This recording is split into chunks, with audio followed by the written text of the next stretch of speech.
Yeah, hey, John. Well, importantly, the Treasury Secretary Scott Bessent did also say, not when it comes to these trading partners that we're expecting to get these letters, but on China. He said that he would meet his Chinese counterpart in the next couple of weeks and that perhaps they could be prepared to move beyond issues of trade if Beijing is willing to negotiate. That would be a pretty substantial development if true, considering that we know that the White House is still raising concerns about allegations of Beijing slow-walking the export of those export licenses when it does come to critical minerals. Now, when it comes to the deadline that's approaching, he reiterated that we could expect to see some deals in the next 48 hours. He did say that his inbox is full of offers, but that's pretty interesting since we do know that these letters are designed to try to spur our trading partners into putting their best offer onto the table. The Treasury Secretary has repeated that their goal here is to apply maximum pressure to try to get these countries to essentially offer exactly what the administration is trying to get out of them. We're going to have to wait to see how this develops. And then lastly, I'll add that he clarified that the 20% rate on Vietnam is an overall tariff rate. It doesn't stack on top of anything else, but he did say sector-specific tariffs could be coming down the line. So something else to potentially worry about and for the market to have some uncertainty about. Tyler, when you're talking about these letters and the president's talking about them, are they to set a new rate or is it to negotiate? Are we back to square one? Are these rules of the road or is this all a negotiating tactic? Well, Amory, our analysts at Bloomberg Economics say that there's sort of three different scenarios that we could see here, and it depends where the country falls, which bucket they fall into in terms of our trading partners. Some could be framework agreements like Vietnam, for example, but as we just heard from the Treasury Secretary, we're still getting additional details about what that looks like. The second would be negotiating, those countries that are trying to make good faith effort, as the administration would characterize them. Then perhaps they could get a little bit more leeway here to continue talks down the road. But then the third would be we are expecting some countries, actually the Treasury Secretary said it could be upwards of 100 trading partners, those smaller countries, to basically get that tariff rate dictated to them. That's likely going to be that 10% baseline tariff for those countries that don't do a lot of trade with the U.S. But it is interesting to see the messaging here because the White House really does want to show some sort of forward progress, and they're going to sort of pitch these smaller deals as exactly that, as deals, even though it doesn't appear a lot of negotiating went on. And he's saying he's going to be sitting down with his Chinese counterpart in the next few weeks. Where is the agreement with China? Because they say they have one, yet we have not seen a single piece of language when it comes to this framework off of the Geneva and London talks. Right. I mean, that's really what stuck out to me about his comments was that there appeared to be towards some sort of path to continue the negotiations. And Amory, you were there in London, so you know better than anyone that that agreement in London was basically an agreement to Geneva, which we know was an agreement to keep talking. But it does appear that one of the holdups has been these export licenses when it does come to critical minerals. It was interesting to hear the Treasury Secretary say essentially that they could move past trade in these talks. We know that they want to look at some of those non-trade barriers like lax IP protection, for example. So perhaps this could evolve into a broader conversation since we know it is going to take time for a deal to be struck with Beijing. The last time the Trump administration made a deal, it took more than 18 months to accomplish the Phase 1 trade deal, and a lot of different things went into it, say agricultural purchases, for example, and we know that the administration has floated some sort of catch-up provision just to get back to the levels that were agreed back then. So this is definitely a moving and an evolving process, but one thing is for sure, the White House wants to show that they are making progress here and that countries are coming to the table as they try to get some sort of agreement put out there. Tyler, thank you. Tyler Kendall down in Washington. Thank you very much. Michael Zezas of Morgan Stanley Publishing. Base case for them, kick the can. Yep. This is self-imposed deadline, so I think you can also give the administration a little bit of leeway when it comes to kicking the can because they decided these deadlines. But if you don't have the deals in place, what are you supposed to do? And I struggle to find that they have the deals all ready to go because the second the president has an ounce of feeling that he's going to have a deal, he goes immediately to Truth Social with excitement like he did with Vietnam. Up next on the program, we'll count you down to some of these trade deals. Plus, we'll look at the economic data following a much stronger than expected headline payrolls report. We'll catch up with Stephen Stanley of Santander. Plus, Yahira with your morning movers, Tesla falling as Elon Musk and his feud with the president picks up.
flood of investment agreements. Deals were once again on display. The Saudis are open for business. The cessation of sanctions against Syria. Another big victory for the Crown Prince, concerned that not enough guardrails may be set up just yet. Headline after headline. Trust Bloomberg for on-the-ground coverage. The numbers will be quite substantial. Up-to-the-minute reporting. Driven the price of oil down. And the analysis you need. He's basically going to vault this region into the same sort of sphere as the US and China. No one covers geopolitics like Bloomberg. Key investors, top executives, global innovators. Join me for in-depth conversations with the biggest newsmakers on the day's top stories. Insight with Haslinda Onen, only on Bloomberg. U.S. jobs numbers are released. Bloomberg has the report under surveillance with crucial data and expert analysis at terminal speed. Nobody covers Jobs Day like Bloomberg. It's the world's second largest economy with a growing influence in global affairs. Bloomberg The China Show brings you the unmatched expertise you need to keep track of breaking news, in-depth market analysis, and the most influential newsmakers in and around China. We need to do more to engage the market more. We're risk on. I think we caught a little sweet spot. Massive savings right now. It's already a different game. Bloomberg The China Show. Weekdays around the world, right here on Bloomberg. Context changes everything.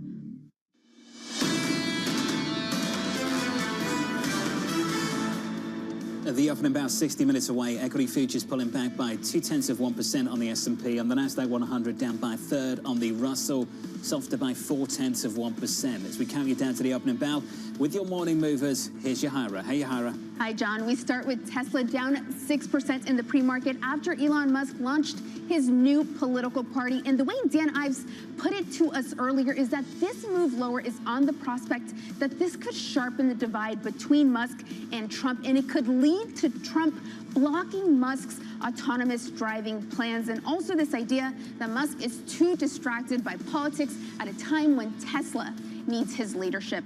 Next up, we have CrowdStrike. Shares of the cybersecurity firm are lower 1.3% after Piper Sandler downgraded the stock to neutral. But this is more of a price story than a fundamental story, because long term, they believe in the stock. But analysts say that CrowdStrike has already run past their price target, which is 505, and that they see limited upside from here in the short term. And we end with Walmart. It is a slight move lower, down about 0.25%, but I want to highlight it as we count down to President Trump's July 9th tariff deadline this Wednesday. The world's largest retailer is, of course, one to watch since it's very exposed to tariffs. Like many other retailers, it imports its products from toys to electronics from places like China, India, Mexico, and more. So a lot of questions as to where we end up with deals with this country, with these countries. And of course, as you've been asking, John, who shoulders the cost? Yahira, appreciate it. It's a big question. More from Yahira in just a moment. Got to go back to the retailers. If you think about how things evolved over the last several months, you had April 2nd and Liberation Day. In the weeks after that meeting that took place on that Monday between the biggest retailers in this country in the White House, talking to the president about what could happen if those tariffs stayed on, was a pivotal meeting, not just for this economy, but for this market too. Absolutely. Both sides maybe trying to explain what they were dealing with in terms of supply chains, who's going to eat the tariff rates, what that would mean for consumers and consumption when it comes to an administration that really ran on this pledge of affordability and to bring prices down. The retailers have been center stage when it comes to tariff policy. It could be a big week for trade. It's a muted week for economic data following a strong payrolls report. Bloomberg's Mike McKee joins us now with more. Morning, Mike. Good morning, John. Well, you, me, and Anne-Marie didn't get the message, didn't get the memo, but I'm calling this work from beach week for people on Wall Street because there isn't much going on the economic front. We get the National Federation of Independent Business Small Business Survey tomorrow, and the New York Fed's survey of consumer attitudes, which the subcategory that everybody watches is inflation expectations. Neither of those likely to move markets, although we'll watch for small business hiring plans. On Wednesday, we get Fed minutes, but that's 3 weeks ago in terms of what they were thinking of, and they already told us how they thought it would affect the economy in the summary of economic projections. Thursday, we do get claims, and if there's any significant movement there, that may be the indicator of the week. Alberto Musalem and Mary Daly are speaking Thursday, but what can they say? It's trade week. Everybody's waiting for the letters, and then we have to try to figure out what it all means for the economy. Next week, though, Next week is what you're going to want to pay attention to: CPI, PPI, and retail sales. So put on the sunscreen for this week, and then come back to the office and sit at your desk and watch Bloomberg at 8:30 Eastern Time. The question that we can ask going into this week is, what happens at the end of the week to uncertainty? The uncertainty over trade index put out by Baker, Bloom, and Watts is right now very close to still record high levels. It's come down a little bit as the president's backed off on some of his tariffs, but this just suggests that people are not going to be spending until they have a much better idea of what tariffs are going to do to their bottom lines. So we'll watch for that and see if there's any impact. But still, not much market-moving news on the eco front this week. Mike, it sounds like you're ready to leave. Before you go, could you just give us your assessment on payrolls last Thursday? Headline looked decent, first look. Second, third, fourth look, there was some pushback from a lot of people. Yeah, you know, the thing that people have been watching is the unemployment rate, and the unemployment rate did come down, but largely because we had a big drop in the size of the labor force, almost all of which was accounted for by foreign-born workers. And if that's the beginning of a trend, then the economy could see problems ahead, even if the unemployment rate doesn't rise because the denominator is smaller. Mike McKee with the update. Mike, thank you. Enjoyed the journey. Does he take the bus to the Hamptons, get a car, drive, train? The jitney's right outside the office. There you go. Get ready. It's the most convenient. Mike's got his bags ready. Stephen Stanley of Santander, luckily, he's not on the beach, he's with us. He had the lowest payroll forecast on the street. He wrote the following: the June employment report is on its face unambiguously strong. The deeper I delved into the details, though, the less impressed I became. Stephen joins us now for more. Stephen, good morning. Morning. What didn't impress you? Well, I mean, the bulk of the gain, of course, came in the government sector. And I think that's likely a one-off, some seasonality around the end of the school year. There are a lot of education jobs added, which probably just means there were fewer layoffs at the end of the school year than the seasonals assumed. You look at the household survey numbers, the unemployment rate fell, but it didn't really fall for the right reasons. It fell because the labor force shrank. And at the same time that the labor force shrank, there was a huge increase in what the Labor Department calls people who are marginally attached to the labor force. So these are people that want to work, are generally looking, but for whatever reason in June chose not to look. That might be an immigration story, or it could be just random noise. But in either case, the fact that the unemployment rate also doesn't really tell us that the labor market's getting that much better. How well understood is the supply side story? I think people are talking about it. I think people understand that what we call the break-even pace of employment growth is probably a lot lower today than it was a few years ago when immigration was so strong. So I think that's the main issue, is that the labor market at the margin is tighter than it would be otherwise. Of course, on the other side, you've got weakening in demand at the same time, so it maybe helps to balance out a bit. Cracks under the surface. Do you know how many times I've heard that phrase, cracks under the surface? How long before we see them at the surface? Well, I think what you're seeing right now is really, in my view at least, is temporary. It's businesses who are holding off on whether it's capital spending, hiring, whatever the case may be, and waiting for policy-related certainty. We've now got the fiscal package through, so that's one piece of it. Now we're hoping that the administration is going to, tie a bow around tariffs at some point over the next few months. And at that point, I think businesses will be able to move on. And I think at that point, hiring may begin to pick up again. But until we get there, I would expect that you're going to see very soft job growth. You said next few months. How disappointing is it for businesses that it's not Wednesday, as promised, July 9th? Yeah, I mean, obviously the sooner the better. And I think for most businesses, I would imagine the lower the tariffs, the better. But at some point, businesses just want certainty, right? So I think the hope, in my view, is that we get this thing, this whole issue resolved one way or the other by the fall. The Fed also wants certainty when it comes to tariff rates so they can understand policy and direction of travel, potentially of price adjustments. Is the administration itself, shooting themselves in the foot? They want Powell to cut rates, but Powell's basically saying, I can't cut rates until I know the tariff rates? Well, yeah, I mean, it's a bit of a puzzle, I think. I think from the Fed's perspective, one thing that we've seen here is that the timing of the impact of tariffs on the economy has come a little later, right? We really haven't seen much in the data, certainly through May. Arguably, you saw a little bit in the jobs numbers for June. I think you'll see some in the CPI next week. Certainly, retail sales have started to soften up a little bit, but it feels like the bulk of the impact is coming in the summer. The problem for the Fed is that they can't really decide what to do until they've seen the impact come through and then start to dissipate again, particularly on the inflation side. I think what they were expecting was that prices would shoot up and then come back down. Well, we haven't even seen them shoot up yet, so the Fed is definitely still in a waiting game. So you're a September guy.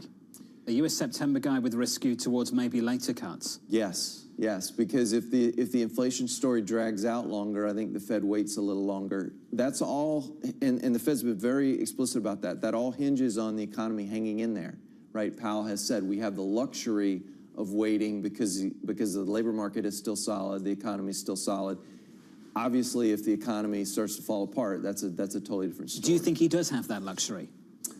I think he will. I think, again, I think the underlying fundamentals for the economy are pretty good. I think what we're seeing right now is just the temporary impacts that are coming through from the tariffs. So I think the economy will muddle through, and that will give them some time. It's not going to be a comfortable period, right? Because I'm sure the administration is going to maintain the pressure.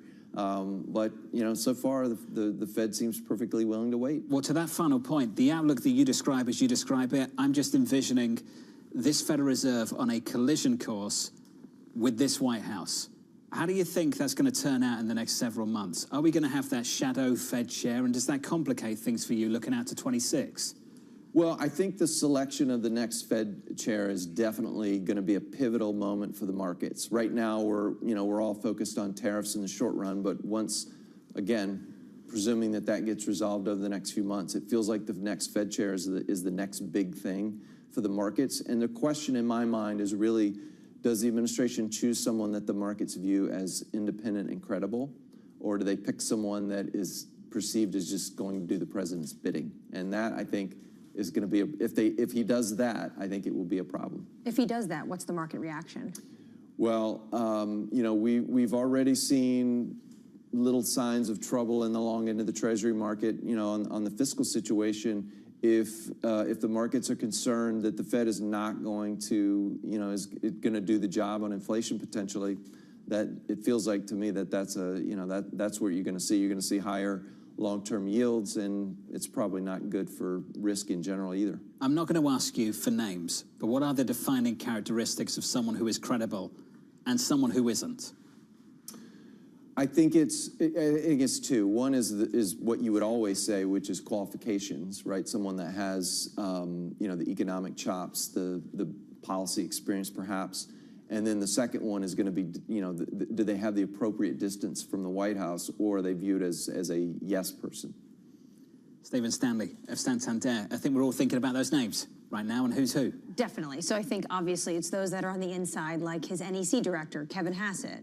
He would be someone that I think the market would say, this looks like a yes man to the President of the United States, over, say, Governor Waller, who's already at the FOMC, who has had come out with his thoughts for months, even before his name was floated potentially to be the next Fed chair, someone who is viewed as credible by the market and also by his colleagues. Governor Waller, seemingly the easy option at the moment, at least. It's good to see you, Stephen. Thanks for dropping by. Lots to think about. Equity futures, by the way, still negative by about 0.25% as we work our way through to the opening bound. Mike McKee says you should all be at the beach. This is going to be a quiet week. The words of Mike McKee from just moments ago. Let's give you an update on stories elsewhere. Back with us with your Bloomberg brief. Here's Yahara. Hey, Yahara. Hi, John. We begin with the deadly flooding in Texas. At least 80 people have died and dozens more are still missing following Friday morning's flash floods. Water levels on the Guadalupe River rose by 26 feet in just 45 minutes. Meanwhile, Camp Mystic in Hunt, Texas confirmed this morning that 27 campers and counselors died in those floods. Meanwhile, President Trump says the U.S. will discuss a TikTok deal with China either today or tomorrow, and he says that they pretty much have a deal. Meanwhile, the information also reported that TikTok is building a new version of its app for U.S. users ahead of a planned sale to a group of investors. The company reportedly plans to launch it in U.S. app stores on September 5th.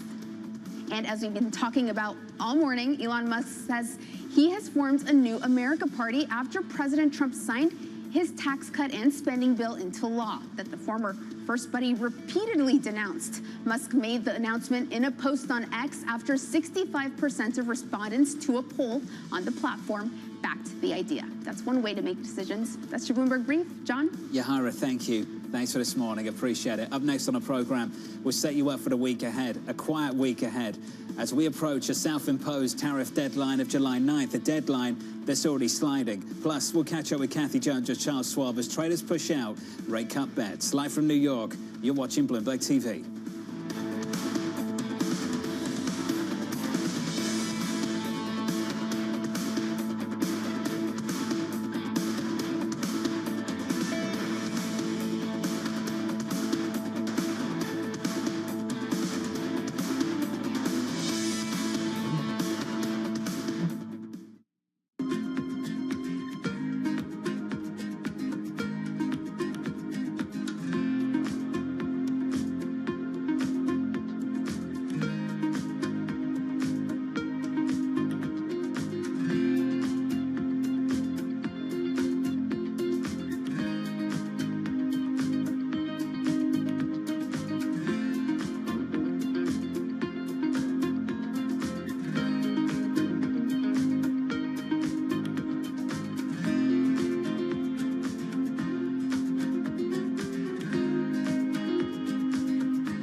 Today's CFOs are reshaping the C-suite. Bloomberg's chief future officer shines a spotlight on these dynamic leaders. What's the hardest part of being a CFO? It's hard to come up with that. It's the vast responsibilities, the need to be engaged in different topics. It's remembering which audience I'm speaking to and what I can say in that context. The job is not just being the executive of the finance function, it's being an executive for the company. I would say it's prioritization. Complete the sentence. The hardest part of being the CFO is telling people no. It's hard. It's the right thing to do, but it's always hard. So being just like a touch of a heartbreaker, basically. Yeah. We have a plethora of good opportunities. Some are really, really good, but as we strive for the great ones, sometimes those really, really good ones have to be left behind. Chief Future Officer, only on Bloomberg.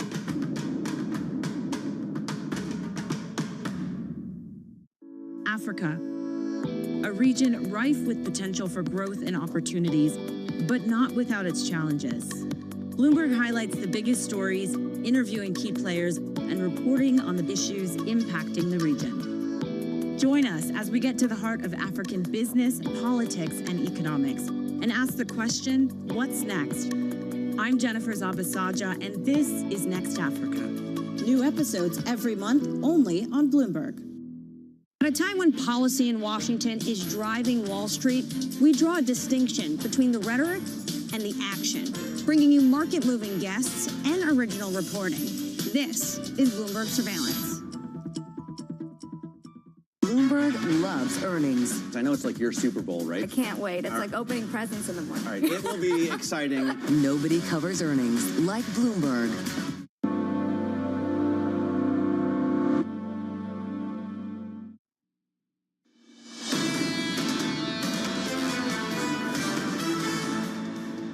The opening bell is about 43 minutes away. At the moment, equity futures are negative by about 1/3 on the S&P, 0.4 lower on the Nasdaq 100. As we count you down to the opening bell, just a sneak peek of this week's trading diary. At noon today, President Trump starting to send tariff letters. Looking ahead to Wednesday, President Trump's self-imposed tariff deadline and Fed minutes are due.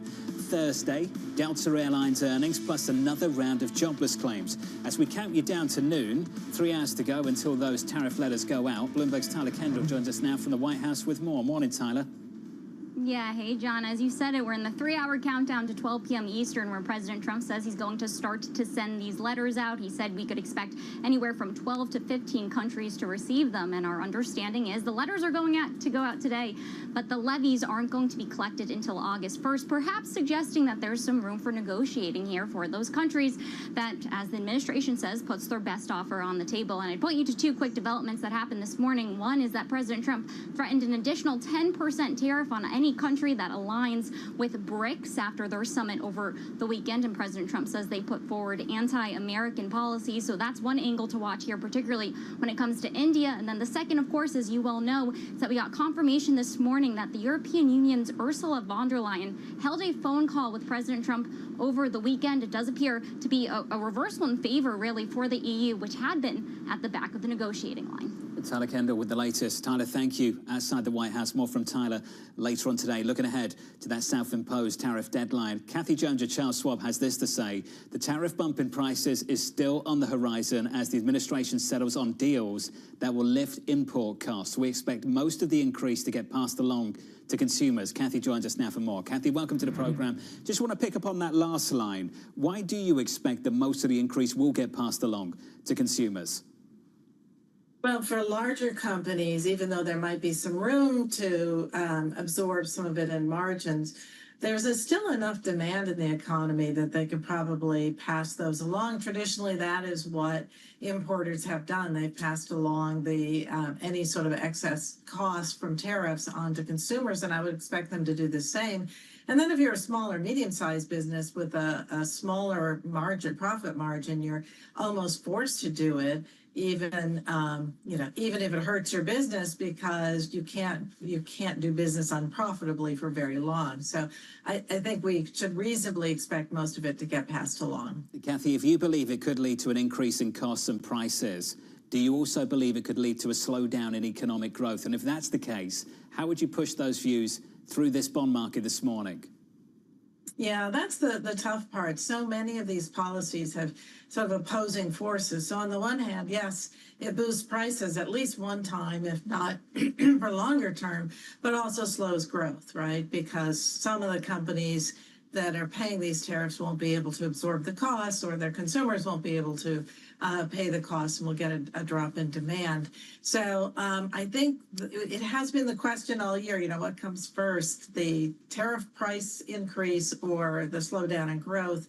Our expectation is that the further we stretch out the tariff issue, the more likely it is that the growth issue will come first. So we are expecting slower growth in the third and fourth quarters and a rate cut by the Fed in September in response to a worsening job market. But companies are always forward-looking. Why haven't they passed on the tariff costs yet? Well, some have. I mean, we've seen some evidence that companies are already taking advantage of the tariff news to pass along higher prices. Others clearly want to wait and see what the tariff cost is, because we still don't have a lot of certainty outside 1 or 2 countries, whether it's going to be a 15% or a 20% or a 10% or 25%. What do you pass along? And until you actually see it in the invoice, it's hard to know what to pass along. Well, we're going to see potentially some rates today at noon, or they're going to be rates that are sky high that remind you of Liberation Day to revamp negotiations. The uncertainty looks like it's going to continue when it comes to trade at minimum until August 1st. How difficult is that going to be for the Fed to then potentially cut in September? Yeah, it could push back a rate cut from where we've been anticipating September for quite some time. It could push it back until December or even into next year. And you saw that in the distribution of the projections at the last Fed meeting, where 9 members saw 1 or no rate cuts this year. And that's pretty much half the committee right there. So very much a divided Fed. And I think some of those who are not anticipating rate cuts this year are looking at that as a reason to hold off. And you also have, a contributing factor to all this is the weakness in the dollar, which will also add to inflation pressures. So, and maybe also limit what the Fed wants to do in terms of easing rates. So it's a really tough environment right now to make a policy call. So, Kathy, looking across the yield curve right now, the difference between 2s and 10s is about 50 basis points, a tiny bit of steepness back into the curve. Do you think the 10-year rate, the yield at 4.36, accounts for some of the risk that you've described so far this morning? I think it has some risk premium built into it, but it certainly could expand. So, 2s, 10s could move up another 30, 40 basis points pretty easily. And we saw a pretty good move at the long end when we finally got the budget passed. And I think there is room for further steepening of the curve, whether that's driven by, rate cuts and a bull steepening or a bear steepening. My concern is it might be more of a bear steepening at this stage of the game. Are you more comfortable in the front end of the curve then, Kathy? Yeah, we've been, kind of 5 to 7 years kind of trying to tread water here between, because you have these opposing forces, right? So it's really, you don't want to be too short because if the Fed does start cutting. You've already got the market discounting a couple of cuts. You're not getting as much yield there.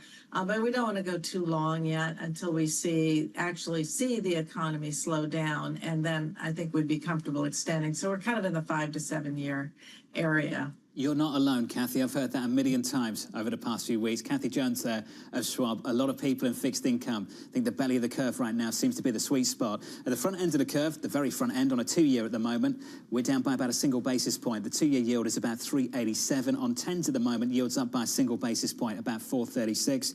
As we work our way through this week, looking ahead to earnings with Delta Airlines on deck, letters go out in 3 hours' time.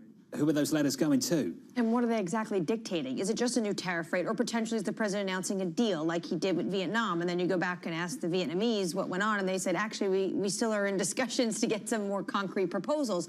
The fact of the matter is, we don't know. What I do know is that if the president had deals, he would be announcing them immediately, especially some of these big trading partners. And I think that's where the Treasury Secretary said over the weekend, they're dragging their feet. Potentially, the president is trying to have a maximalist approach once again at the final hurdle. We heard that from Kate Kalukowicz, individuals who worked for him. But we just don't know yet what's going to be announced, who they're going to, if they're going to even release the language, because we're still waiting on the language when it comes to China. You mentioned Japan. It's amazing to see how Japan has fallen to the back of the line.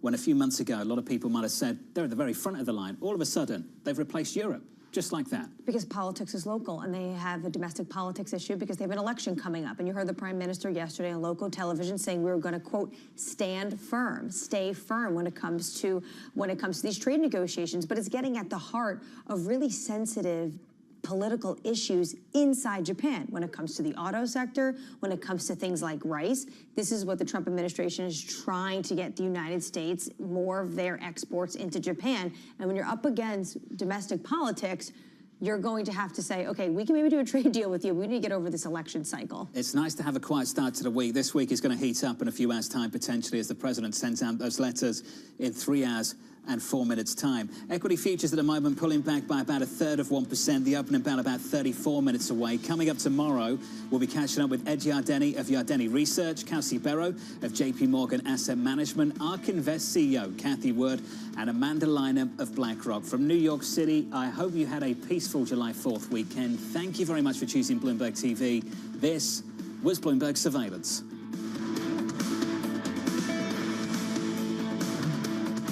Technology is embedded in every aspect of our lives. And laying the foundation for the future. From finance to defense, AI to entertainment. And from the road to the stars. Bloomberg brings you the latest stories of the people and companies pushing the tech sector to new frontiers. And the politics that shape global tech markets. I'm Caroline Hyde in New York. And I'm Ed Ludlow in San Francisco. Watch Bloomberg Tech every weekday. Only on Bloomberg Television. You have had a number of games overseas in recent years, and in fact, you opened the season going to the opening game in Brazil. So do you expect to do more overseas games, and is that a part of your strategy? It is. We had 5 last year. We expect to have 8 this year, which will be the highest we've ever had. Our hope would be at some stage to get to 16 games in the next few years. We think we could do that.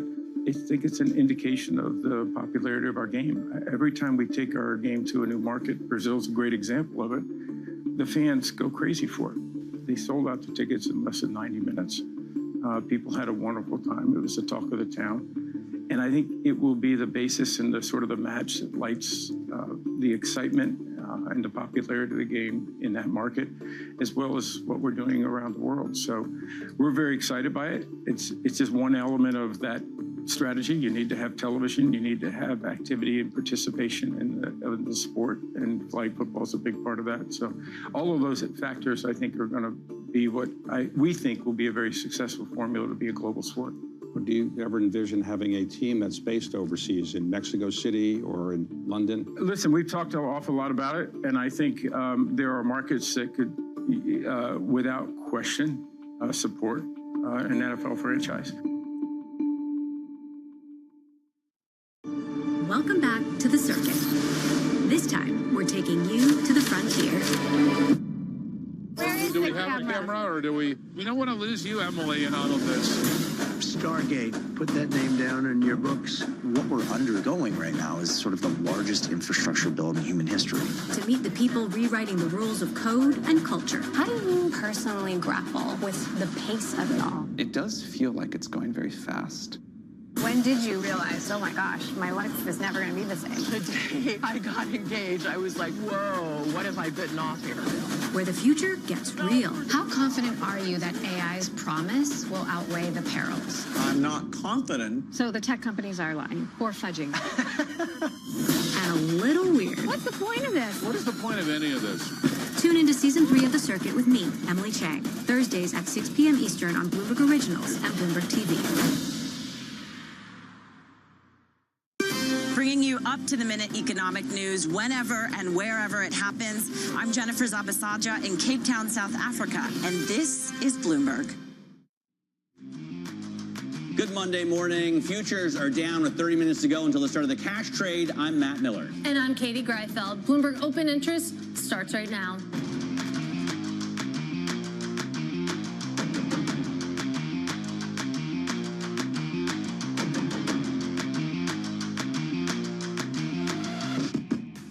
Coming off a rush for trade deals, the Trump administration signals August 1st is the start date for higher tariffs if you don't agree to a better deal by Wednesday. Meanwhile, the feud between President Trump and Elon Musk escalates as the Tesla CEO moves to form a new political party that could even back another presidential candidate, and Wall Street reacts. William Blair downgrades Tesla, saying investors are growing tired of the distraction. Analyst Jed Dorsheimer joins Open Interest this hour.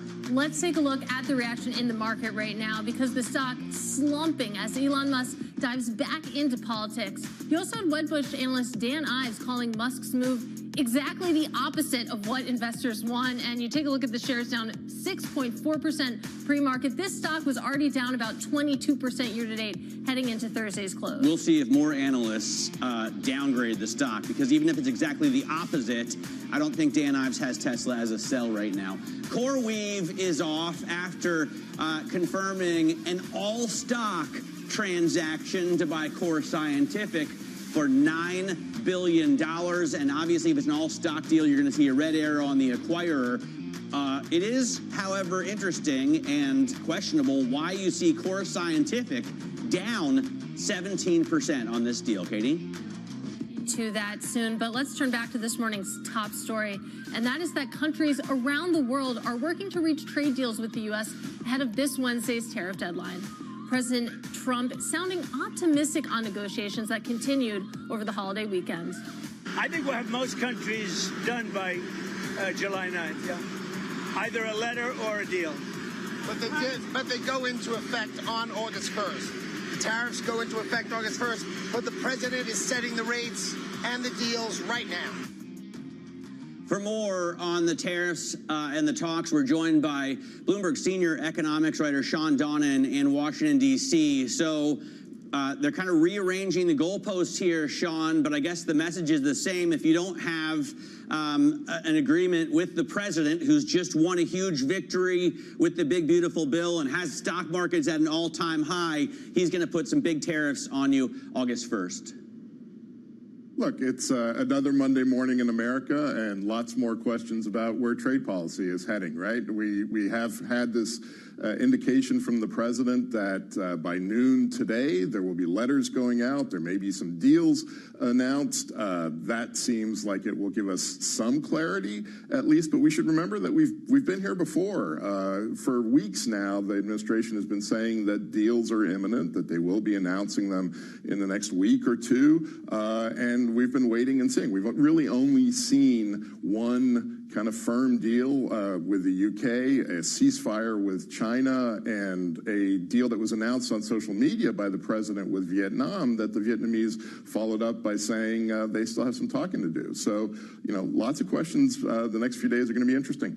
Absolutely. I'm sure they'll be keeping us all busy. That is Bloomberg's Sean Donnan with the latest. And tariffs, not the only trending topic in Washington this Monday morning. Tesla CEO Elon Musk tweeting over the weekend that he will be starting a third political party, the America Party. President Trump reacting to the news yesterday.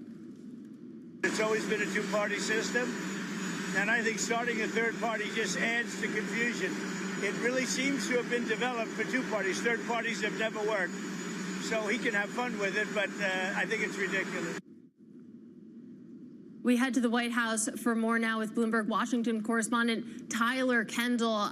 Tyler, you can see Tesla shares down mightily. Let's just talk about the America Party. We'll note, of course, that no paperwork has been filed with the FEC, but what do we know about what Musk is trying to accomplish here?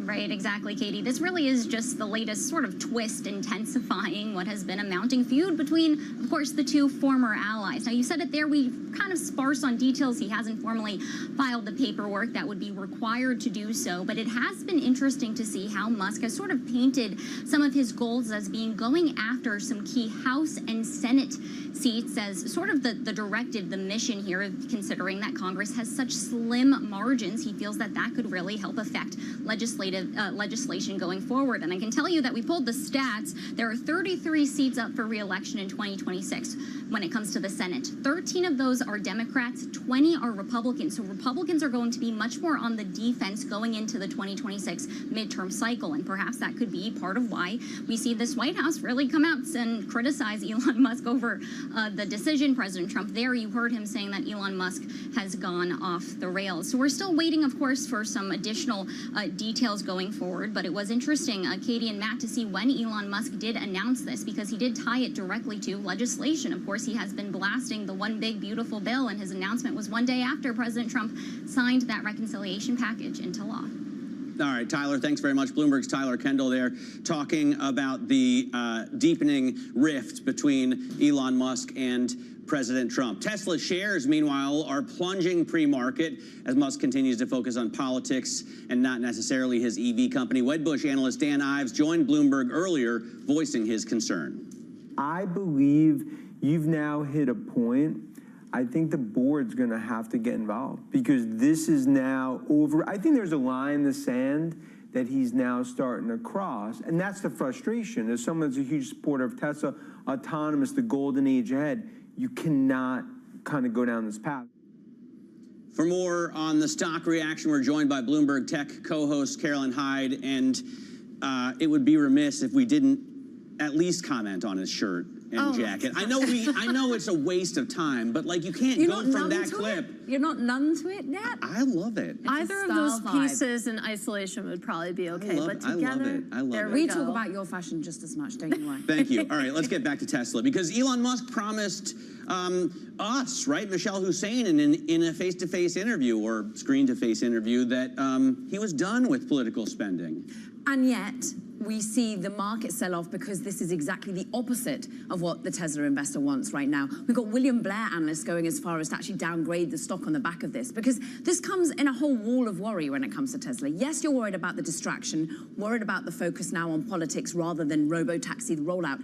But at the same time, China, we're seeing competition just ramp up ever further there. You've got the headwinds of the fact that the sales picture is ugly, particularly in Europe. And just remind ourselves, last week it was a 13% collapse in their quarterly sales. And so all of this just adds to the fact that they wanted refocus from the CEO. And instead you're getting someone who's getting ever more involved in politics. There is, though, one particular analyst who's been calling out that maybe this is a good thing. He's based over in Hong Kong, and his name is Jason Su. He's from Raelian Global Advisors. He thinks this is a great idea, and ultimately thinks this is the only way that if you've already managed to completely blow it up with the current administration, lose all of your favor with President Trump, maybe you do need to start picking out certain areas of political strength that the president currently has and fight back that way. But he's one voice. Everyone else is saying this is a disaster, you shouldn't be doing it, and the board should get involved. James Fishback as well, who was going to be setting up a new ETF all about Elon Musk, has pulled that deal and is saying he's already written to Robin, who of course is the head of the board. There you go. I want to go back to that Raylian call, though. Swimming against the tide, as you highlight, but it does play into the idea that it's not just a distracted CEO that Tesla is facing. It's all of this policy risk, too, emanating from the big, beautiful bill. I would assume, though, it's sort of a long-term, really long-term call that eventually maybe the America Party will be able to get more friendly politicians in these seats. And in the here and now, you have William Blair analysts saying, look, this is why we're downgrading our stock view. It's because just look at what the big, beautiful bill means. Yes, you take away the consumer tax credit of $7,500, but it's not just there that's the issue. It's the regulatory credits, the money that they would make because other car companies would be fined if they didn't live up to certain climate targets. Oh, you're just talking about the car business. Fine. I didn't know you were just talking about the car business. That's such a tiny part of what Tesla really is, right? Humanoid the company is worth, again, more than $1 trillion. So even if it's plunging today, it still has climbed back up from the depths of last week. And that's actually what's really notable. It hasn't sold off as hard as it did with the first big fallout with President Trump at the beginning of June. So actually we got more depths to plumb. Most analysts out there are now saying that the price target by the end of 12 months is going to be lower than it is currently today. And we've got about, what, 13 overall sell ratings on the stock? 13 out of 61, yeah. But, I mean, to the point, we had our editor-in-chief emeritus telling us all about how ultimately, remind ourselves, Tesla is still worth more than all the other car companies combined. But the future is AI. Intimately aware of that. But the future is AI, it's Optimus, and it's humanoid robots. How are you going to get there if the regulatory landscape suddenly shifts away from you? He wants the support from the administration, not blowing it up. But at the moment, if you're an investor, you're having to bite pretty hard.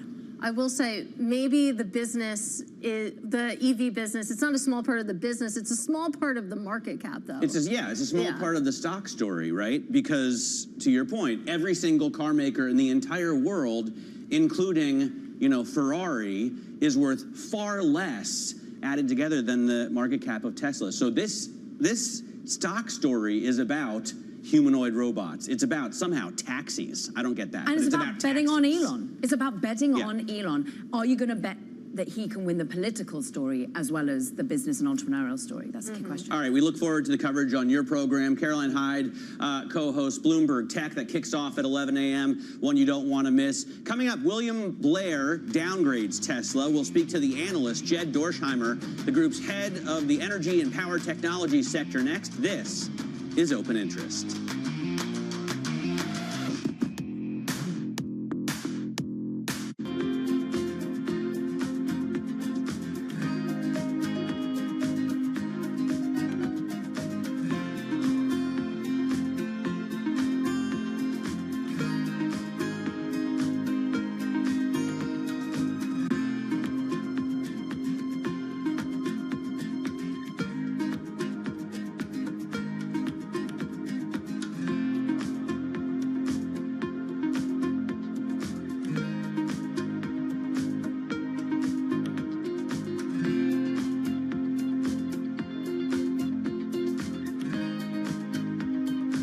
It's the most fascinating time for the global economy in years, and our conversations are front and center. We're stress testing consequential ideas, and investors around the world are scoring them in real time, helping to translate the policies from Washington into actionable ideas for Wall Street. It's the morning call you actually want to be a part of. Separating the signal from the noise, with some fun along the way. This is Bloomberg Surveillance. Today's CFOs are reshaping the C-suite. Bloomberg's chief future officer shines a spotlight on these dynamic leaders. What's the hardest part of being a CFO?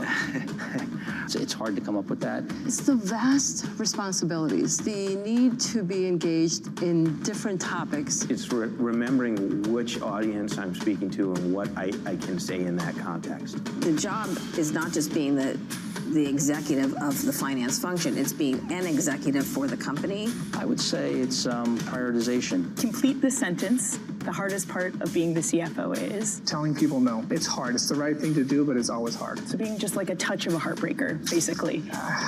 Yeah. We have a plethora of good opportunities. Some are really, really good, but as we strive for the great ones, sometimes those really, really good ones have to be left behind. Chief Future Officer, only on Bloomberg.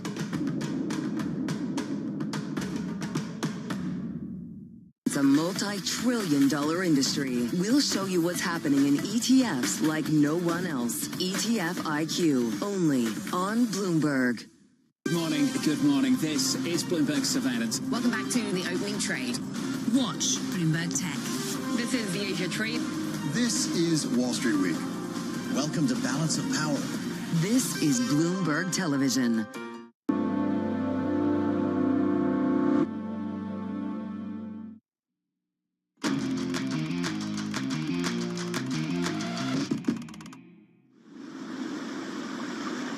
At least 82 people have been killed and dozens are missing, including 27 girls who attended Mystic Summer Camp after catastrophic flooding in Kerrville, Texas, left officials struggling to explain whether they did enough to warn people of the waters or if they rose simply too quickly. The area remains at risk of further inundation as thunderstorms move through west central Texas, and we'll keep you apprised of this story throughout the program.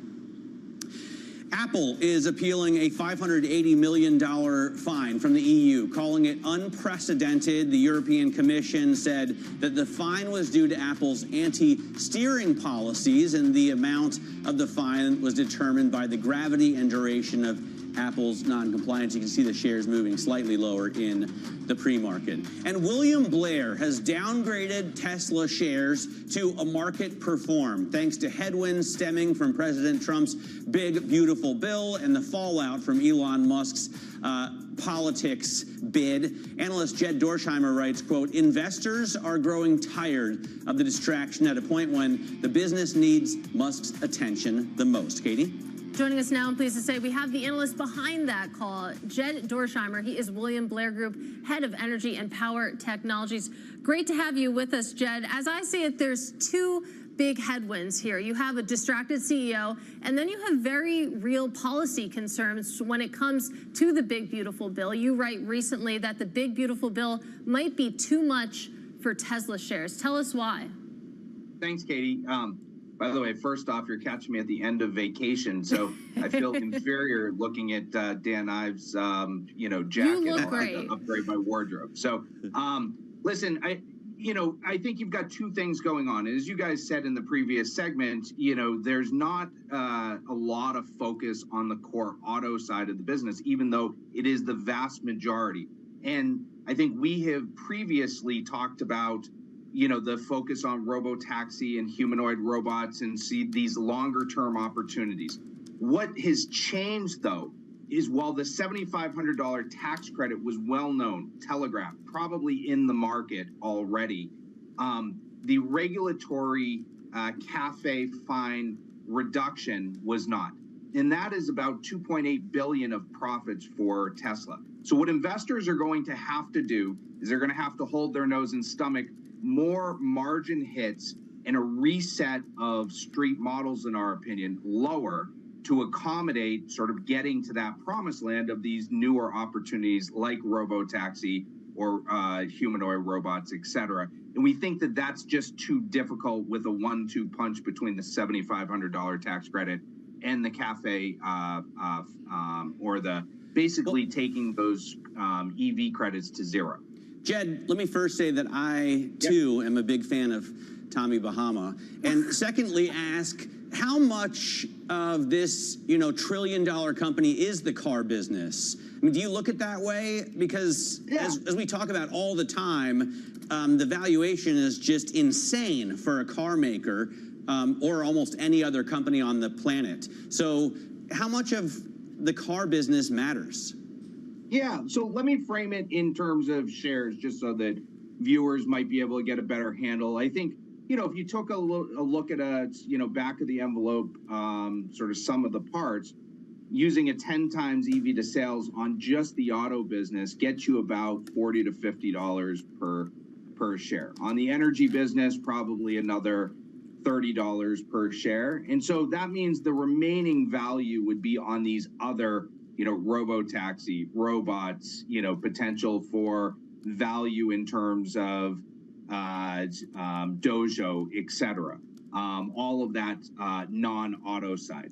So, I think let me maybe jump to what the next logical question would be. So if the auto business goes from a 50 to a 40, not a big move in terms of the shares, but it's going to test the patience, in our opinion, of investors, because you won't see robotaxi really scale and kick in by our estimates until 28.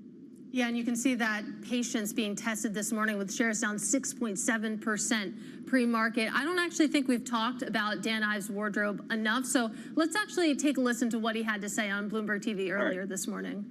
I believe you've now hit a point.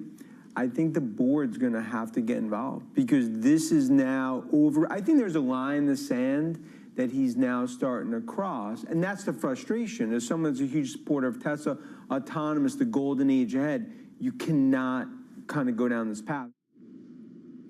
I thought that was interesting, Jed, to bring the board into this. Do you share that opinion? I don't. And the reason being is, Elon has supermajority voting rights of Tesla. Your shares, it's not like we're talking about the shares being $100 per share. I mean, it's $294 per share. So, despite, what seems like a lot of pressure recently in terms of off of the high, you're still at 3 times where your low has been. So I just don't see, the board coming. And it's also, with Elon, it's a little bit of a double-edged sword where, I would argue what people are paying for is his ability to innovate. Elon Musk is one of the great innovators of our modern day. So taking him out, does the board really, would they really want that? And I think, when you kind of ask that difficult question, I just don't see them stepping in at this stage. But I'm not privy to that right now. But I would not share that opinion. What do you think are the problems here with a sell rating? Only 13 analysts of 61 have had the, I guess, courage to go there, because shorting this stock has been a fool's errand, right? I mean, ask Jim Chanos, and he'll just tell you about the times he's been burned, and he's not willing to do it again. I mean, I've been around this stock for, about 15 years. And, yeah, you're right. I mean, it is, I wish I had $1 for everybody that would tell me that it was a great short. And it has not worked out that way. That being said, we need to focus on the fundamentals. And I think the fundamentals associated with this bill definitely take some of the luster off this right now. And for our clients, we'd rather wait for a better opportunity to get more bullish, or to see, I think we're kind of in an in-between where the signals aren't as great right now, but, there wasn't enough for us to defend it either. Well, when it comes to the fundamentals, policy headwinds aside, what does the demand picture look like when you think about the American appetite for EVs right now? Well, it's going to get worse. I mean, you actually, near term, it's going to get better, because your expiration of the $7,500 is going to expire at the end of Q3. So we actually suspect that there will be a boost in the very near term in terms of demand. However, as that rolls off, the vehicles are either going to get more expensive or the margins are going to get worse. So, as we look out, say, 2 years, 3 years, really until you get robotaxi that comes on and the data points to suggest the scaling of that, it's going to be, it's going to be noisy in terms of the signals versus noise. Jed, smart analysis. Really appreciate you joining us from your vacation. When you come back, we hope to get you here in studio. Jed Dorsheimer there of William Blair, which has now initiated a sell rating on Tesla. Coming up next hour, we discuss Elon Musk's third-party pitch with political historian Wendy Schiller of Brown University. Have third parties been successful? Even if they haven't taken power, do they manage to sway the vote? We'll talk about that with Wendy. This is Open Interest.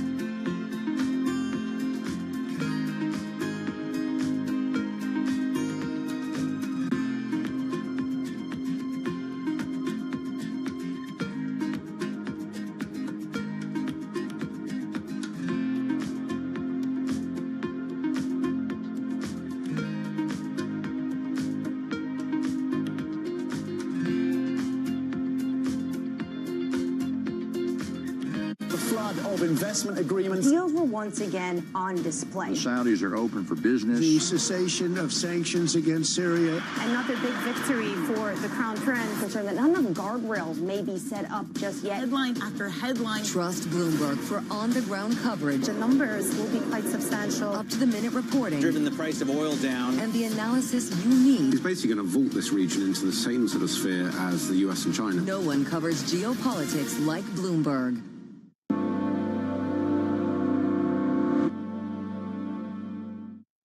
Get your fixed income fix. Watch Bloomberg Real Yield around the world right here on Bloomberg. Context changes everything. Middle East and Africa. Vibrant resources and high-yield investment opportunities abound. Join me on Horizons Middle East and Africa for the stories, newsmakers, and insight from this exciting region. Now weekdays, only on Bloomberg. From the beating heart of global finance, economics, and politics, and wherever newsmakers are moving markets, Bloomberg brings you conversations that allow for deep discussions and important insights. What do you think the future is for inflation? Is this a new normal? Are markets too optimistic? How do you worry about the things that are outside your control? How does the current fighting completely stop?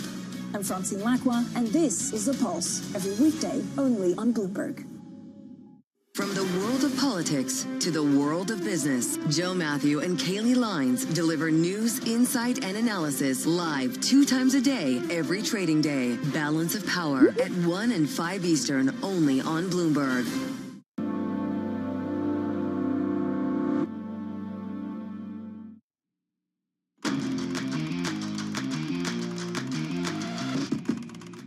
Welcome back to Open Interest. Here's your setup on this Monday morning. Red on the screen, the S&P 500 down about 0.4%. Big tech even more. I would say 0.4% on the S&P 500 might look resilient when you consider the fact that Tesla shares are down more than 7% pre-market. But it's the small guys that are getting beat up the most, with the Russell 2000 down about 0.7% to start the week, Matt Miller. That's tough for the small caps. Yeah. I guess we had rates come back up at the end of last week. Right now we're looking at a little bit of a gain, 436, 437 on the 10-year.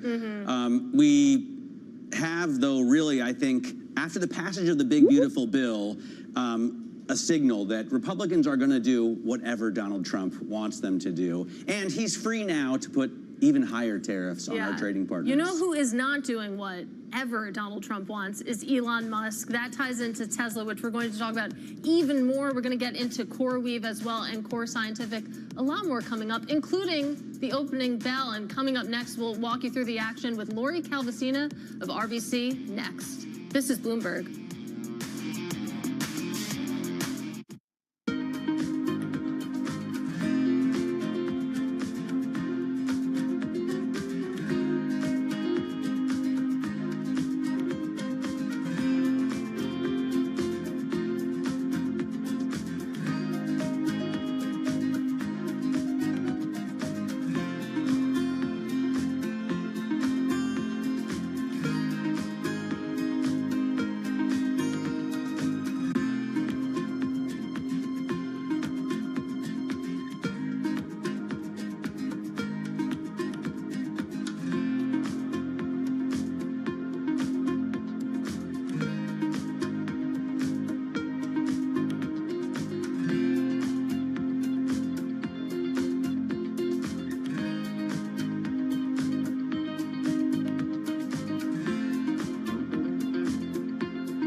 cidade estava sitiada. Nisso, ao começo, eu tremia, não sabia o que fazer. Foi a mais terrível que eu passei na minha vida. Eu temo, né, que o Brasil se torne, num futuro próximo, um narco-estado. Porque no final, tudo é dinheiro. People back home, they are suffering. And someone is driving a Range Rover with their money. Where is my money? I think she's a scam up to now. It's some of the world's most desperate people who are getting ripped off. Repeat after me. I am a winner. I didn't know how big it was. I didn't really understand what I was getting myself into. If you tell me you have a vision of being a billion-dollar business, then you're going to have to do what it takes. And if you're not going to do that, everybody's going to suffer.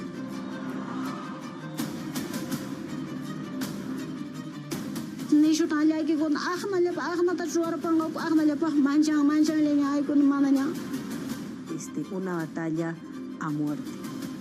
Money can do a lot of good. It can really transform people's lives, but it can also hurt them.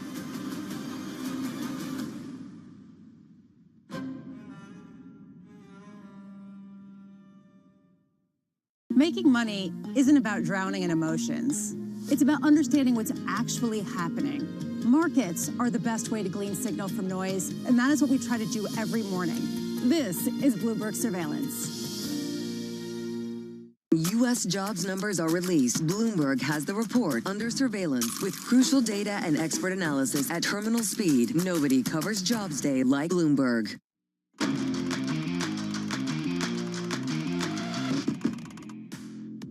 Moments away from the start of trading, this is Bloomberg Open Interest. I'm Matt Miller. We are looking at futures that are lower this morning. S&P futures off about 1/3 of 1% from an all-time high, of course. NASDAQ futures down a little bit more, 0.5%. So tech stocks losing more. That could be explained by the drop that we see in Tesla today. And then the small caps off by 0.7%. You hear the bell at the New York Stock Exchange. It's being rung by Carly Kloss, who is apparently a supermodel that started this organization, Code with Klossy, for girls or gender-expansive youth 10 years ago. It's going to be about as important a skill as weaving pretty soon, now that AI is out, right? Waitlist Financial Limited, ringing about the New York Stock Exchange. And those shares are actually up 40% from their IPO, which I believe was in April at $4 a piece. But the most important takeaway from this is that their ticker is WTF. Why the face? Why the face? That's exactly what that stands for. Let's talk about Tesla shares right now. Really slumping. That's after Elon Musk is diving back into politics with the new formation of a new U.S. political party. William Blair downgraded the stock to market perform in the wake of the news and the passage of the Trump tax bill. You add it all together, Tesla shares down about 6.6% at the opening bell. Its year-to-date losses, Matt Miller, now pretty close to 30% on the year. Right. Still worth over $1 trillion in market cap. Well, actually, you know what? Why don't I check the actual... There you go. Nope, 941 billion only. So once again, Tesla falls out of the 4 comma club. CoreWeave is buying data center operator Core Scientific. It's a deal that we've been following for at least a year. Right, the Wall Street Journal reported at the end of June that they were interested in Core Scientific. They attempted to buy Core Scientific for $1 billion. $1 billion. How many years ago was that? That was sometime in 2024, I believe. Oh, so 1 year ago. Yeah. And now $9 billion. I guess that's a lesson if you're a seller. Just wait it out. Wait. And for some reason, Core Scientific shares are down. Yeah, we're going to get into that. That doesn't make much sense at all. So we will continue to follow that story for you. Last quarter, dozens of companies halted guidance due to macroeconomic uncertainty. Now Goldman Sachs expects companies to restart guidance as tariff levels come into focus. Here's head of asset allocation research, Christian Müller-Glissmann. In that earnings season starting July 15th, we will get companies potentially reporting first impacts, but more importantly, give guidance. And we'll learn if this is a relative value story where there's a few specific companies impacted, or if it's an S&P, if it's a beta story. And I think that's what we need to understand, because if you look at the implied correlation, like how the market prices volatility in the earnings season, is it micro or macro?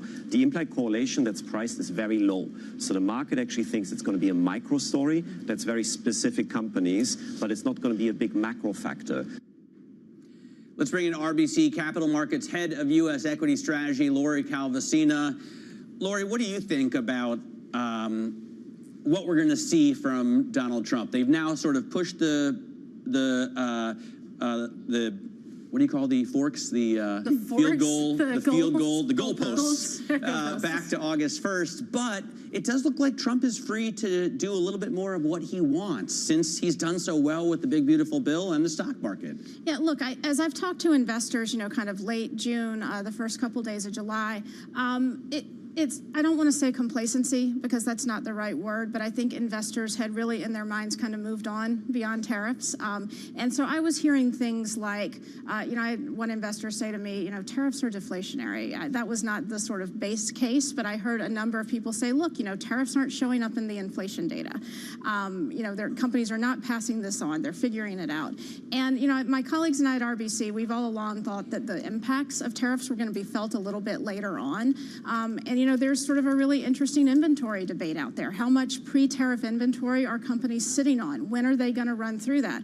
I really hope, I read earnings call transcripts. I unfortunately can't get on the earnings calls, but I do hope the analyst community will really push companies on that, because that was a big talking point. And, it may be giving some investors a false sense of security. Maybe they do have, inventory that can just last forever and, get them through it. I kind of doubt it. Well, what if they have very fat margins, Lori? Well, have you ever known investors to like margins going from being great to a little less great? That's not been my experience on 25 years on Wall Street.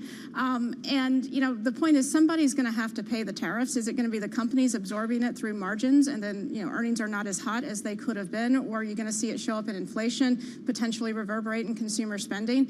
Investors, I think, have really just kind of talked themselves into the idea that there aren't going to be any potholes or ramifications from these tariffs. Mm-hmm. And one thing we also hear is that investors are really getting bulled up on 2026, and a lot of that has been from the tax bill and the bonus depreciation and CapEx. But, if there are some inflationary impacts that get pushed into next year, if there is some pull forward of demand that either pulls forward from the second half of this year or next year, I don't think investors are thinking about those kinds of things either, to be honest. Well, the thing is, when it comes to inflation, we were talking to Stephen Myron last week. He made the same point that you really haven't seen sort of the inflationary impacts that were warned about from tariffs show up in the official data. You also haven't really seen it in the labor market. I mean, we had obviously the rate of change is coming down, but still a very strong showing when it comes to the June payrolls report. So, in some senses, you could see how some of these investors are looking at the data. They're looking at what corporate America is saying and putting it all together and saying, this looks pretty bullish right now. Yeah, what we saw in the last reporting season is companies finally, after months of not really saying anything or even acknowledging the possibility of broad-based tariffs, finally started to talk about it. But we also saw a number of companies saying, look, this was far beyond our expectations. So I think there was a little bit of shock, and there was a little bit of, kind of get your messaging together. So we had a lot of conversations about mitigation, inventories, pricing, those sorts of things, but there weren't a ton of specifics. And as you guys mentioned at the top of the segment, right, a lot of companies did pull guidance. We need to get some more specifics in terms of how companies are thinking about this stuff. And frankly, they've had 3 months to do it. Mm-hmm. So I do think they owe Wall Street a little bit more specificity. Do you think that we're going to see the U.S. continue to rally like this? Because we've seen Europe do so much better, and now it seems like some of the shackles of uncertainty are lifted, right? So we're going to have to hear from the companies. Has it been enough of a lifting of uncertainty to let them proceed with things like CapEx? I have noticed that cost containment has crept up in the corporate earnings transcripts in recent months, so we'll see, frankly, where their heads are at. But if we think about sort of U.S. versus Europe, we had this moment, I think it was kind of back in March, where you really did see this kind of push in the money flows out of the U.S. and into Europe. Now, that had come off of very peakish inflows into the U.S. back last fall. So I think regardless of what the news flow had been, you were going to get some reversion. But the other thing that we saw when people were really kind of moving out of the U.S. and into Europe was European GDP forecasts were moving up. Economic surprises were turning positive. There was real excitement over Germany and what was going on in that economy in particular. So it wasn't just anti-U.S., it was genuine excitement over Europe. And as I talk to global investors, it feels like that latter part of the story has faded. And now I'm starting to hear a lot about, well, the U.S. still has the best productivity story in the world through AI, and we have to counterbalance that with some of these things we've been, sort of concerned about in the past. So it feels like a much more kind of balanced, nuanced look at the U.S. right now. Yeah, absolutely. And I will say it is remarkable at this point in the year to see that outperformance be sustained, because it was a much different narrative when you think back to January, February, March. I do want to get your opinion on what's going on with small caps, because as measured by the Russell 2000, we haven't seen an all-time high for that index since 2021. It feels like we can't quite get the story straight. How are you viewing the little So guys? we have a chart that we watch in our weekly every week, and I will confess, I put the weekly out a couple days early so I could take Thursday off. There you go. And so my chart is as of Wednesday, but basically what we've seen in small relative to large is really more of a stabilization of performance, and you have a good day every now and then people get really excited and say, small caps finally breaking out. Well, a couple things you need for small caps to break out is, one, you need real economic excitement. Maybe some of that's coming back from tax. We'll have to see. But generally, you want GDP above kind of 2.5%, like 1 to 1.5%, 2% isn't going to cut it. The other thing you want to see are things like some of these sentiment indicators like ISM move up. We haven't seen that yet either. So you can watch for some of those short-term indicators. But honestly, the thing I'm wondering about this morning, what I'm hearing is that after the NFP print, we've started to see rate cut expectations dialed down. Yeah. And that is really a big trigger, I would say, the last couple years for getting the fast money crowd to make these short-term small cap bets. And so the last couple weeks when I've been hearing these murmurings about small caps, is it finally time to get in? We've had a bunch of strategists around the street try to make these bullish calls. It's been in the backdrop of seeing those cut expectations getting dialed up. And now that we're dialing them down, even if it is because the economy is good, that takes away a catalyst from the fast money crowd. It's a great reminder. You think about an area of the market that really needs rate cuts. It's the small caps. Lori? And look, I would say the broader market too. We've seen in recent years when those rate cut expectations are getting dialed up, the S&P gets goosed as well. It's not just the small caps. Absolutely. Lori, great to see you. Great to kick off this week with you. That is Lori Calvasina of RBC. Let's get a check on what this market is doing. We're about 10 minutes out from the opening bell, and you can see we're about 0.4% lower when it comes to the S&P 500. We've had 2 straight weeks of gains, so maybe a little bit of that momentum coming out of the market. You look at what is doing well. Up top is Uber actually getting a price target upgrade from Wells Fargo, helping out shares, General Electric, AbbVie as well. The downside is more interesting this morning, in my opinion, because right at the top, as you expected, you have Tesla down almost 8% when it comes to percent-wise, taking 8 points off the index, definitely the biggest weight right now. But then you also have NVIDIA down a little bit. That certainly isn't helping Eli Lilly and Oracle as well. This is the individual picture. Let's take a look at the sector look as well, because you do have more red than green. You do have some bright spots in the market, as we just highlighted. Industrials, maybe. Utilities, maybe. But look at these moves. They're tiny. It's more interesting on the downside. As I said, you can see communication services, materials, and then consumer discretionary shaving 1.3% off the index right now, Matt. Yeah, right. Interesting trade today. It looks pretty bearish, although it's important to remember that we came from all-time highs and just continued to make new highs almost day after day last week. Coming up, Tesla shares are slamming on the brakes, and the company is now worth less than $1 trillion as Elon Musk makes another play into the world of politics, which he had promised not to do. This is Open Interest.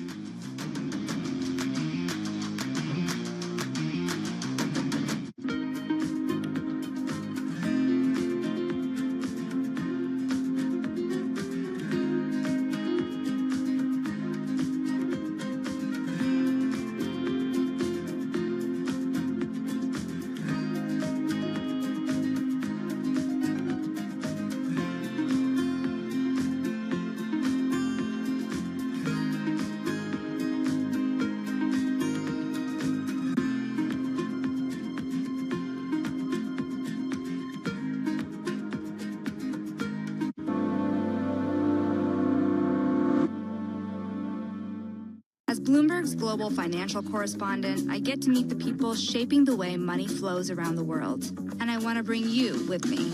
Now we're playing. Yep, now we're playing. First and foremost, I am a capitalist. The capitalist system is the best system in the world. There isn't another one that works as well. Citigroup moves $4 trillion a day. 5. Wall Street used to be a place. I love all these new Wall Streets. Y'all Street, Wall Street South. Now it's more of an idea. The optimism here is infectious. You think our New Yorkers are negative? Yes. Anything that trains people to understand probabilities and just think through things with a greater degree of nuance is a service to humanity.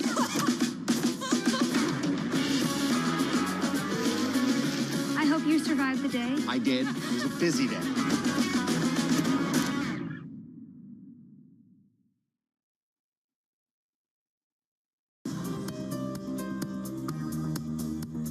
It's the countdown to the market open as we bring you the first trades across Europe. We'll debate the most important stories and what will drive the big investment decisions throughout the morning. I'm Guy Johnson. I'm Kriti Gupta. And I'm Anna Edwards. Join us every weekday morning for the opening trade, live at 7 a.m. here in London. Only on Bloomberg. Context changes everything. Bringing you up-to-the-minute global news whenever and wherever it happens. I'm Jumana Bersachi in Tehran, and this is Bloomberg. Our global headquarters in New York, I'm Danny Berger. Welcome to Bloomberg Brief. Let's set your agenda. Bloomberg Brief delivers the market news, data, and analysis you need live every weekday only on Bloomberg. Context changes everything. Africa, a region rife with potential for growth and opportunities, but not without its challenges. Bloomberg highlights the biggest stories, interviewing key players, and reporting on the issues impacting the region. Join us as we get to the heart of African business, politics, and economics, and ask the question, what's next? I'm Jennifer Zabasaja, and this is Next Africa. New episodes every month only on Bloomberg.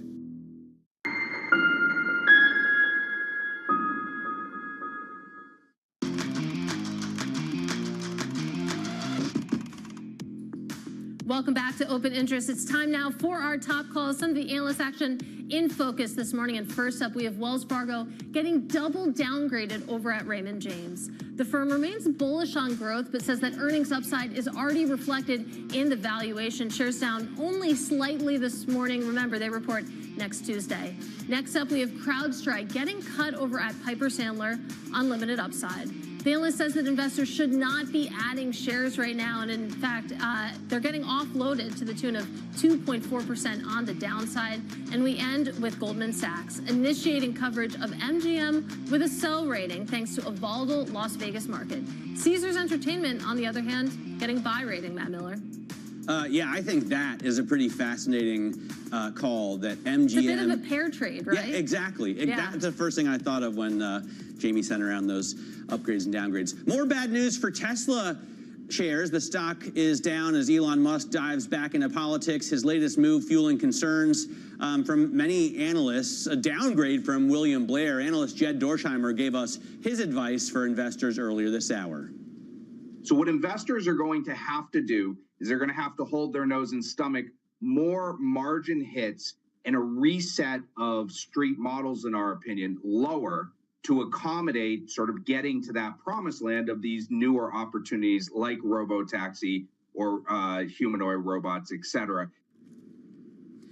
For more on Tesla's share reaction to the news, we are joined by Bloomberg's Max Chafkin, who isn't just a random dude sitting on the set with us, but actually hosts Elon Inc., the podcast, one of the co-hosts, I should say, of Elon Inc., the podcast about Elon and his businesses. This is especially interesting to me, Max, because Elon had an interview with Michelle Hussein about a month ago, I'd say, in which he said he's getting out of politics. It just hasn't paid off. It's done him no good, and it's over. Yeah, really memorable line. He said, I think I've done enough, which I think everybody in the room, no matter what your political persuasion was, they laughed with, agreed with.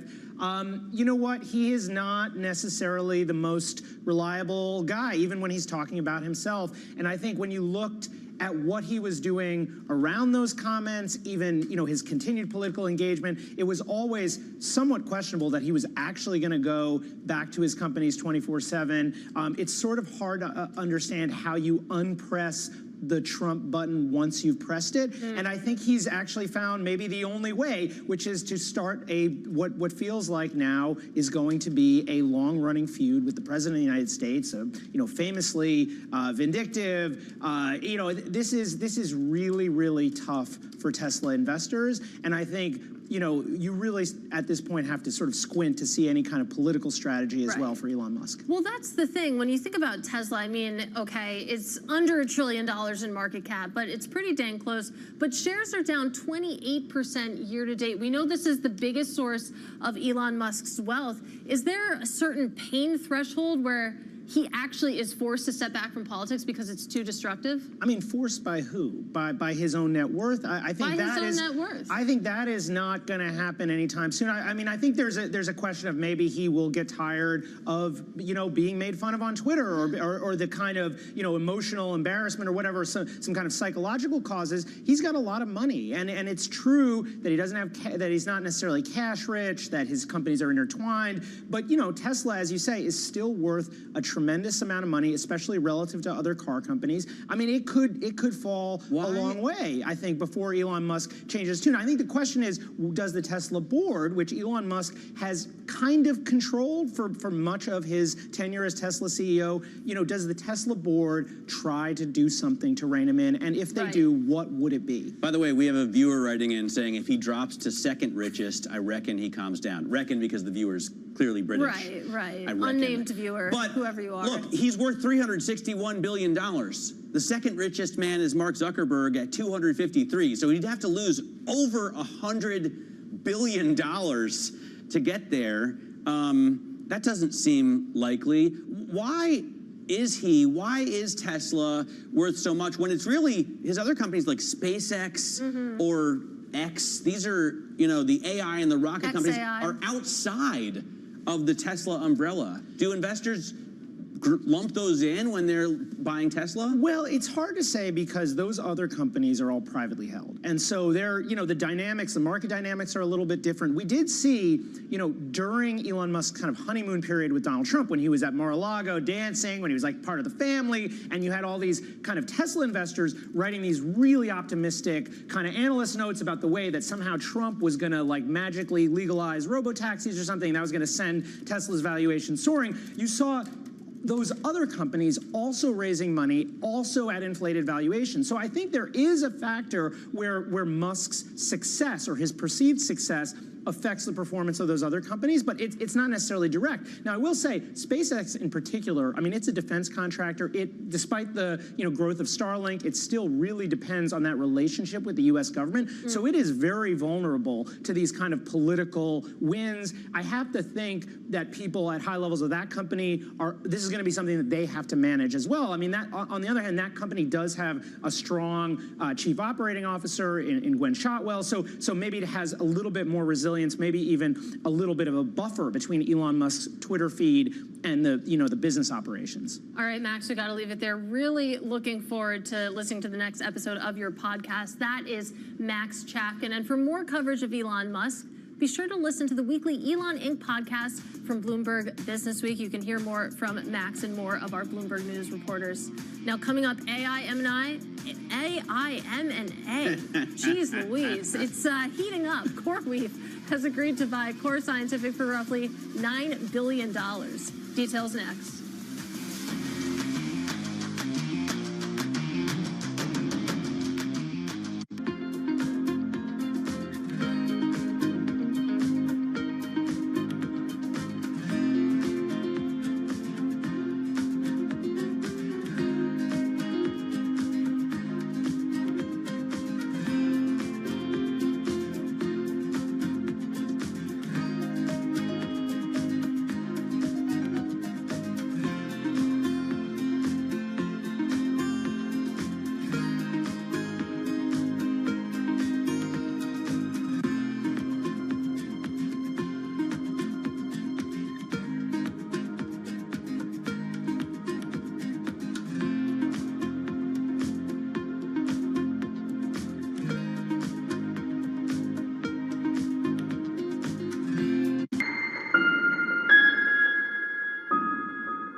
up-to-the-minute geopolitical news whenever and wherever it happens. I'm David Gura in Alberta, Canada, and this is Bloomberg. Why do the biggest names in business choose Bloomberg Television? That's a great question. It's a very good question. Interesting question. Good question. Great question. I so appreciate that question. You certainly ask interesting questions. Bloomberg Television. Top experts, great questions. Technology is embedded in every aspect of our lives. And laying the foundation for the future. From finance to defense, AI to entertainment. And from the road to the stars. Bloomberg brings you the latest stories of the people and companies pushing the tech sector to new frontiers. And the politics that shape global tech markets. I'm Caroline Hyde in New York. And I'm Ed Ludlow in San Francisco. Watch Bloomberg Tech every weekday. Only on Bloomberg Television. Bloomberg loves earnings. I know it's like your Super Bowl, right? I can't wait. It's like opening presents in the morning. All right, it will be exciting. Nobody covers earnings like Bloomberg.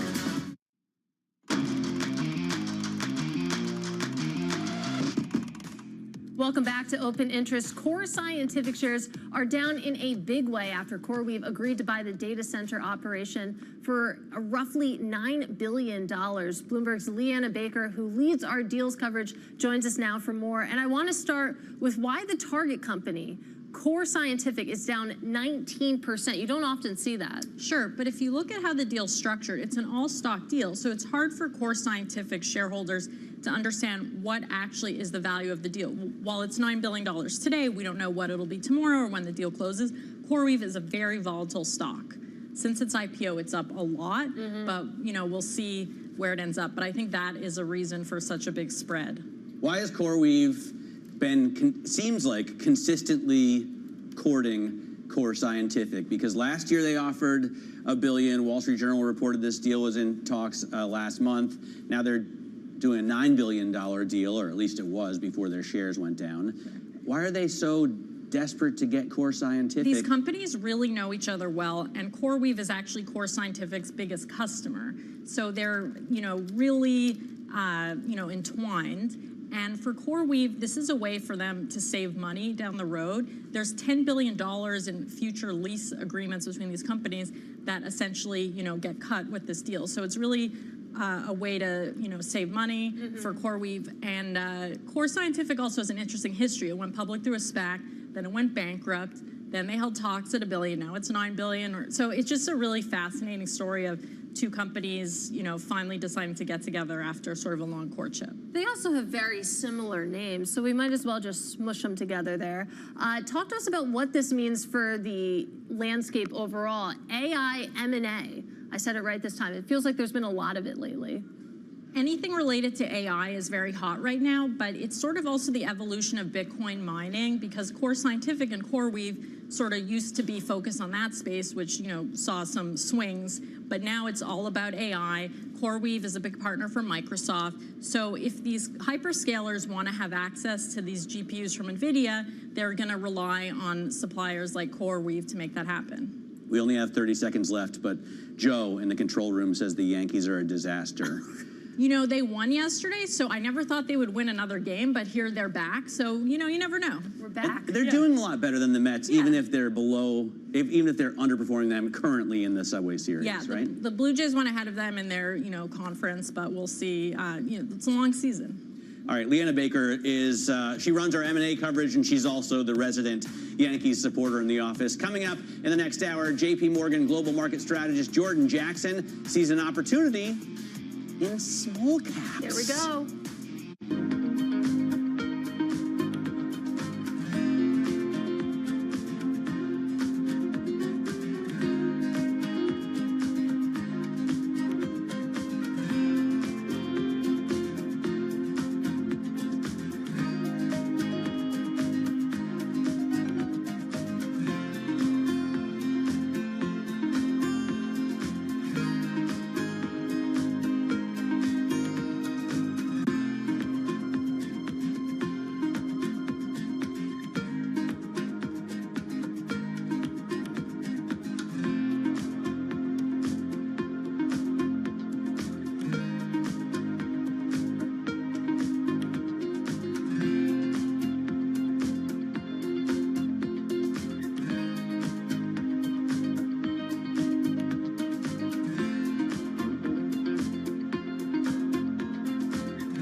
break down our CapEx into the buckets that we spend.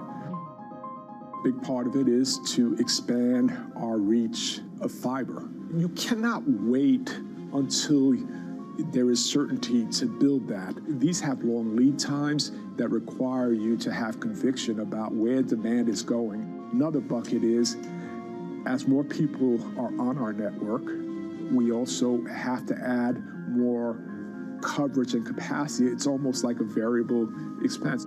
Third, we are modernizing our wireless network right now. Through the investments we're making, we are driving down our unit costs over time and providing more capacity to serve the demand that we think is coming. Do you have less confidence in that 3-year plan now than when you first came out with it, given that some people are having trouble deciding how things are going to look in the next 3 days?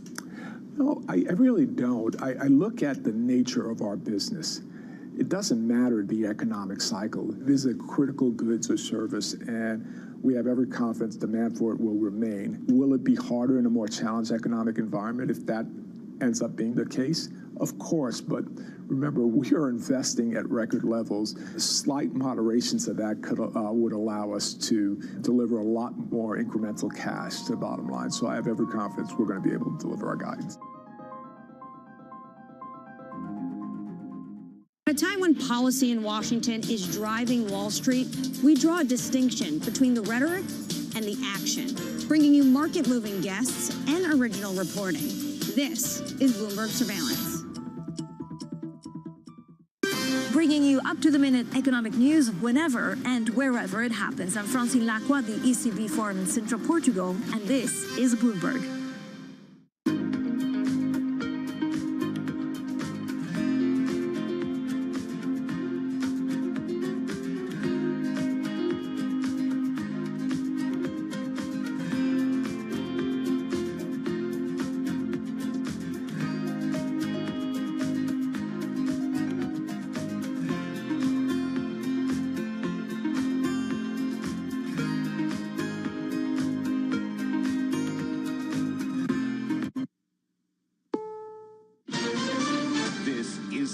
News on the Hour, sponsored by Progressive Insurance. I'm Deborah Rodriguez. The death toll has now topped 80. Dozens are still missing in catastrophic flooding in central Texas. A Christian girls' camp is confirming 27 of its campers and counselors are among the dead. CBS's Janet Shamlian is in Kerr County. For the children who are at Camp Mystic, we're hearing many of their older siblings went there. Their mothers went there. Camp Mystic has been around for almost 100 years. In fact, they would have celebrated their 100th anniversary next year. CBS's Maurice Dubois spoke to Carmen Jaime and her 8-year-old son Esteban, who escaped their RV campsite just in time. What do you think of this whole situation? Scared. Scared? Nervous. What scared you the most? The river rising up. What did it sound like? Racking, all of that.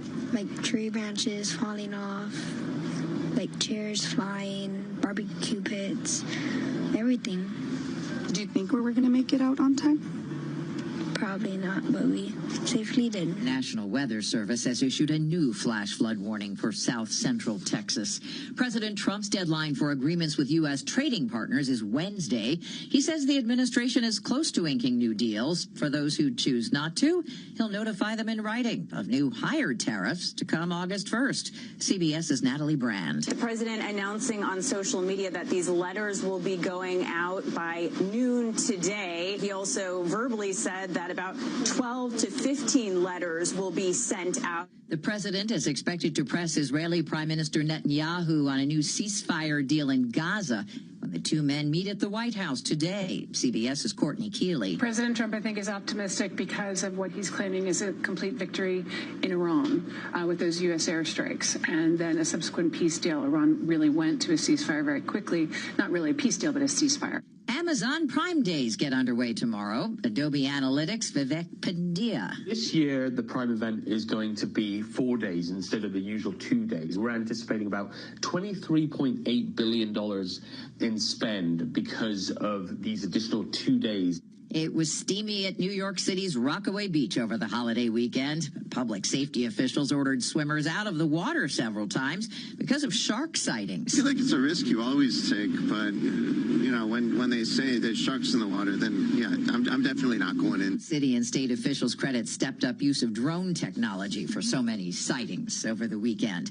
The Dow is down 85 points. This is CBS News.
Happy birthday to one of the Fab Four.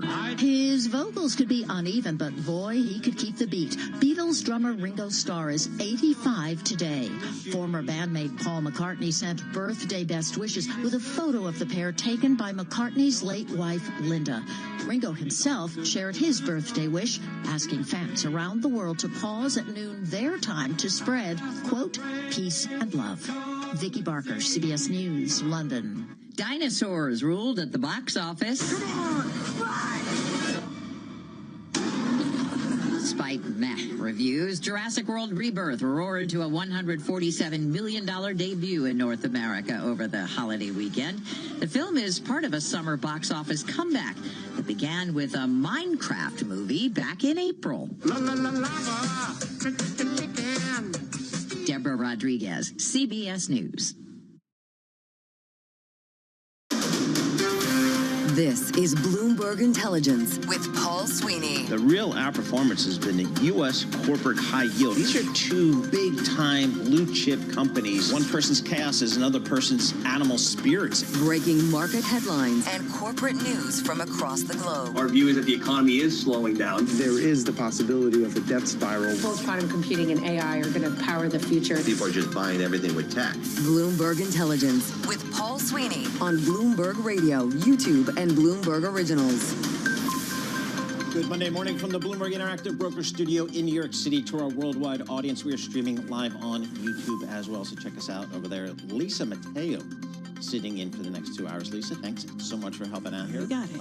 Hanging out till noon here today. We got a lot to get to. Sean Donnan, Bloomberg News senior economics writer, he's going to get us the latest on these tariffs. I'm now hearing an August 1 I guess, date to start these things, so we'll get the latest reporting there. Terry Spath, founder and CIO at Zuma Wealth, get her call on these markets. Craig Trudell, Bloomberg Global Autos editor. Tesla trading off again. I mean, Elon still working with the politics, and I think a lot of shareholders are getting kind of tired of that. Mark Douglas, Mountain president and CEO. He's going to give us the latest on the global advertising media space. His company, Mountain, went public recently. Stock is trading up from there. And Sam Fazeli is going to join us to round out this hour. We're going to talk all things global healthcare. So we've got a lot coming up in this first hour. Let's kick it off right now with Charlie Pellet of Bloomberg Business. Hi, thank you very much. And lots going on after a long holiday weekend for a lot of people. Paul Sweeney, you mentioned Tesla. That stock right now down 6.8%. A lot more on Tesla coming up in just a moment. This Bloomberg Business Flash is brought to you by IBKR. Will the U.S. retail sales growth rate be greater than 1.5% in June 2025? And IBKR forecast trader, the yes was recently at 11%. Start predicting today at IBKR.com. bloomberg.com/forecast. Last trading day for this contract is July 17th. Stocks lower across the board right now, a bounce off the bottom, but still the S&P down 25 now, 62.53. That is a drop now of just about 0.4%. Dow Industrials down 19. Dow Industrials down 148, drop there of 0.3%. Again, the S&P down 0.4%, down 24. NASDAQ down 114, drop there of 0.5%. 10-year at 4.36%. The 2-year 3.88%. Spot gold down $21 the ounce, 33.15, drop of 0.6%. West Texas Intermediate crude up 0.3%, 67.19 a barrel. So again, stocks lower. S&P down 24 at 62.54. That is a drop right now of 0.4%. Lori Calvasina is head of U.S. equity strategy at RBC Capital Markets. As for the market backdrop, she was interviewed this morning on Bloomberg Surveillance. The reality is when we've done sort of our typical valuation EPS type modeling, it tells us the market's a little bit over our skis. I even tried to put in some really, optimistic assumptions, take inflation down to 2%, raise earnings on a bottom-up basis from where they are for this year. I can get the math to 6,200, but if I just sort of use, baseline estimates on the street, the math is more like 5,900. All right, so to be clear, 62.54 where we stand right now. Lori Calvasina interviewed again on Surveillance this morning. Tesla lower after Elon Musk announced he is forming a new political party, digging deeper into a pursuit that's been a drag on his most valuable business. We've got Tesla down now by 6.1%. Of course, a lot more coming up at noon Wall Street time on Balance of Power. I'm Charlie Pellet. That is a Bloomberg Business Flash. All right, Charlie Pellet, thank you so much. We appreciate that. Let's take a look at some of the stocks on the move. Today, I'm Paul Sweeney alongside Lisa Mateo, and we're joined by Bloomberg's Christine Aquino. Christine, what are you looking at today? Well, Paul, let's take a look at CoreWeave today, ticker CRWV. So looking at those shares today, that's down more than 4%. That's after CoreWeave said that it has agreed to buy Core Scientific in an all-stock deal worth about $9 billion. So that transaction values Core Scientific stock at $20.40 per share, which is a 66% premium over the closing price on June 25. So that was the last trading day before the Wall Street Journal reported that the two companies were in advanced talks. So our Bloomberg Intelligence analysts are weighing in on this. They're saying that price does represent a premium of around 11 times the 2026 sales, but makes sense for both companies strategically and given its method of payment, which is all stock. And, as we know, CoreWeave has had its challenges. It had a dismal IPO, so perhaps this is its attempt to recover from that. But investors so far giving this deal a bit of a thumbs down. Shares lower today. Okay, now what about Tesla? We've been talking about Tesla a lot. I guess Elon Musk is running his mouth again. Is that what's going on here? Yeah, you can call it that, Lisa. But yeah, as Charlie Pellet mentioned earlier, Elon Musk again trying to get involved in politics, right? So Tesla, ticker TSLA, shares down currently more than 7% at the moment. And yeah, that's exactly it, right? Elon's foray back into the political sphere, not necessarily landing well with investors. We did see William Blair analyst Jed Dorsheimer downgrading Tesla to the equivalent of a hold and saying that investors are growing tired of the distraction at a point when the business needs Musk's attention. We also had Dan Ives weighing in earlier in Bloomberg Surveillance saying that perhaps the board of Tesla might need to take action given Elon's activities. So we'll see about that. That would be interesting because when you think about Tesla, you think Elon Musk. I mean, almost like no other company. Yeah, they're has synonymous. That key person exactly. Risk there. So I can't imagine the board doing something that'd be interesting. Expedia.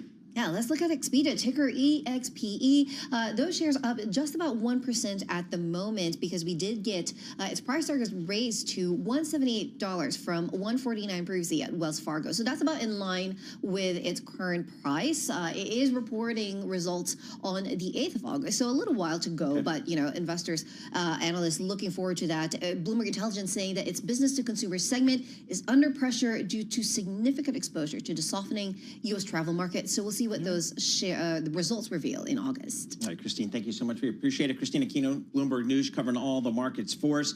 For more conversations like this, subscribe to our new Stock Movers Reports.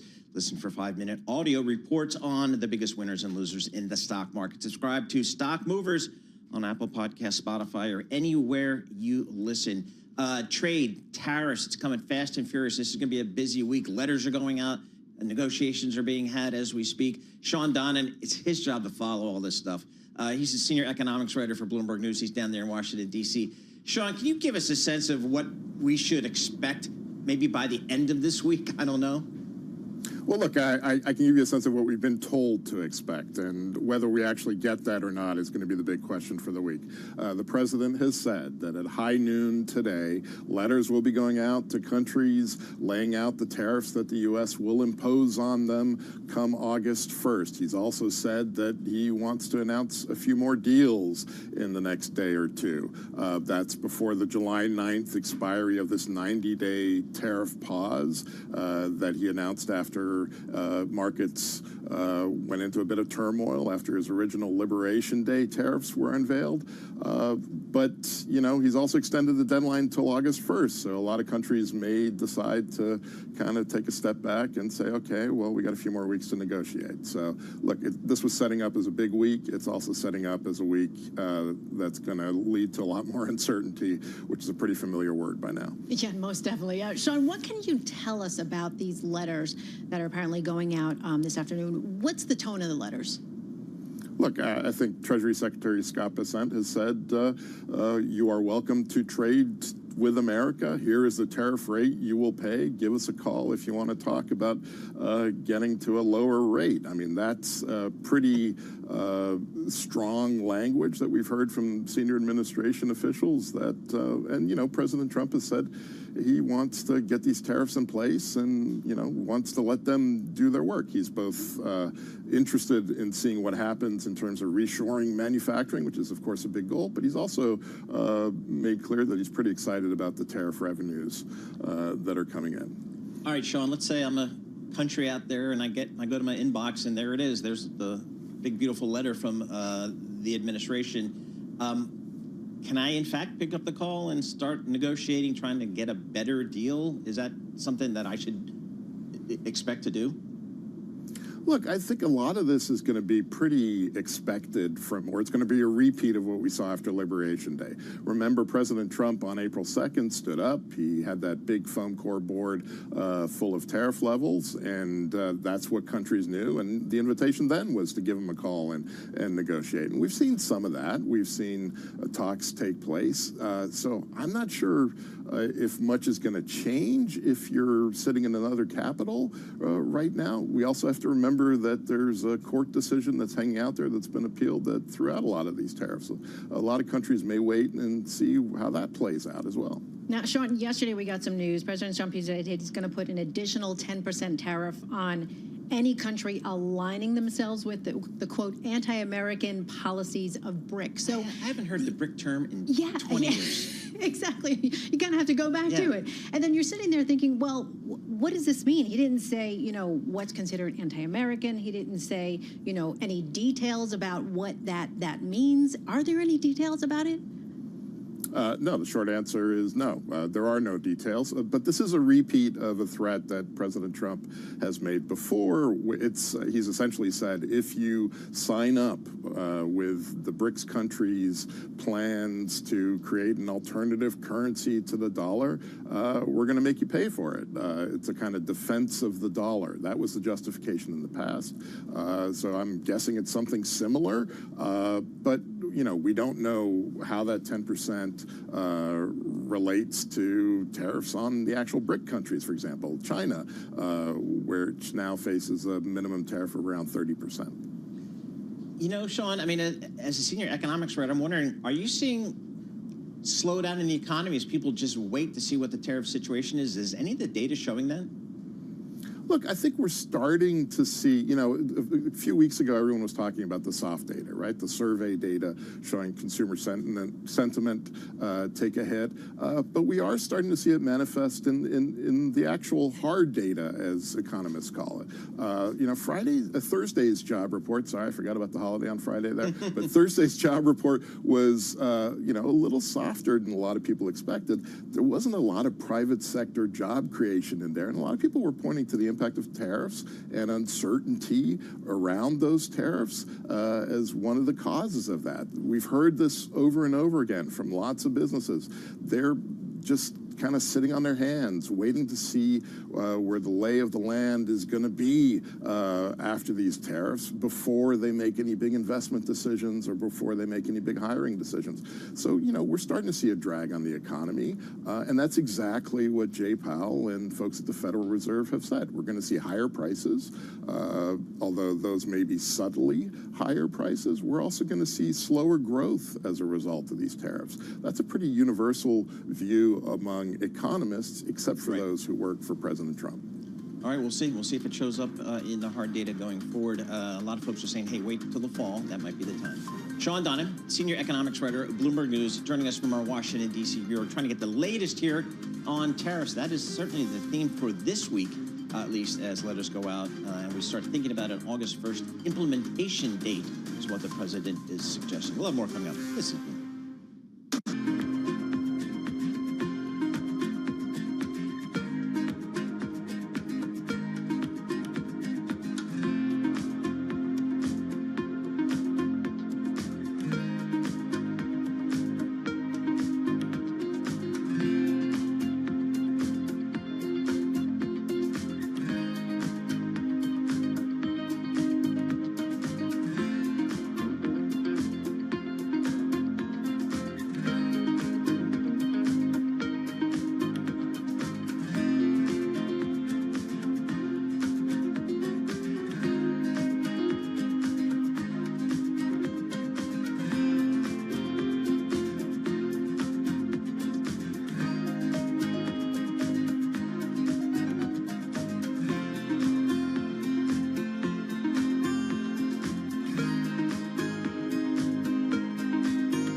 Markets, headlines, and breaking news 24 hours a day at Bloomberg.com, Bloomberg Television, and the Bloomberg Business app. This is a Bloomberg Business Flash. It's 10:21 on Wall Street. We do check markets all day long here at Bloomberg, and this Bloomberg Business Flash is brought to you by Oracle. Attention, growing businesses. Oracle's offering to cut your current cloud bill in half if you move to Oracle Cloud Infrastructure. For new U.S. customers with minimum financial commitments, see if your company qualifies at oracle.com/Bloomberg. We got the Dow, the S&P, NASDAQ all in the red. Back to work Monday, looking at losses. Stocks are falling, the dollar rising at the start of a potentially volatile week as U.S. trading partners rush to finalize deals with President Trump's administration before Wednesday's deadline. Short-dated securities outperforming. S&P 500 index right now is advancing. The S&P is declining, down 27. 62.52 drop there of 0.4%. The Dow down 210, drop there of 0.5%. NASDAQ down 115, drop there of 0.6%. 10-year 4.37%, the 2-year 3.88%. Gold is down $19 the ounce, 33.17, down 0.6%. And West Texas Intermediate crude now with a $67 handle at 67.48. It is up by about 0.8%. So again, down day for the U.S. stock market. Corporate news: CoreWeave is buying Core Scientific in an all-stock deal worth about $9 billion. That will allow it to expand its artificial intelligence data capacity. S&P down 0.4%. And for on-demand news 24 hours a day, subscribe to Bloomberg News Now wherever you get your podcasts. I'm Charlie Pelleton. That is a Bloomberg Business Flash. All right, Charlie Pelleton, thank you so much. We appreciate that. Lisa Mateo and Paul Sweeney, we're live here in our Bloomberg Interactive Broker Studio, streaming live on YouTube as well, so you can find us there. Market selling off, as Charlie was just mentioning here. A lot of cross currents out there for investors to deal with as we gear up for earnings season, which kicks into high gear next week with JP Morgan, really the first big. Imagine you're a startup Terry founder Spath with a joins us. She's the founder and groundbreaking CIO idea, of but you're Zuma struggling. Wealth, from a little place called Malibu, California, so I'm guessing we're zooming there. Terry, as you sit back, what's the conversation you're having with your clients as you try to prepare for the second half of this year from an investment perspective? Well, good morning, Paul and Lisa. It's really nice to be on here on a Monday morning on a market, a sea of red, with, as usual, tariff headlines sort of driving the movement of markets and this deadline looming between the U.S. and Europe. And that's just been the theme of 2025. It seems like it's just what is going on with tariffs. It's really been used as a negotiating tactic and not as policy, which is what investors are used to. They're used to seeing an 800-page deal for tariffs that are going to stay in place, and that's that. And then you start analyzing it. This has been a lot different under the current administration, and that's what's caused that huge drawdown that we saw in April, the big recovery, when we started getting more clarity on things that we've had since then.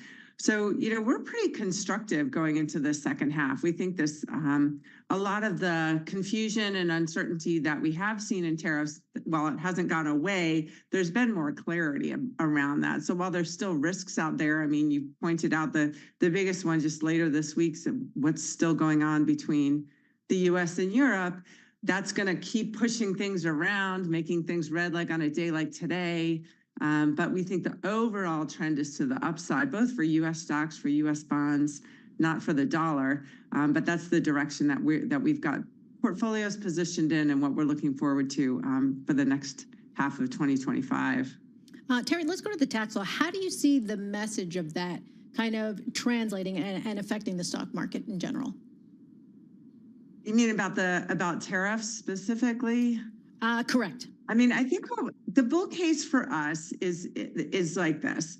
The big drawdown that we saw in April, almost 20% in the S&P 500. Do we think we're going to see something like that in the second half? Maybe we'll see. Of course, we'll see some drawdowns, but we're not going to see a 20% drawdown. We think the worst of that pain, that blood is really behind us. And that historically leads to rallies over the next 12 months. That momentum that we've seen more recently, that recovery, we think that continues through the rest of the year. Some other positives that we see is every single sector in the S&P 500 is participating in this rally. So the breadth is really good. We're not seeing sort of like 7 stocks or 5 stocks or whatever number of stocks, whatever, grouping we've got, kind of pulling things along and everything else isn't doing so hot. We're seeing every single sector doing well, maybe some exception in consumer cyclicals, which is the sector that holds Tesla. And that's sort of a very unique story, obviously, that's pushing that sector around. We don't see valuations as too expensive. We think valuations are higher than they were, but if we look on an equal weighted basis for the S&P 500, things are just fine. Inflation seems stable. Interest rates are reasonable. We expect the Fed to create a little bit of a tailwind as we go into 2025. We've seen, longer rates start to come down. So there's a lot of positives that we see driving this market going forward. Again, that big drawdown is behind us. We've got a lot of breadth in the market. Valuations aren't too bad. Inflation is okay. Interest rates are on the plus side. So overall, we think that all of those come together to make 2025, the rest of 2025, more comfortable than the first 6 months were for investors. So, Terry, we saw earlier this year a lot of investors move money out of the U.S. stock market into the European stock market, among others. Did you guys do that? And if so, was that kind of a short-term trade, longer-term play? Yeah, I'm glad you brought that up because I've just been focusing on the U.S. market. Absolutely, the international markets have been the winners of 2025. And the reason for that has a lot to do with what's going on in the U.S. That, going into the end of last year, the thesis that we heard all over the place was U.S. exceptionalism. We don't want anything but the U.S. The U.S. is the only place to be. That is a dangerous thesis. And we've seen the reversal of that here in 2025. And why is that? It's because a lot of these countries, particularly in Europe, is where we've been focusing, have been forced to shift their approach to fiscal spending, for example, to monetary policy. So when we look across the pond to Europe, to Germany in particular, what is going on there? We're seeing a lot more fiscal spend because all of a sudden you can't be as, I think, lackadaisical in Europe about how your economy is going to be doing, kind of leaning, a little bit on the quieter side. We're seeing a lot more push by governments for spending. We're seeing monetary policy that's still cutting interest rates, and all of that is pushing the growth expectations for Europe in general and specific countries in Europe to the upside. Much better growth. And oh, by the way, cheap valuations because Europe has just been, doing nothing for years relative to the U.S. And so we've seen great gains in that. And we do think it's an allocation that we're sticking with for all of 2025 because all of those trends remain in place. So we're not just constructive on the U.S., but absolutely have exposure to Europe and to particular. And I don't think late to get into those themes for the rest of this year because the drivers still remain very much intact for international developed. So I'm glad you brought that one up. All right. Thank you so much, Terry Spass. She's founder and CIO at Zuma Wealth for the latest look on the markets. For now, we want to go from the markets and shift over to Tesla. Tesla shares have been down. They're more than 7% right now. Here to tell us about it more and why is Craig Trudell. He's Bloomberg Global Auditor's editor. Craig, want to start out and talk about this. Are investors, are they just tired? I guess this is assuming, going according to what Elon Musk has been saying. Are they just tired of his kind of talking about this and putting himself out there and talking about politics when he should be focused on the company? I think they see all sorts of risks here. This is a matter of now, not just alienating Democrats, but also now going after Republicans and really sort of ticking off Donald Trump. And we've seen that with Trump going from, kind of biting his tongue when Musk was first attacking, the big, beautiful bill to really going after Musk in a more sort of pitched way. And, so this is, a risk for him to sort of make himself an enemy of both sides of the aisle in Washington potentially, but also just a great big distraction after he's assured everybody on multiple occasions, look, I'm going to sort of get back to business and tend to Tesla more than I have been since last year. So I have to ask this question: is there a board here at this company that can rein in Elon Musk here? There is. You wouldn't necessarily know it from the actions of the board, right? You know, to the extent that we've heard from the board recently, it's been to say, you know, Elon's our guy. You know, they batted down a report in the Wall Street Journal just in the last few months about, you know, potential succession planning at the company.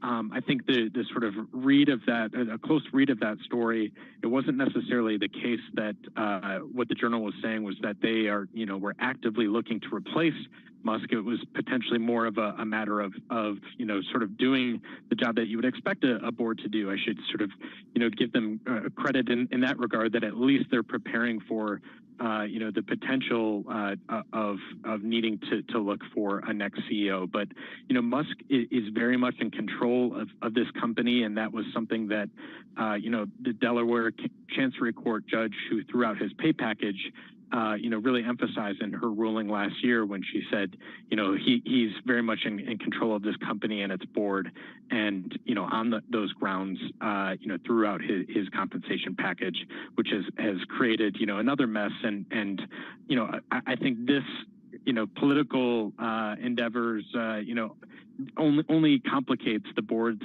attempt to try and get him compensated in a way that he's going to be happy with. Now, Craig, not too long ago, we heard Elon Musk saying, you know what, I'm going to get back to it. I'm going to focus on Tesla. This was after the last earnings. And now we're seeing the shift, right? He's talking about this America party. I mean, is this something that investors should be concerned about? That he's kind of going back on his word there? Yeah, I mean, I think, you know, some of the, it's not the only way in which he's sort of undermined himself and you know, potentially you made investors question the things that he's been telling them, because he also, you know, said to Bloomberg back in May that our sales are turning around, right? And that was not borne out in the deliveries numbers that the company reported last week. They had a 13% year-over-year decline in worldwide vehicle sales. That was almost bang on what they posted for the first quarter. So, you know, for him to say, you know, that he thinks in terms of political spending, he's done enough, that he's going to, you know, do a lot less of it in the future. You know, that was what he said in May, and this is pretty much 180 degrees different from what he was saying then. All right, Craig, thank you so much. Appreciate your reporting. Craig Trudell, Global Autos Editor for Bloomberg News. He is in London. I mean, it just feels like the brand has suffered damage, the Tesla brand. Well, I guess the data will prove that out, or not. I guess investors kind of expected. I guess. don't know. I don't know, but it seems like if you do a third party, you're kind of upsetting everybody. You know, it's like both sides of the aisle. I don't know how that's a good marketing strategy. So we'll see. But Tesla shares off about 7% today. Markets selling off, not going to oversell, off about 0.5% across the board. Mark Douglas, Mountain President and CEO. He's going to join us and get the latest on what's happening out there in the world of media and digital media. Maybe a little streaming talk, too.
markets, headlines, and breaking news 24 hours a day at Bloomberg.com, Bloomberg Television, and the Bloomberg Business app. This is a Bloomberg Business Flash. It's 10:40 on Wall Street. We do check markets all day long here at Bloomberg. We have got the Dow, the S&P, NASDAQ all trading lower, back to work Monday after a long holiday weekend for a lot of people. We are looking at losses for the U.S. stock market. S&P down 30, right now trading at 62.48. That is a drop of 0.5%. A lot of red on the screen with the Dow down 218, now down 0.5%. The NASDAQ Composite Index down 128, down 0.6%. Our Mag 7 Index is tumbling 1.1%. The 10-year 4.37%, the 2-year 3.88% on the 2-year. Gold down $17 the ounce, 33.19, drop of 0.5%. And West Texas Intermediate crude up 1.2%, 62.84 for a barrel of WTI. So stocks are lower. The dollar rising at the start of a potentially volatile week as trading partners rush to finalize deals with the Trump administration. As for markets and the tariff backdrop, Callie Cox is Chief Market Strategist at Ritholtz Wealth Management. You know, with tariffs, I think we're all just waiting on the economic impact of these tariffs. We haven't seen it show up in inflation data. It's understandable. Inventories pre-tariffs or pre-Liberation Day are still being drawn down. But, you know, I still worry about the inflation component. However, the job market is slowing. Consumer spending is slowing. It doesn't feel like this inflation impact will last for a while. Callie Cox, of Chief Market Strategist at Ritholtz, interviewed on Surveillance. Shell says second quarter trading results in both gas and oil will be significantly lower than in the previous 3 months. And S. Daniel Abraham, the billionaire founder of SlimFast, has died at the age of 100. He introduced SlimFast powder in 1977. For on-demand news 24 hours a day, subscribe to Bloomberg News Now wherever you get your podcasts. I'm Charlie Pelleton. That is a Bloomberg Business Flash. Charlie Pell, thank you so much. We appreciate that. Lisa Mateo, Paul Sweeney. We're live here in our Bloomberg Interactive Broker Studio. We're streaming live on YouTube. Now, speaking of that streaming thing, that's a business, folks. Lisa, I think people are watching these streams. I'm telling you, I think this YouTube thing could be something someday. And so whenever we talk about the streaming business, the digital media business, we want to talk to Mark Douglas. Mark is president and CEO of Mountain. The company just went public. MNTN is the ticker. And they had a good IPO, so congratulations there. Mark, thanks for joining us here in studio. Talk to us about going public in today's crazy markets, because, wow. Well, it was about 6 weeks ago, and I'll tell you 6 weeks ago, it was not a given that you were going to take a company public. It was 2 years of planning, but seemed extremely last minute. I'm talking hours before we started the roadshow. We were still with bankers, Morgan Stanley, Citi, Evercore, deciding on the timing. And we were like, is there going to be a jobs report next week? Right. Is there going to be an inflation? Like, we just needed a clean window of time. And we got it done, and I think it helped a few other companies, you know, kind of follow us. Like I grew up in New York City. You know how New Yorkers will like throw their arm in between the elevator doors when they're closing, like to keep the elevator open. I feel like Mountain did that to the IPO market. Good. We just threw ourselves between the doors, kept it open, and a few companies have followed us. Good stuff. I did that the other day. It didn't work for me when I threw the arm. It didn't work. Yeah, you want to get your arm back by the time you get to the other to where you're going. You guys deal the ad business, right? And we talk a lot about AI, how it's affecting, you know, companies and workers and just changing the corporate workspace. How is it affecting the ad business? It's having a really big impact in kind of two ways. One is, I think as a company, you have to be doing everything you can to leverage AI. So it's having a big impact on our sales, our marketing, things like 3/4 of our revenue now comes from inbound leads, partially because we're leveraging AI technology to make our marketing getting more efficient. We're doing the same thing for our customers. Our sales headcount is very stable again because we're getting more productivity. But then it's also affecting the business. I mean, ultimately, our customers are looking for their next customer. So they're using Mountain on streaming TV. They're using Meta on social, Google on paid search in order to leverage digital marketing to bring, to promote their products, or meaning our customers' products. And we're using AI technology to help identify who their target customer is. So those TV ads are super targeted specifically towards you because you show behavior that this might be a product you're interested in. So it's AI across the business. And I'll tell you, if you're not doing that, you're losing right now. I mean, it's the intensity of it is is quite up there. Talk about where we are in this migration of ad dollars away from what I'll call traditional broadcast and cable television to some of the more streaming platforms out there. It's just been a sea change. Where are we in that sea change? We're pretty far along. If you go into companies like Disney or Comcast, NBC Universal, Paramount. I was just in Cannes Lion literally 3 weeks ago, which is potentially, Lisa, the biggest boondoggle on the planet, and I've been there several times, and I can say that. It's not terrible to be in the south of France while you're at a trade show. Right. I would agree with that. In June, by the way. Rosé, they serve rosé with the Rice Krispies in the morning. Well, we had a billboard up that instead of saying rosé all day, said ROAS all day, return on ad spend all day. Nice. But I was just there I had a lot of meetings with some of the biggest media companies, and they're only talk about streaming. It's like they're streaming first in terms of the way they think about their businesses. I'm talking again like a Disney. And so the customers, meaning at that event, the biggest brands traditionally, Mount were focused on the smaller brands, small, mid-sized businesses. Streaming is their focus. And I think cable television, I don't think they see a distinction. They just see it as we're going to meet people wherever they are. And where they are now is predominantly streaming. But if they're still on cable, great. We'll meet them there also. But it's a streaming world is kind of the answer. Well, I have cable, okay? So, and the only reason I have it is because my husband wants to watch sports, right? So where does streaming stand with sports? Because we're hearing so many different things, right? The ESPN MLB contract, what's happening with that? Could it go to streaming? Like, could that be a big draw and a help for streaming? Yeah, so the year started, those same kind of conversations with live sports. So last year, live sports on streaming was very nascent. And this year, that's kind of the focus of a lot of these companies. So I think you look 12 months out, there won't be any distinguishing aspect. If you want to watch NBA Finals, it's available streaming live. It'll be available cable live. There won't be any differentiating factor, except one, the brands will prefer streaming because they get to be very targeted in who they deliver the ads to. And the more targeted they are, the more efficient that spend is for them. So the brands prefer streaming because of the digital targeting capabilities. The consumer, you should prefer whatever you like and whatever's easiest to turn on and watch. What we want to happen is we just want to see everyone watching TV, however you like to consume it. All right. The NFL, are we going to see a big Sunday package go to the NFL on a streaming? Absolutely. And really? Because that's going to be a sea change for a lot of people. The other thing is when you bring in streaming, you bring in Amazon to bid on it. You bring in Netflix. And these are some of the literal, Netflix is worth over $500 billion.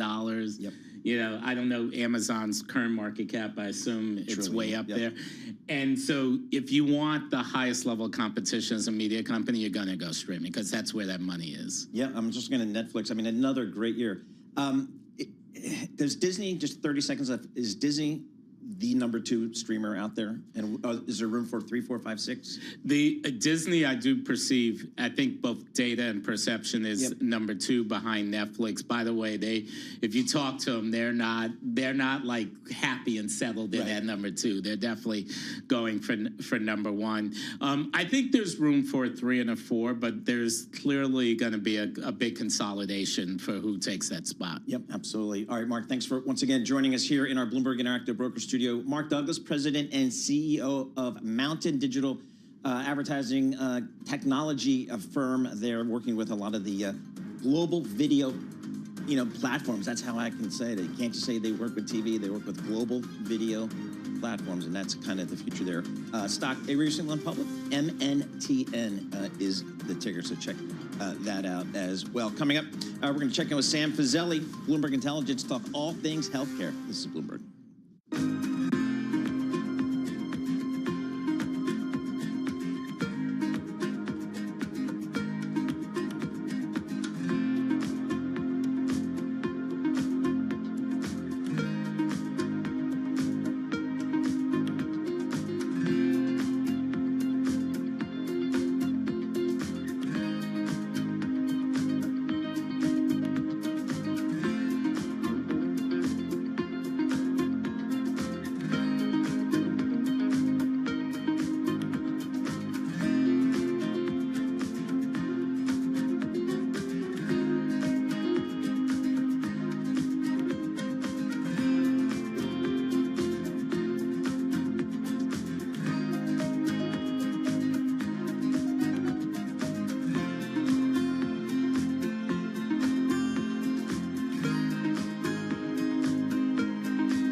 Listening to Bloomberg Intelligence with Paul Sweeney on Bloomberg Radio. All right, well, the House passed President Trump's latest tax and spending bill, but what does that mean for the pharmaceutical industry? Well, we're about to learn more. I want to introduce to you Sam Fazeli. He's Bloomberg Intelligence Director of Research for Global Industries, Senior Pharmaceuticals. Sam, I want to start there. I mean, what does this mean for pharma? So the one big, beautiful bill had in it a couple of things. Many things, obviously. I can't remember how many pages it was supposed to be, but for the pharma industry, I'm going to focus on two things right now, right? One is a good thing. So there is an orphan drug change that impacts the IRA and actually impacts some really big drugs here. What's an orphan drug?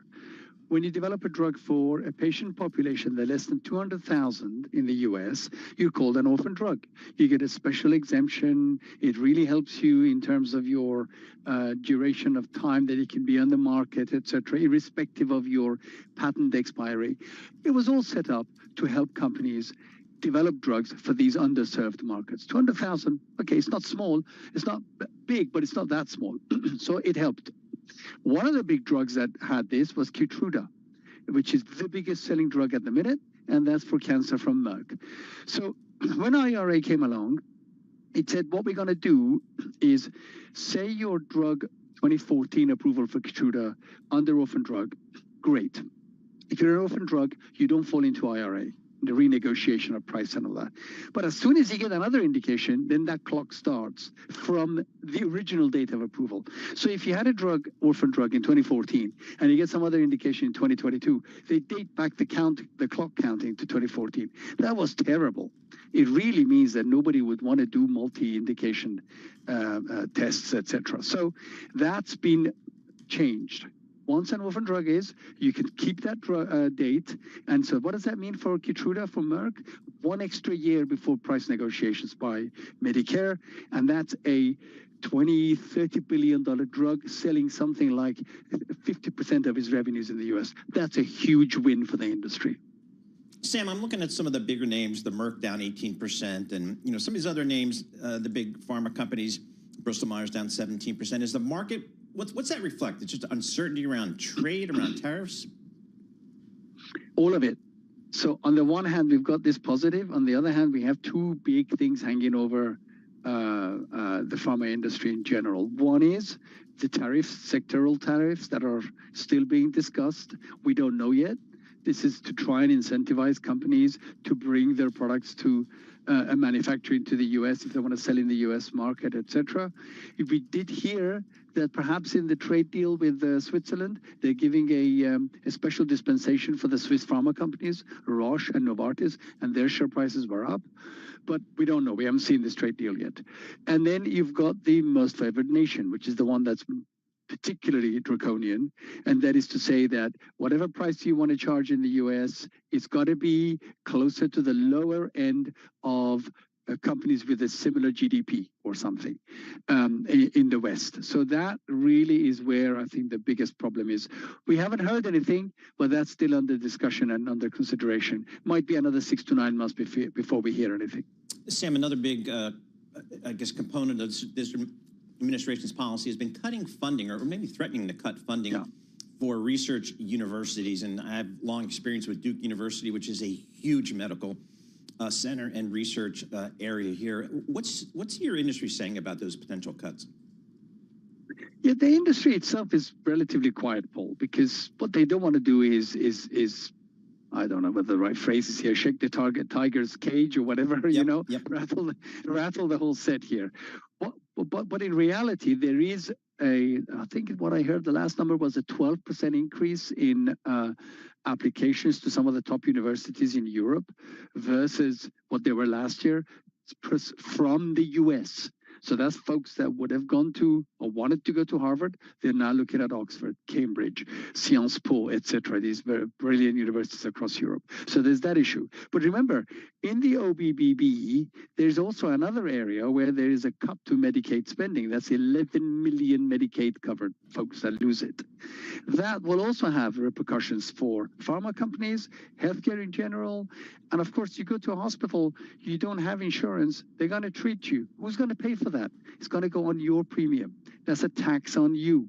That's, let's see how this all pans out, but not good there either. All right, Sam, I want to talk about the Medicaid cuts. I'm going to kind of put you on the spot there, but it's going to affect insurers who focus on Medicaid. They might lose customers. So what does this mean for, like, let's say, Elevance Health, United Health, companies that do deal with this? Yeah, so they are clearly under pressure, and there's a risk for them. And one of the issues is exactly what you just said. This is completely upsetting the cart here for the insurers in general.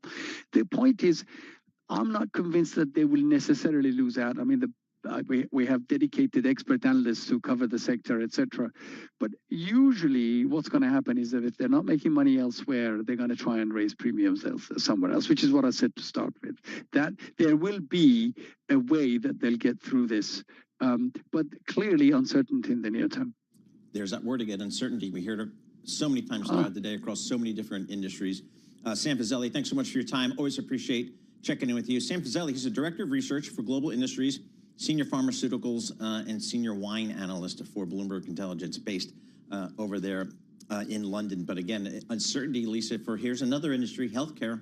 Right. They're just kind of waiting to see how some of these provisions in the tax and spending bill, as well as the tariffs are going to impact global healthcare. Yeah, I think we need to start doing shots every time we hear uncertainty. Exactly. All right, for our listeners in the U.S., a reminder, you can listen to us via satellite radio on Sirius XM Channel 121. Access the world's only global audio business network, coast to coast, 24 hours a day. Bloomberg Radio on Sirius XM Channel 121, presented by Oracle.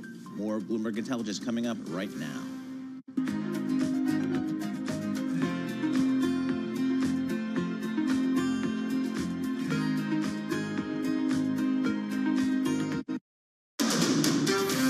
This is Bloomberg Intelligence with Paul Sweeney. The real outperformance has been the U.S. corporate high yield. These are two big-time blue-chip companies. One person's chaos is another person's animal spirits. Breaking market headlines and corporate news from across the globe. Our view is that the economy is slowing down. There is the possibility of a death spiral. Both quantum computing and AI are going to power the future. People are just buying everything with tech. Bloomberg Intelligence with Paul Sweeney on Bloomberg Radio, YouTube, and Bloomberg Originals. All right, Lisa Mateo, Paul Sweeney, live here in our Bloomberg Interactive Broker Studio, streaming live on YouTube as well. Coming up, we're waiting just moments, a press briefing on the Texas flooding. Kerr County Sheriff and other officials are going to give a press conference for an update on the flood situations. We will bring that to you when it starts. Coming up, we're also going to check in with Julie Fine, Bloomberg News Texas Bureau Chief. She'll have the latest reporting on some of the rescue efforts that are ongoing there. Anurag Rana, Bloomberg Intelligence Technology Analyst. He'll break down that CoreWeave and Core Scientific all-stock deal and what it means for the tech space. Brian Jacobson, Chief Economist at Annex Wealth Management, give us his outlook for the markets. So we got a lot coming up. Right now, let's go to Charlie Pellet and get a Bloomberg Business Flash. Charlie. Thank you very much, Paul Sweeney. And here's what's going on. Stocks lower across the board. A lot of red on the screen. Back to work Monday after a long holiday weekend for a lot of people. S&P down 34, 62.44 where we stand right now. That is a drop of 0.5%. The Dow down 246, a decline of 0.5%, while NASDAQ is trading lower by 0.7%. NASDAQ Composite Index down 150. Our Mag 7 Index tumbling 1.3%. Tesla helping lead the declines there, down 7.5%. I have a whole lot more on Tesla for you in just a moment. 10-year, 4.37%. The 2-year, 3.89%. Gold is tumbling $17 the ounce, down 0.5%, 33.19. And West Texas Intermediate crude up 0.7%, 67.50 now for a barrel of WTI. So stocks are falling, the dollar rising at the start of a potentially volatile week as American trading partners rush to finalize deals with President Trump's administration. I'm Charlie Pellet. That is a Bloomberg Business Flash. All right, Charlie Pellet, thank you so much. We appreciate that. Lisa Mateo, Paul Sweeney here. Let's head down to Texas right now for a press conference regarding an update on the flood situation. Assets from local, state, and national first responders. Hundreds of trained first responders are working every aspect of this emergency. As of 8:30 this morning, we recovered 75 deceased bodies here in Kerr County, including 48 adults and 27 children. Of this 40,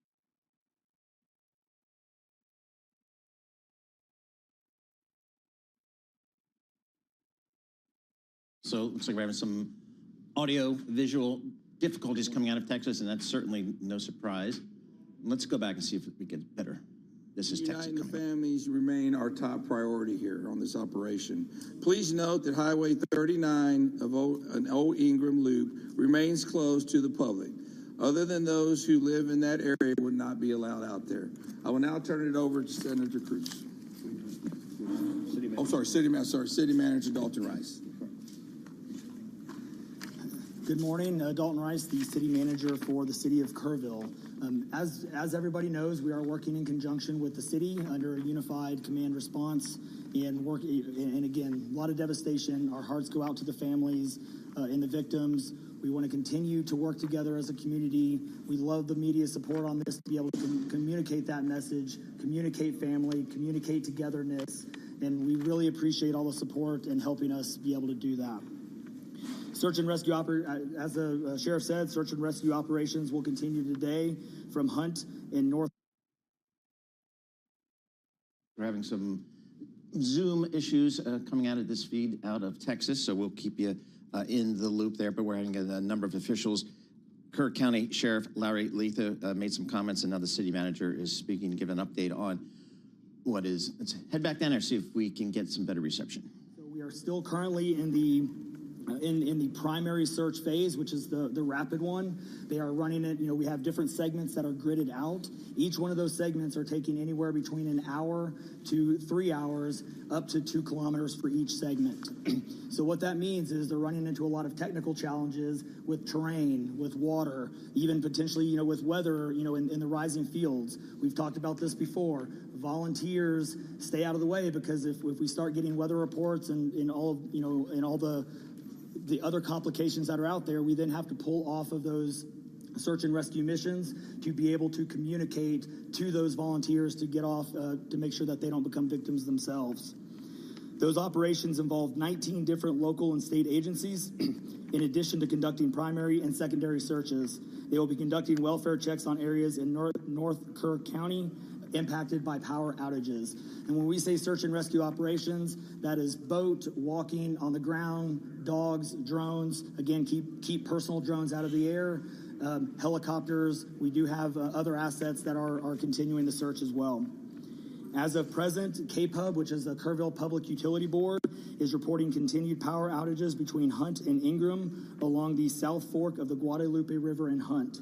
In the South Fork area, there are approximately 40 down power lines and significant infrastructure damage. KPUB has brought in additional utility personnel to help with restoration, but it's not possible at this time when the power is going to be restored. There are some substations along with those power lines that we are still trying to get access to, just from debris buildup or them being completely wiped out. So we do not have an estimated time on when those are going to be fixed. We continue to have substantial number of requests for volunteers, as I said before, and donation opportunities. We are asking those who want to volunteer to contact the Salvation Army in Kerrville by phone at 830-465-4797 or in person at 855 Hayes Street in Kerrville. Monetary donations can be made on the Community Foundation of the Texas Hill Country's website at www.communityfoundation.net. They have a Kerr County relief. All right. So again, some more difficulty broadcasting coming out of Texas. Press briefing there, including some officials from Kerr County, as well as Senator Ted Cruz. U.S. Senator Ted Cruz is in attendance as well, giving us the latest on that evolving situation. Let's take it to more Bloomberg reporting on the Texas flooding from Julie Fine, Bloomberg Texas Bureau Chief. Julie, what's the latest? What are officials working on at this point? Well, I think officials are still working on, certainly the governor has been very clear. They continue to call this a search effort, and they will search for everybody, but they're trying to find, there were 41 missing people as of yesterday. Now today, Camp Mystic is saying that 27 children and counselors have died in the floods. They continue that recovery effort right now. It's a difficult time here. It is a very, very difficult time here because you have to strike that delicate balance, and you're trying to make sure the search continues. You've also got more bad weather coming this way and questions about were people notified correctly. So there's a lot for everybody to sift through. There are volunteers from all over the country here now. It is interesting because you hear them, law enforcement, saying, we don't need any more people here. We have plenty of volunteers. In fact, some make it more difficult if you have too many people in the area. So they're now discouraging people that don't need to be there from going there as they try to make their way through what is going to take weeks. And Julie, what we didn't get to hear is what went wrong. I mean, this area is prone to flooding. I mean, this certain particular experience is unimaginable, right? 45 minutes, the river surged 26 feet. I mean, you can't even fathom that. But what did go wrong there?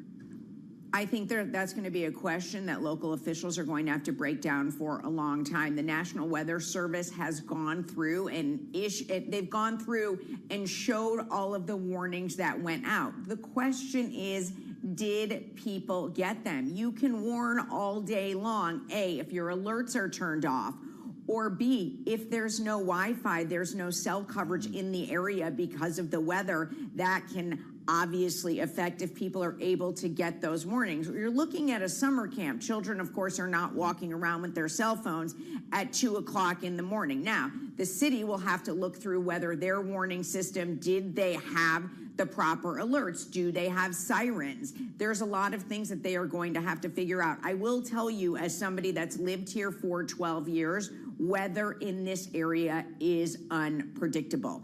They can predict a tornado and then it's 75 miles away. So that is what officials are going to have to break down in the coming weeks for obviously everybody that wants answers, but certainly the families of those who lost loved ones. So, Julie, we're hearing again from those officials down in Kerrville. Have we heard from the governor's office as it relates to this tragedy? The governor has had several press conferences and news conferences over the weekend.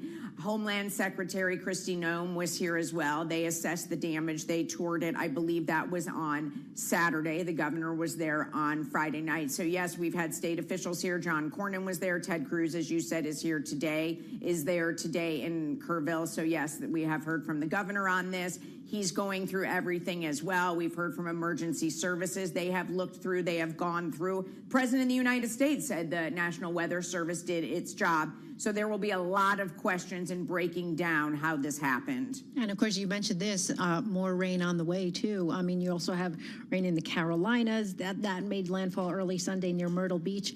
What can be expected with this more rain in the forecast? Yeah, there is more rain in the forecast. In fact, yesterday they had to pause what they were doing because there was so much rain in the area. I mean, it's not projected to be what we've seen in the past few days, but these are, and it's not just Kerrville, and it's not just around this camp. You're talking areas near Austin and in the surrounding areas. So the forecast is definitely a problem. Certainly they are not expecting what we saw this past weekend. All right, Julie Fine, thank you so much. Bloomberg Texas Bureau Chief with the latest on those deadly floods in Texas. All right, we're going to shift gears now. I want to take us to Anurag Rana. He is Bloomberg Intelligence Technology Analyst. CoreWeave, that is the big headline. Buying Core Scientific, it's an all-stock transaction. Anurag, I want to bring you in and talk about this for CoreWeave. What is the benefit from this? What do they gain from this? Well, think about it, that they have capacity to process X number of transactions or the backlog that they have. With this particular deal, they are expanding their infrastructure. I mean, it's a very simple deal, as if, they're just buying more factories to produce what they do. So it's as simple as that. All right. So I'm not a tech person, but I know. Tell us what CoreWeave is. What do they do? And why are they shelling out $9 billion to get bigger, I guess? Yeah. So in the purest of pure forms, they are just renting computing resources to anybody that wants to run an AI infrastructure. They are a very big NVIDIA shop. They basically buy GPUs from NVIDIA. They create a network or an infrastructure, and they give it to people to go out and experiment or do whatever they need to do on that infrastructure. It's no different than what AWS does, but very heavy focus on GPUs rather than the CPUs. So that's really the big difference between a pure play provider like CoreWeave versus Amazon Web Services. Now, if you can dig into some of the background, what kind of challenges has CoreWeave had in the past? I mean, didn't they have a pretty dismal IPO? Yeah, I think that's really the most important thing is, everybody thought when they're going to come out as the first pure play, AI infrastructure IPO, it's going to be extremely popular, but it didn't happen. And the reason for that is because they need a large amount of upfront capital to build these data centers, and then the workload comes in over the next several years. So there's a lot of questions about whether there's going to be sustainability of this GPU demand going forward several years out. So that's why you are right. The IPO came at 40. In a few days, it was down to 35. But now we are seeing, the stock closer to 160 before this deal was announced. So we have talked about it before that, why aren't they doing a secondary when it's like $160 stock? So what they did instead is they used their stock to go out and buy another competitor. I shouldn't say competitor, but, another company in that space so that it expands their capacity. And, I think they're doing the right thing by using stock at this point. Are there more CoreWeaves out there, Anurag, kind of more pure play AI stories, maybe the kind of the sausage of AI, if you will, the guts, that somebody could take public? there are multiples of them there, but they are much smaller size in Corby. I would say there would be hundreds of them at this point because, you go out, you buy the GPU, you go out and start renting it out. In a long time ago, this high-powered computing was used for Bitcoin mining, and then when that's not in favor, these guys are renting out their infrastructure for other reasons. So there are other players out there, but almost all of them are much smaller than CoreWeave from a pure play point of view. Now we digged into CoreWeave. What about Core Scientific? What's the attraction to them? I mean, it's just they're expanding the number of, the capacity that they have to process the transactions in a sense that CoreWeave has a massive backlog right now. They have people wanting to use their services, and then these guys have to go out and lease it from, other companies like Core Scientific. In this case, they said, they have an agreement with them to lease their facilities. They just said, we'll buy it out and expand their size. And I think that's as simple as that. And I think I have to point out, Lisa, CoreWeave, based in Livingston, New Jersey. New Jersey, yes. So it just goes to my, folks, a little history lesson. Before there was Silicon Valley, there was New Jersey. There was Central Jersey, the Institute for Advanced Study, Princeton University, Menlo Park, New Jersey. Before there was a Menlo Park, California, before there's a Sand Hill Road in Silicon Valley, there's a Sand Hill Road in Jersey. So there's all these Jersey guys went out and created Silicon Valley. It all comes back to New Jersey. All right, Anurag, thank you so much. We appreciate it. Anurag Rhyme, he's a technology analyst for Bloomberg Intelligence. He's in that Chicago bureau trying to establish Chicago as a technology hub here. So we're looking at a market selling off a little bit here, Lisa. Don't want to read too much into it. We were off on markets were closed on Friday, so a little bit of catch up here. But it just feels like the tariff talk, which is kind of ramping up a little bit here, kind of just bringing to the forefront maybe a topic that people had kind of pushed back a little bit. But now with the letters going out, the negotiations taking place, we now have an August 1 date when presumably many of, if not all of these tariffs will go into effect. So it's become a little bit more real maybe for some investors today. Yeah, about a 3-week pushback. So we'll see what happens.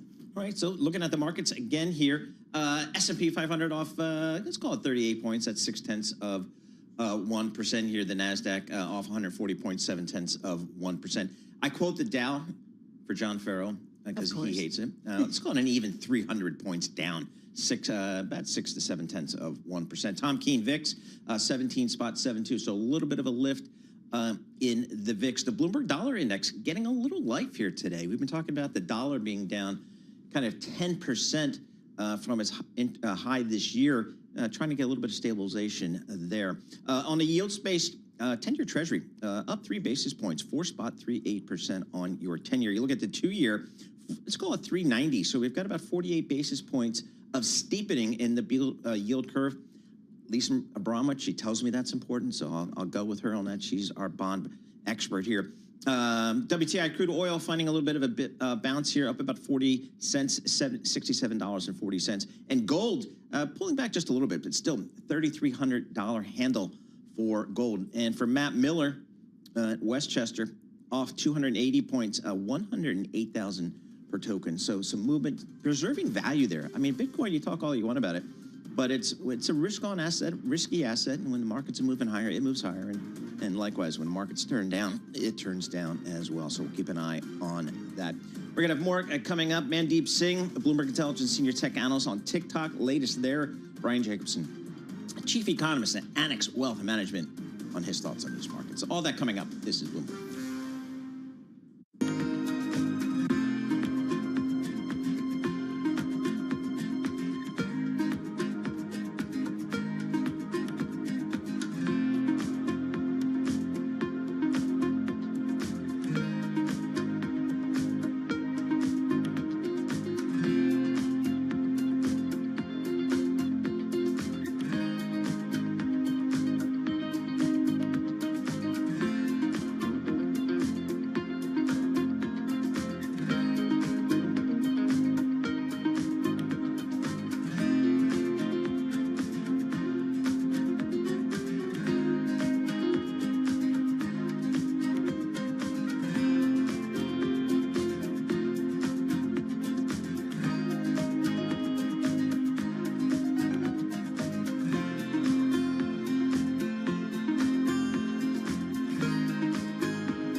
markets, headlines, and breaking news 24 hours a day at Bloomberg.com, Bloomberg Television, and the Bloomberg Business app. This is a Bloomberg Business Flash. It's 11:21 on Wall Street. We do check markets all day long here at Bloomberg. Lows of the session right now. And this Bloomberg Business Flash is brought to you by Oracle. Attention growing businesses. Oracle's offering to cut your current cloud bill in half if you move to Oracle Cloud Infrastructure. For new U.S. customers with minimum financial commitment, see if your company qualifies at oracle.com/Bloomberg. Stocks are falling, the dollar rising at the start of a volatile week as American trading partners rush to finalize deals with President Trump's administration before Wednesday's deadline. S&P 500 index lows of the day right now down 41.6238, a drop now of 0.7%. The Dow also down 0.7%, tumbling 322 points, while NASDAQ is down 156, a drop there of 0.8%. The Bloomberg Mag 7 index down 1.2%. Tesla leading the way lower, down 7.1%. The 10-year 4.38%. The 2-year 3.89%. Gold down $17 the ounce, 33.19, drop there of 0.5%. And West Texas Intermediate crude up 0.8%, 67.53 for a barrel of WTI. Apple says it is appealing a $580 million fine from the European Union, calling the penalty unprecedented, and the regulators required changes to its App Store as, quote, unlawful. Apple shares down now by 0.7%. For on-demand news 24 hours a day, subscribe to Bloomberg News now wherever you get your podcasts. I'm Charlie Pelleton. That is a Bloomberg Business Flash. Hi, Charlie Pellet. Thank you so much. We appreciate that. Lisa Mateo, Paul Sweeney live here in our Bloomberg Interactive Broker Studio. We're streaming live on YouTube, so check us out there as well. Well, I think we're about 6 months into this discussion and analysis of what tariffs mean to the economy. And I think the consensus is slower growth, maybe some higher inflation. But I don't know, if you look at the hard data, I'm not sure I'm seeing it. Certainly not really in inflation. Maybe a little bit in slower growth. I don't know. But let's talk to an expert on this stuff here. Brian Jacobson, Chief Economist at Annex Wealth Management. Brian, what are your expectations for an economy that has to deal now with fairly broad tariffs if come maybe as soon as August 1?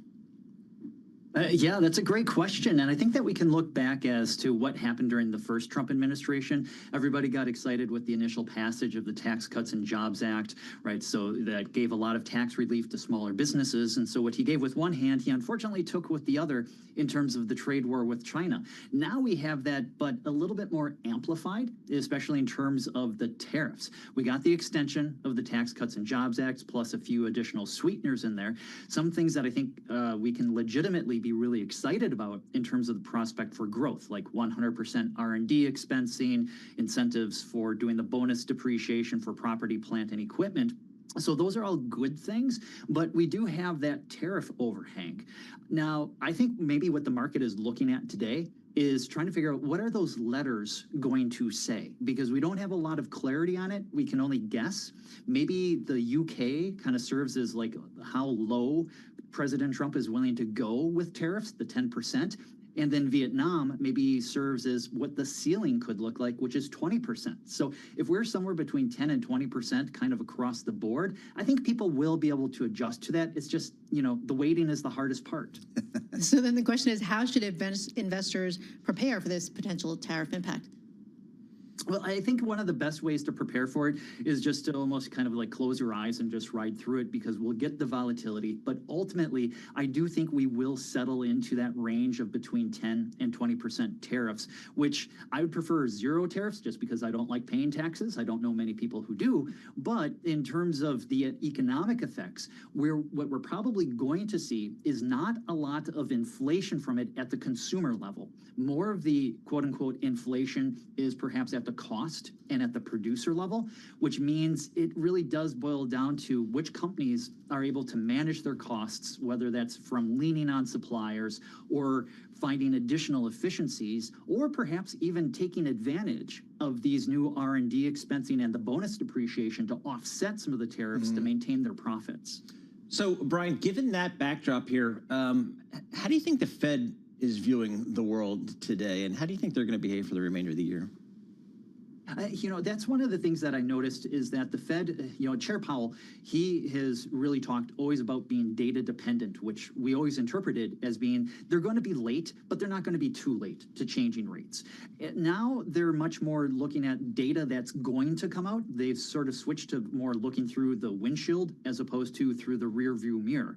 And that is somewhat dangerous because what it means is that if their model of how tariffs, taxes, and immigration will affect the economy, if that's wrong, then they're going to have to do a rather large about face when it comes to policy.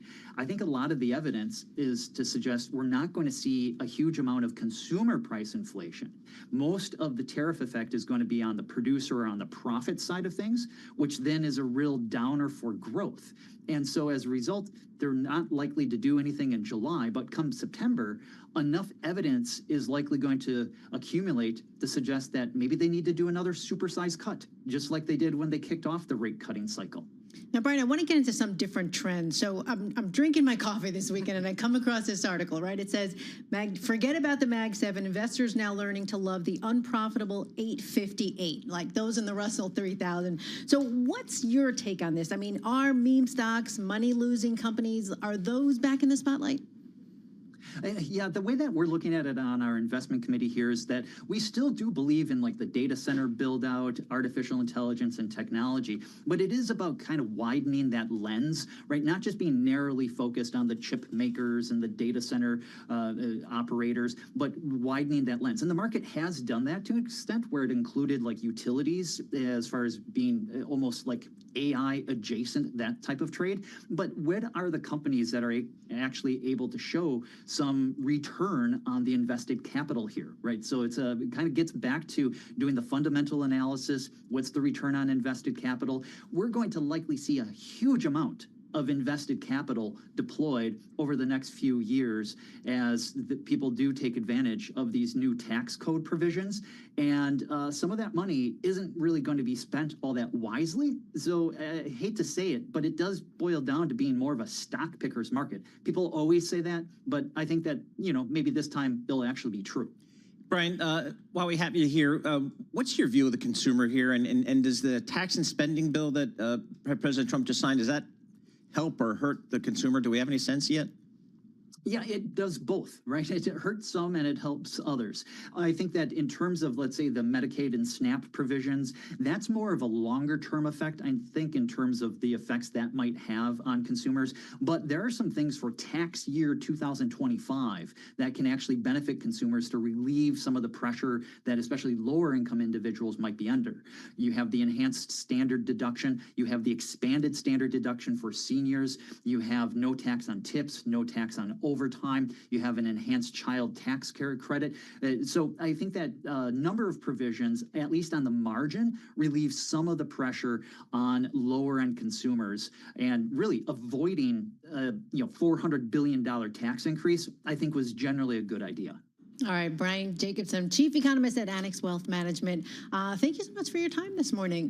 We want to move on now to the latest TikTok news. We're going to bring in Mandeep Singh, Bloomberg Intelligence, Senior Tech Industry Analyst. Okay, so Mandeep, President Trump getting ready to begin talks with China about a possible TikTok deal to sell the app. I want to ask you, where do we stand in this right now? What is the latest? I mean, from what we know, President Trump is pretty confident that there is a buyer. In fact, there could be private equity buyers, a consortium who may be interested in buying TikTok US. And at this point, they want to make sure that it goes through in terms of getting the approval from China. But in the process, they have launched a new app, TikTok has, and that sort of suggests they want to decouple the algorithm from the core TikTok usage. So that was also a point of contention in terms of getting the approval. So I think the two go hand in hand, that one, there is a buyer available, and the other, the app is getting a changeover in terms of decoupling the algorithm. All right, so am I going to have effectively two TikToks out there, the TikTok app we all know and love, and then something that they are doubling internally as M2?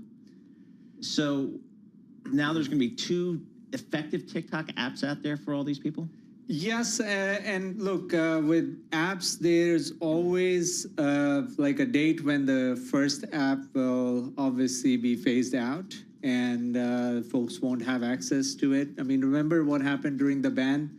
The app wasn't even available. So in this case, the plan is if and when the deal gets announced and the new TikTok owner, which we don't know who it will be, will get access to the new app, and then the first one gets phased out. All right, so my kids want to know, because they're asking, okay, is there any chance of none of this going through? Like just TikTok disappearing from the U.S. in general? They'd be devastated, Mandy. I mean, look, it happened for 2 days. The app went dark, and at that time, Instagram got a very nice pop in terms of engagement. So from that perspective, would be all positive news for a Meta, Snapchat, or even a Duolingo was mentioned as a beneficiary of TikTok app went dark. I know it's not very intuitive, but it did happen in the data. You could see for those 2 days, Duolingo did get a pop in engagement time. All right. I mean, you got to spend your time somehow. God forbid reading a book. It says the father. Okay, so. China, if I'm China, what's my incentive to approve a sale to, say, a group, maybe including somebody like an Oracle? What's my incentive?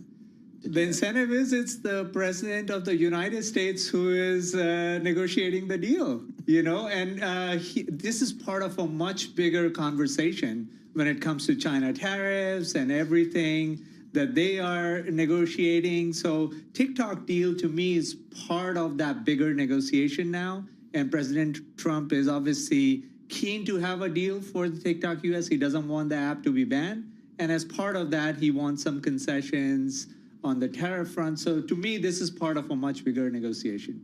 Now, you mentioned Oracle. Is Oracle the only name being thrown around? They are the trusted one when it comes to Washington. They are, among all the hyperscalers, I think they get the trust of the president in terms of moving ahead with this deal. What's the draw? Why Oracle? Well, Oracle clearly hosts all the back-end infrastructure for TikTok. So this has been going on a while, and they have moved all the back-end infrastructure to Oracle's platform.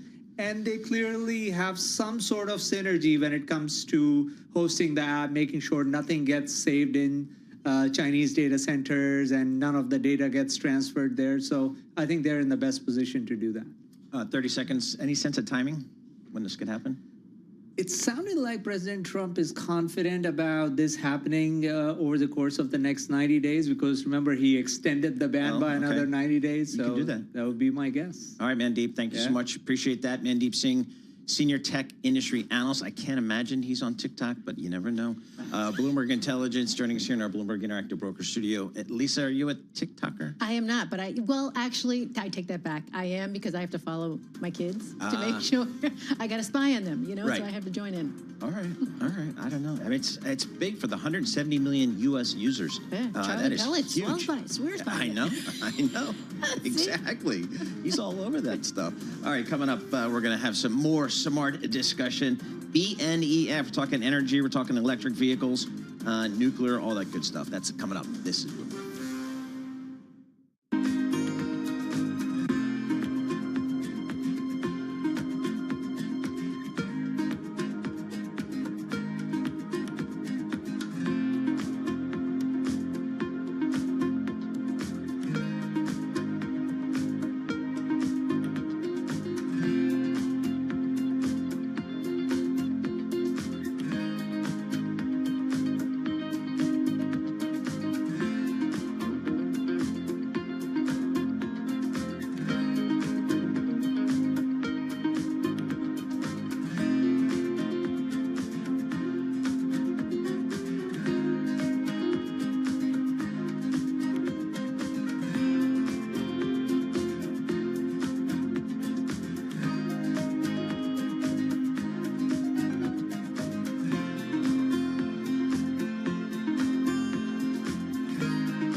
Markets, headlines, and breaking news 24 hours a day at Bloomberg.com, Bloomberg Television, and the Bloomberg Business app. This is a Bloomberg Business Flash. It's 11:40 on Wall Street. We do check markets all day long here at Bloomberg. We have got the Dow, the S&P, and NASDAQ all in the red. Stocks are falling. The dollar's rising at the start of a potentially volatile week as trading partners rush to finalize deals with President Trump's administration before the Wednesday deadline following a rally to records. S&P 500 index losing steam, a gauge of mega caps down by about 1.5%. Right now, the S&P 500 index is down 37, drop there of 0.6% at 62.41. Dow Industrials down 335, a decline of 0.7%. Nasdaq down 135, a drop also of 0.7%. The 10-year 4.38%, the 2-year 3.89%. Gold down $16 the ounce. Spot gold down 0.5%, 33.20 the ounce. And West Texas Intermediate crude up 0.7%, 67.44 barrel on WTI. As for the economic backdrop, specifically the inflation outlook and what it means for the Federal Reserve, Brian Jacobson is chief economist at Annex Wealth Management. He was a guest moments ago here on Bloomberg Intelligence. I think a lot of the evidence is to suggest we're not going to see a huge amount of consumer price inflation. Most of the tariff effect is going to be on the producer or on the profit side of things, which then is a real downer for growth. And so as a result, they're not likely to do anything in July, but come September, enough evidence is likely going to accumulate to suggest that maybe they need to do another supersized cut, just like they did when they kicked off the rate cutting cycle. Brian Jacobson of Annex Wealth interviewed moments ago here on Bloomberg Intelligence. CrowdStrike Holdings shares lower after Piper Sandler cut the software company to neutral from overweight as it surpassed the investment bank's price target. CrowdStrike down 2.1%. For on-demand news 24 hours a day, subscribe to Bloomberg News Now wherever you get your podcasts. I'm Charlie Pellet. That is a Bloomberg Business Flash. All right, Charlie Pellet, thank you so much. We appreciate that. Lisa Mateo, Paul Sweeney, live here in our Bloomberg Interactive Brokers studio, streaming live on YouTube as well. Today we've been talking about Tesla, probably not for the reasons it wants us to be talking about it. It's down 7% on some concerns about Elon Musk and his continued fascination with politics. But let's broaden our discussion out to the broader EV market, the global EV market in general. And we can do that with Alexandra O'Donovan, head of electric vehicles for Bloomberg BNEF. She's in London. So, Alexandra, talk to us just broadly defined about kind of the global electric vehicle market here. It's certainly lost a lot of momentum here in the United States, but I'm not sure that's a global phenomenon. What's the state of the market? Yeah, hi, thank you, and thanks for having me around. So I think first and foremost, the key highlight from our outlook this year is that 2025 is set to be, well, another record year for global EV sales, but this growth is slowing down. So we expect this year nearly 22 million electric cars to be sold globally and account for roughly 1 in every 4 cars sold globally this year. But the market as a whole is really going to be up only around 25%. So this is a slowdown from those annual growth rates that we've been used to in the past of 30, 60, or even 100% year on year. I think it's also worth mentioning that China is yet to extend its lead further over other markets. So nearly 2/3 of sales in 2025 will happen in China. And this will be followed by the second best Europe, which only contributes around 17% to that global total. And lastly, I think it's worth mentioning as well that for the first time in EVO history, and we've been running this report for the last 10 years, we had to lower our long-term outlook compared to the previous forecast. Now, all that said, I mean, federal tax credits on the purchase of EVs, that ends September 30th. So what kind of impact is that going to have on the EV market here in the U.S.? Yeah, I think the removal of the EV tax credits combined with the rollback of the fuel economy targets, this is all pushing downward pressure on U.S. EV sales. So at the beginning of that sort of removal of the 7,500 EV tax credit, we expect a pull forward. So consumers will rush to make that purchase before the subsidy expires. But after that, it's going to be a rather downward trend for the U.S. So we, this year, assuming the EV tax removal and assuming the fuel economy rules changes, We expect passenger EV sales in the U.S. to reach just 4.1 million by 2030, and that would be roughly 27% of all cars sold in the country. And that compares to 48% that we forecasted by 2030 in our previous outlook. So that downward pressure from the removal of the EV tax credit, from the rollback of the fuel economy target, is real. Alexandra, it just seems to me, and I'm not an expert, but outside of the U.S., it seems to me like the Chinese, particularly BYD, are going to own the world as it relates to electric vehicles. Am I oversimplifying that? Well, China is definitely responsible for much of the EV supply chain, and that goes for battery manufacturing and EV manufacturing, as well as the sort of on the demand front.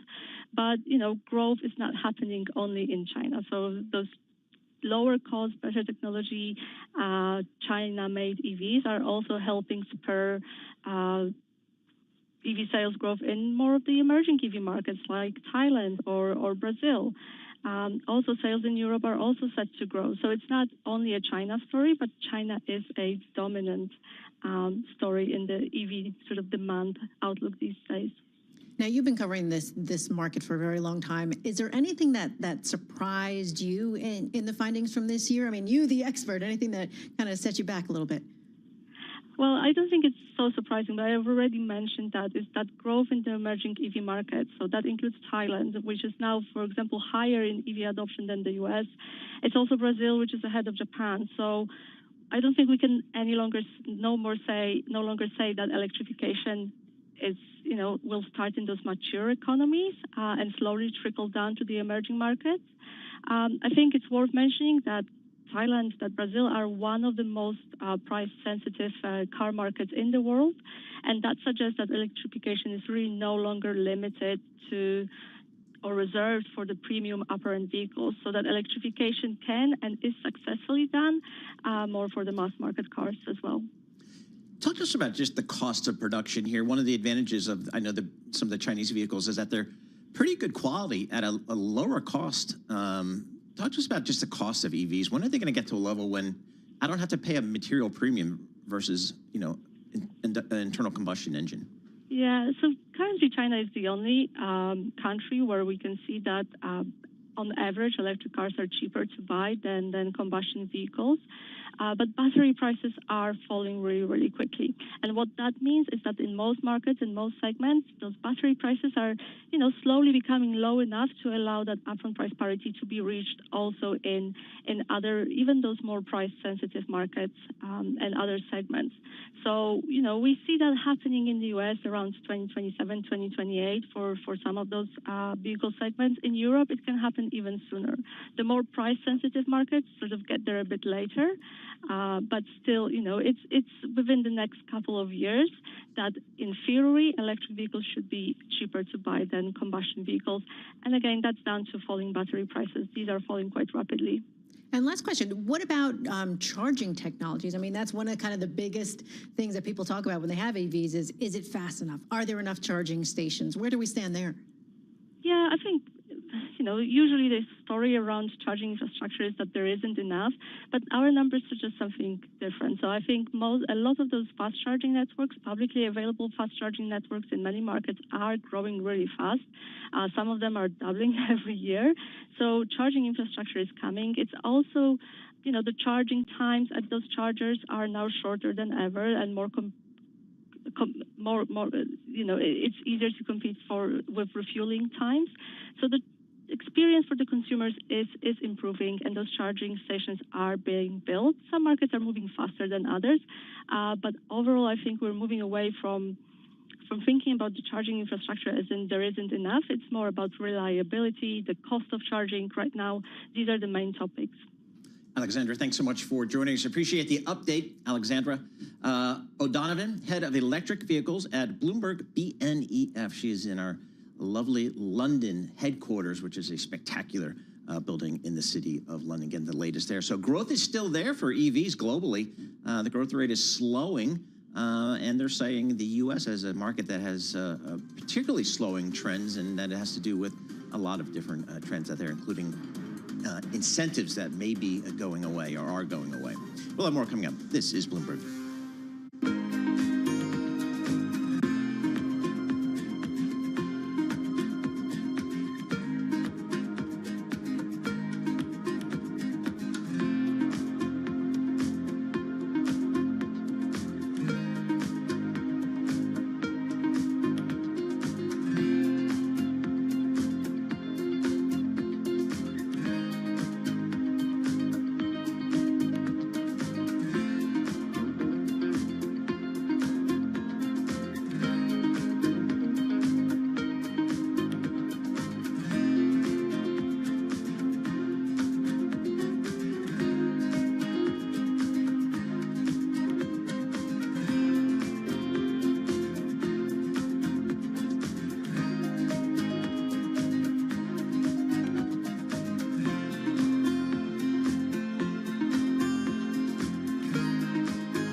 Bloomberg Intelligence with Paul Sweeney on Bloomberg Radio. All right, Lisa Mateo, Paul Sweeney, live here on our Bloomberg Interactive Brokers studio. We are streaming live on YouTube, so head over to youtube.com, search Bloomberg Podcast Live. Well, President Trump last week signed into law his tax and spending bill, a significant legislative victory for President Trump and his team. What does it mean for folks out there in the marketplace, and are the political ramifications for both parties going forward?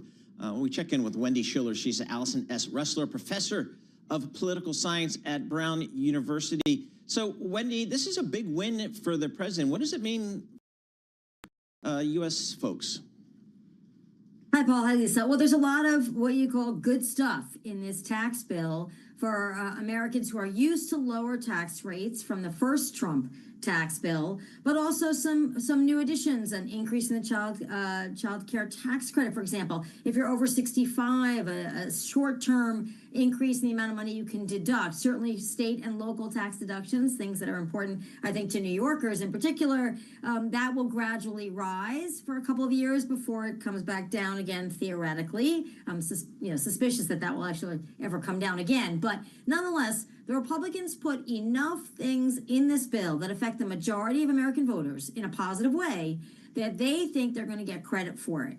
But on the other hand, they seem to have lost the narrative coming out of the gate, which is that you're cutting Medicaid, in particular the health insurance program for low income and people who have particular special needs. That's Medicaid. And the narrative has you're slashing Medicaid, you're kicking people off who need the coverage, and you're slashing things like food security programs, SNAP, for example. So the Democrats have done a good job of trying to sort of remind American voters that not everything in this bill is good for them. The problem Democrats face is that for the majority of people who vote at the moment, most of what's in this bill is good for them. Now, you mentioned Medicaid. I want to take you back to there, Wendy. What does it mean? You mentioned, yes, for the poor Americans out there. What does it mean also for the hospitals, for the insurers as well?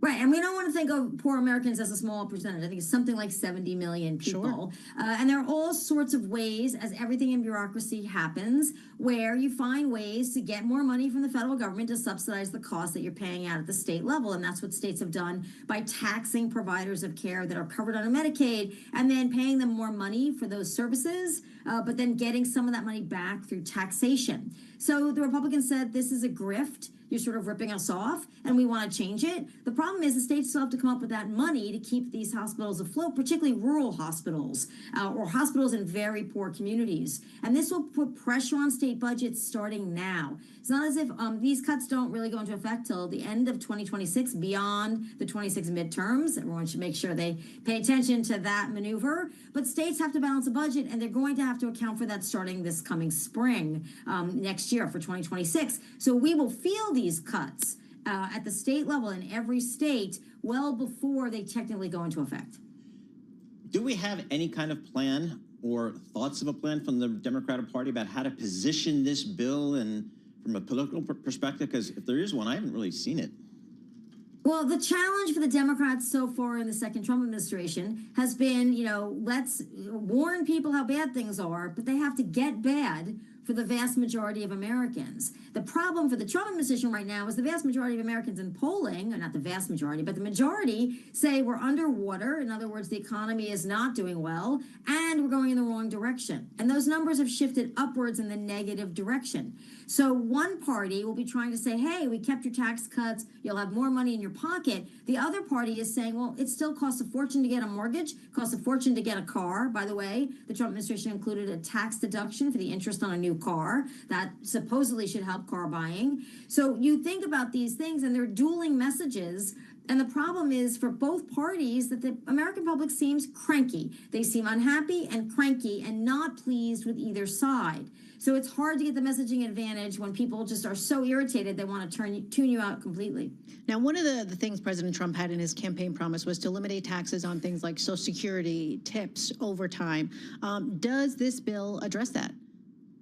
It does. It does eliminate some tips on overtime, but it has an income limit, right? So it has a cap on it. It has to be declared. It has to be a certain way you receive the money. So there are some obstacles, but it should help people generally in that category. So Republicans, I think, try to target particular audiences. As you know, people with less than a college education, a bigger portion of those voters are shifting Republican now. So there have to be things in this bill that help people who are relatively low income. The problem is many of them may also be on Obamacare, where the Trump administration limited access to some of these premiums that we've seen and limited sort of enrollment periods. So you get sort of a double whammy. You're doing something good, but you're taking away something that same person might need. And that's the balance. But those takeaways don't technically happen for a year and a half beyond the election. So the Republicans will try to minimize that impact. The Democrats will try to take advantage of what's to come. But as we know, most voters are short term, just looking at what's in front of them in the immediate future.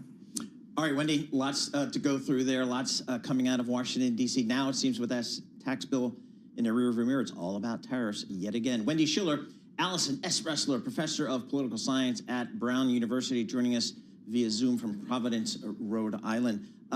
For our listeners in the U.S., a reminder, you can listen to us via satellite radio on Sirius XM channel 121, access the world's only global audio business network, coast to coast, 24 hours a day. Stay with us. Your top stories and global business headlines are coming up in just a moment. Looking at the S&P 500, final little check here, down 40.6%. The NASDAQ down 135%, that's 0.6%. Bond market yields on your 10-year Treasury a little bit higher here, but up about 4 basis points, 4.38%. WTI crude oil, that's a little bit higher here, but still below $68 per barrel. That does it for Lisa, Mateo, and myself. This is Bloomberg Morning.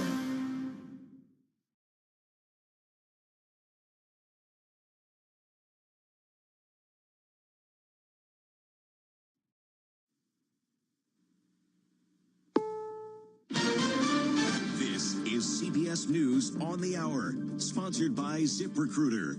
I'm Steve Kathan. The grim reality is becoming clear at a summer camp that was washed away along the Guadalupe River in Texas. Camp Mystic says 27 campers and counselors are known to have died. Texas Senator Ted Cruz. There's still 10 girls and 1 counselor from Camp Mystic that are unaccounted for.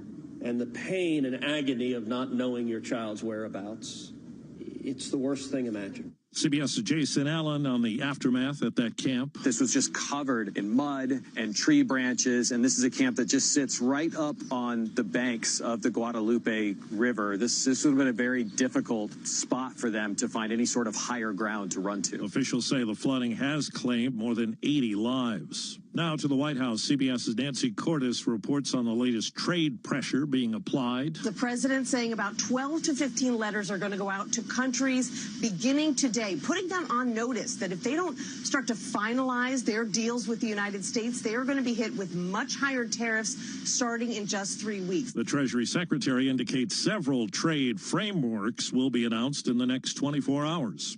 President Trump meets at the White House later on today with Israeli Prime Minister Netanyahu. Middle East expert Aaron David Miller says there's Iran to consider and Gaza. To end the war in Gaza, you'd have to answer 3 basic questions, and we're no closer to answering any of them. Number 1, what will be the role of Hamas? Number 2, what happens to the security environment in Gaza? Then, of course, the problem of Palestinian governance. Who's going to govern Gaza? Authorities say a 27-year-old man has been killed after opening fire at a U.S. Border Patrol facility in McAllen, Texas. 1 officer was injured. Overseas, Britons have been observing the 20th anniversary of suicide bombings in London. I'm Vicky Barker in London. King Charles and Prime Minister Keir Starmer joining survivors and first responders at a service in St. Paul's Cathedral, one of many observances across the capital. Dan Brittle was on one of the 3 underground trains attacked. A city bus was also targeted. I tried to move my arms and hands, so I realized that my arms and hands were on fire. 52 people died, nearly 800 were injured. Today, a day of remembrance and healing. A new study shows the health of American children has deteriorated over the past 17 years, with kids today more likely to experience obesity, chronic diseases, and other issues. The research is in the Journal of the American Medical Association.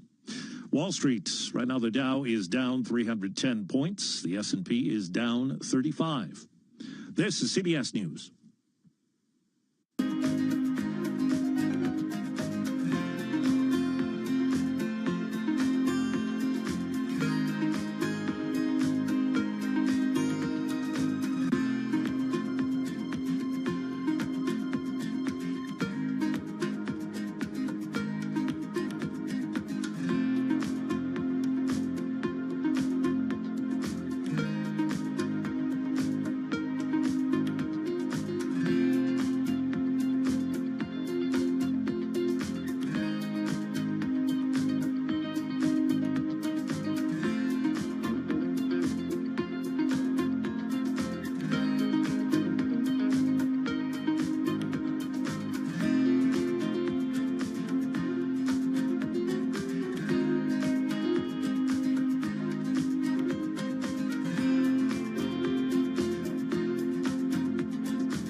California's largest wildfire of the year has now burned more than 80,000 acres. The Madre fire is located in a coastal area northwest of Santa Barbara.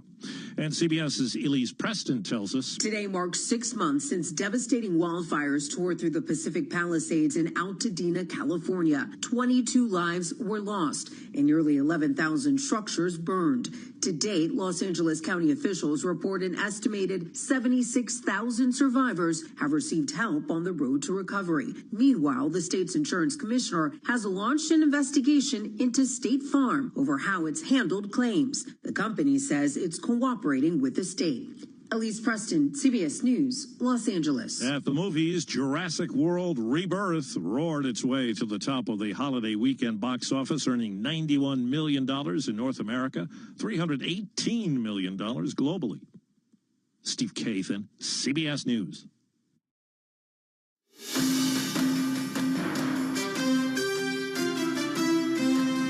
Live from Washington, D.C., this is Balance of Power with Joe Matthew.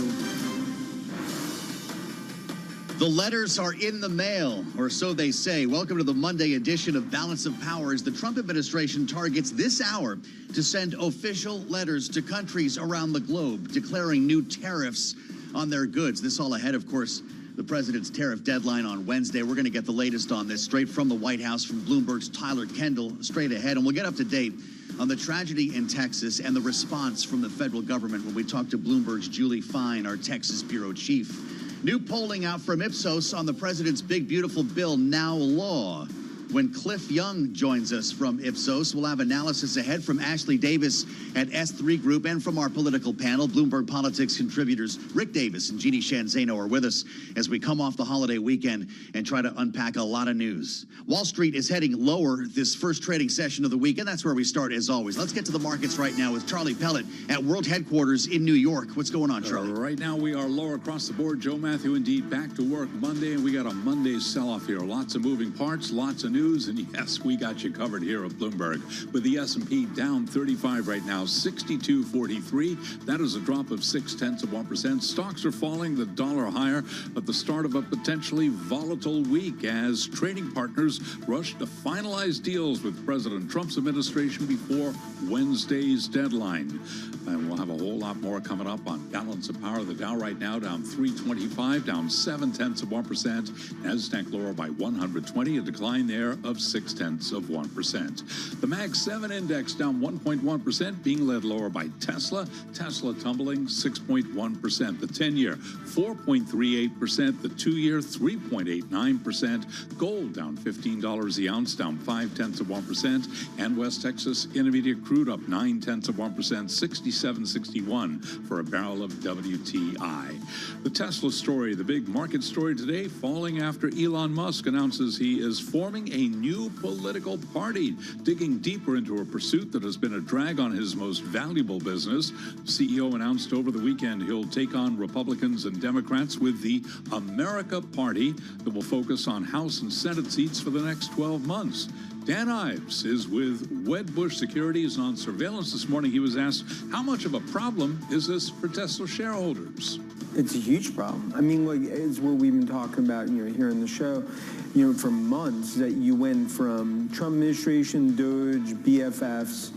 Obviously, there was a huge moment. You had to step back from politics, and that's exactly what investors want to see. And now you poke the bear in terms of Trump, and now you're forming a political party. So the point is, I believe you've now hit a point. I think the board's going to have to get involved. Dan Ives of Wedbush, and yes, the topic we'll have a whole lot more on coming up on Balance of Power. Tesla bears repeating, down now by 6.7%. S. Daniel Abraham, the billionaire founder of SlimFast, has died at the age of 100. Balance of Power continues right now. And back we go to Washington. Once again, your host, here he is, Joe Matthew. Wow, he made it to 100. Charlie, amazing. Thank you. 100, and I might Charlie add, he's well known in the political world. He co-founded the S. Daniel Abraham Center for Middle East Peace, also a major contributor to the Democratic Party. Fantastic. I guess he lived that long because he was slim. Charlie, that's the kind of stuff you don't hear anywhere else. I hope you had a great 4th, Charlie Pellet. Great to see you as we get back to reality here on the Monday edition of Balance of Power. Thank you for joining us, whether you're listening on Bloomberg Radio, Satellite Radio, Channel 121, whether you're watching us on Bloomberg Originals or on YouTube, where we invite you right now. Search Bloomberg Business News Live. I don't think SlimFast is in the pantry, Matt Shirley. That's something that we're going to have to explore this hour. With a lot to talk about here, I mean, look at what we have on our plates after a couple of days apart. Tariff letters going out noon today, right? That's now. To over a dozen countries. The market's pulling back from all-time highs. Benjamin Netanyahu's at the White House to talk about a possible ceasefire in Gaza. Elon Musk is launching a new political party. And, of course, that all comes after the passage and signing of the big, beautiful bill. President Trump, how about it?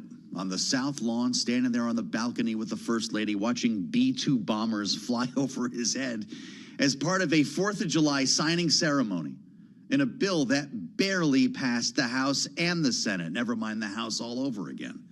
So over the course of the next hour, we're going to unpack a lot of this stuff, figure out what we learned here, and also get to the matter of this horrible tragedy in Texas. Our Texas Bureau Chief, Julie Fine, coming off a briefing in the last hour with Senator Ted Cruz, the mayor as well of Caryville, is something that we're going to be talking about as we make our way through this hour.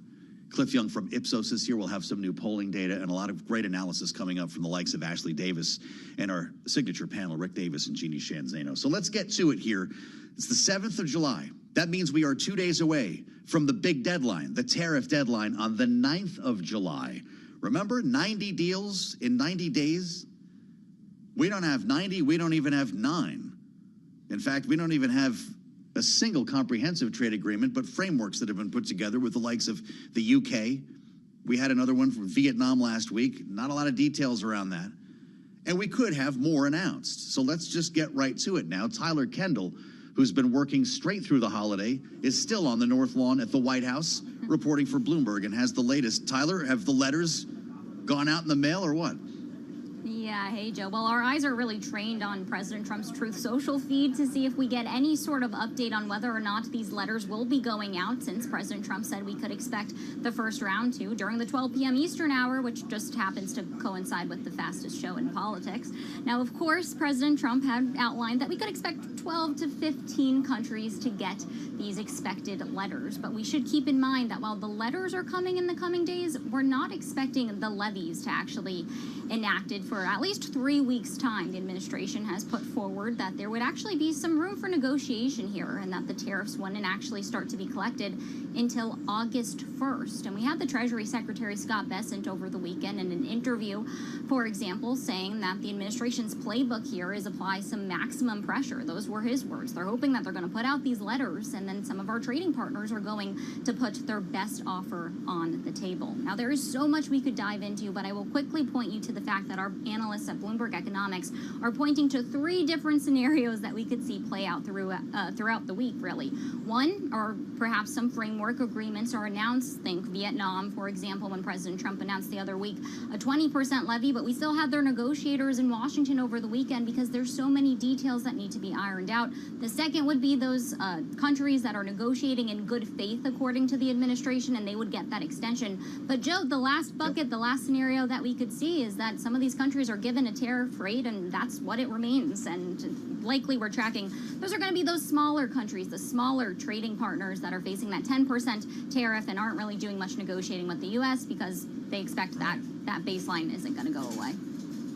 Well, it seemed like they were still figuring it out last weekend. Tyler, when the president spoke to reporters, we're not even sure exactly how many countries are getting letters. Listen to Donald Trump on the letters going out today on tariffs. Sending letters out on Monday having to do with the trade deals. It could be 12, maybe 15. Some will go out on Tuesday and Wednesday, and we've made deals also. So we're going to have a combination of letters, and some deals have been made. I think we'll have most countries done by July 9th. Yeah, either a letter or a deal. Well, wait a minute. There's a big difference between a letter and a deal. We're talking maybe Tuesday, maybe Wednesday, maybe 12, maybe 15. Tyler, it seems like we're skywriting a little bit here. Is that the case? Well, it's clear, Joe, that the administration wants to show forward progress, but that the situation is incredibly fluid. And we have seen some developments, but not necessarily any concrete details when it comes to actual framework agreements. But I'll point you to 2 developments that happened today that sort of set the stage of where we are in terms of talks. One, you had President Trump this morning threatening an additional 10% tariff on any country he says aligns with anti-American policies of the BRICS nations. Now, these nations had met for a summit over the weekend. They put out a statement criticizing the tariff plans. That could spell trouble for India, which is a country that's long been prioritized, that we've been waiting to see get a deal. But now perhaps this could spell some trouble for what their agreement could look like. But compare that, Joe, to something that we heard this morning when it comes to the European Union. President Trump had a phone call with Ursula von der Leyen yesterday. Now, this was a trading partner that our understanding had really been at the back of the line to make a deal, but it does appear that there's been sort of this reversal in favor, that perhaps they could be up for this extension going forward, as it appears, and sources tell Bloomberg that they appear close to at least a technical agreement between the trading partners. Fascinating, Tyler. Just quickly, because I need to get to Julie Fine in Texas for the latest. We've got Benjamin Netanyahu in town today. He's going to be having dinner with the president. It's not just the sit-down or the working lunch after the Oval bilat. Do we expect news on a ceasefire? This is supposedly the drive of the president here in this meeting, a ceasefire with Hamas. Is that the expectation? I mean, that would definitely be what the White House would like to see as the goal out of this. And we know that Israel did send negotiators over the weekend. I'll also point you to 2 things that were added to Benjamin Netanyahu's schedule as well, a meeting with Steve Witkoff as well as the Secretary of State, Marco Rubio. So there's going to be a series of meetings leading up to when he does sit down with President Trump, and we'll be tracking all the developments as we get closer, Joe. Really great, Tyler. Thank you so much. This is how you start the fastest show in politics with Tyler Kendall on the North Lawn at the White House. Bloomberg Washington correspondent.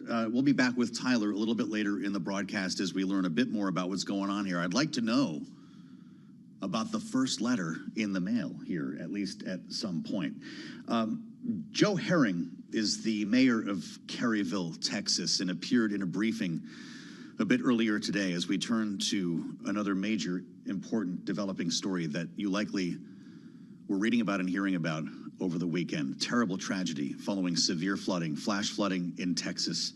With the latest here, just terrible news. South Central Texas, now again at an elevated risk of excessive rainfall. This is the next part of the story here as we continue to look for the missing. At least 88 people have died in Central Texas, including 28 children. Camp Mystic, that you've heard so much about in Kerr County, says it is now grieving the loss of 27 campers and counselors, and there are still dozens unaccounted for. This again is the mayor of Caryville, Joe Herring Jr., from a short time ago. Listen. I need to tell my community and those families who are waiting, this will be a rough week. Primary search continues, and we remain hopeful every foot every mile, every bend of the river. Kerrville, Texas, to be clear. Julie Fine is our Texas bureau chief and has been covering this since this story broke over the weekend. And we wanted to spend a couple of minutes with Julie to talk about specifically the aftermath here, the search for survivors and the response from the federal government. She's with us now from our Dallas bureau. Julie, what can you tell us?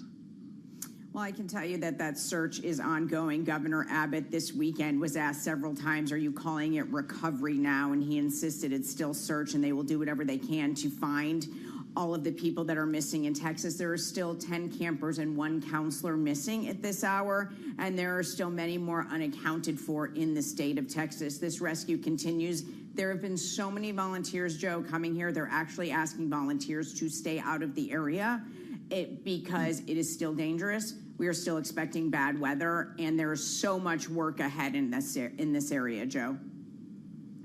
That's for sure. We understand, in fact, the President of the United States had considered going. He said he'd be in the way right now and is expected to arrive at some point, likely Friday is what we're hearing. Julie, you can tell us if you're hearing otherwise. Chuck Schumer is weighing in on this, by the way, and is asking for an investigation into whether cuts at the National Weather Service affected the forecasting agency's response here. Julie, I want to be really careful and very deliberate about this because I spent the weekend hearing about a lot of conspiratorial reporting without evidence. We have no evidence, to be clear at this point, that this was an issue, correct? The National Weather Service did send out 2 alerts, granted in the wee hours of the morning, but they did warn people in time. They did warn people in time. The National Weather Service has said that the appropriate alerts were sent out. What is interesting here, Joe, you have to note, too, there's a question of alerts going out, and then there's a question of people receiving them. Here in the state of Texas, we get alerts extremely frequently about bad weather, whether it's a flash flood warning or whether it's a watch. Also, campers are not sitting there with cell phones right next to them. They are young children. And in the camps, there are many policies that you cannot have your phones there. The question, though, is, did the city alert everybody quick enough? Were there enough alerts? Did they get where they need to go? I think everybody here, no matter the party, Senator Ted Cruz spoke this morning, has said they've got to figure out what went wrong, and they've got to figure it out to make sure this doesn't happen again. Right now, though, they said they do want the focus to be on the search, with so many people still missing here, Joe, and more bad weather coming. So I like how you've explained that you want to be crystal clear about that, and I think they're still trying to figure this out here. Well, sure they are, and we do need to be careful with the way we talk about this. Julie, just lastly, do we need to worry about this forecast? What's coming in the days ahead? We don't need to worry. I say this right now, but again, in Texas, in an area that is prone to tornadoes, a tornado can be going in one direction and then abruptly shift and go 75 miles in another direction. They do not anticipate the forecast being near as bad as it was last week. Obviously, everybody is watching. Many of these areas now in the Hill Country have been evacuated, so people are trying their best to get out of harm's way. It's been a very unpredictable weather cycle, so they are not anticipating what we saw over the weekend, but again, still preparing, and there are many, many first responders in the area. Yeah, pretty remarkable, Julie. Stay in touch with us on what you're learning, of course. Watching for Bloomberg on behalf of our listeners and viewers here on Balance of Power, our Texas Bureau Chief, Julie Fine.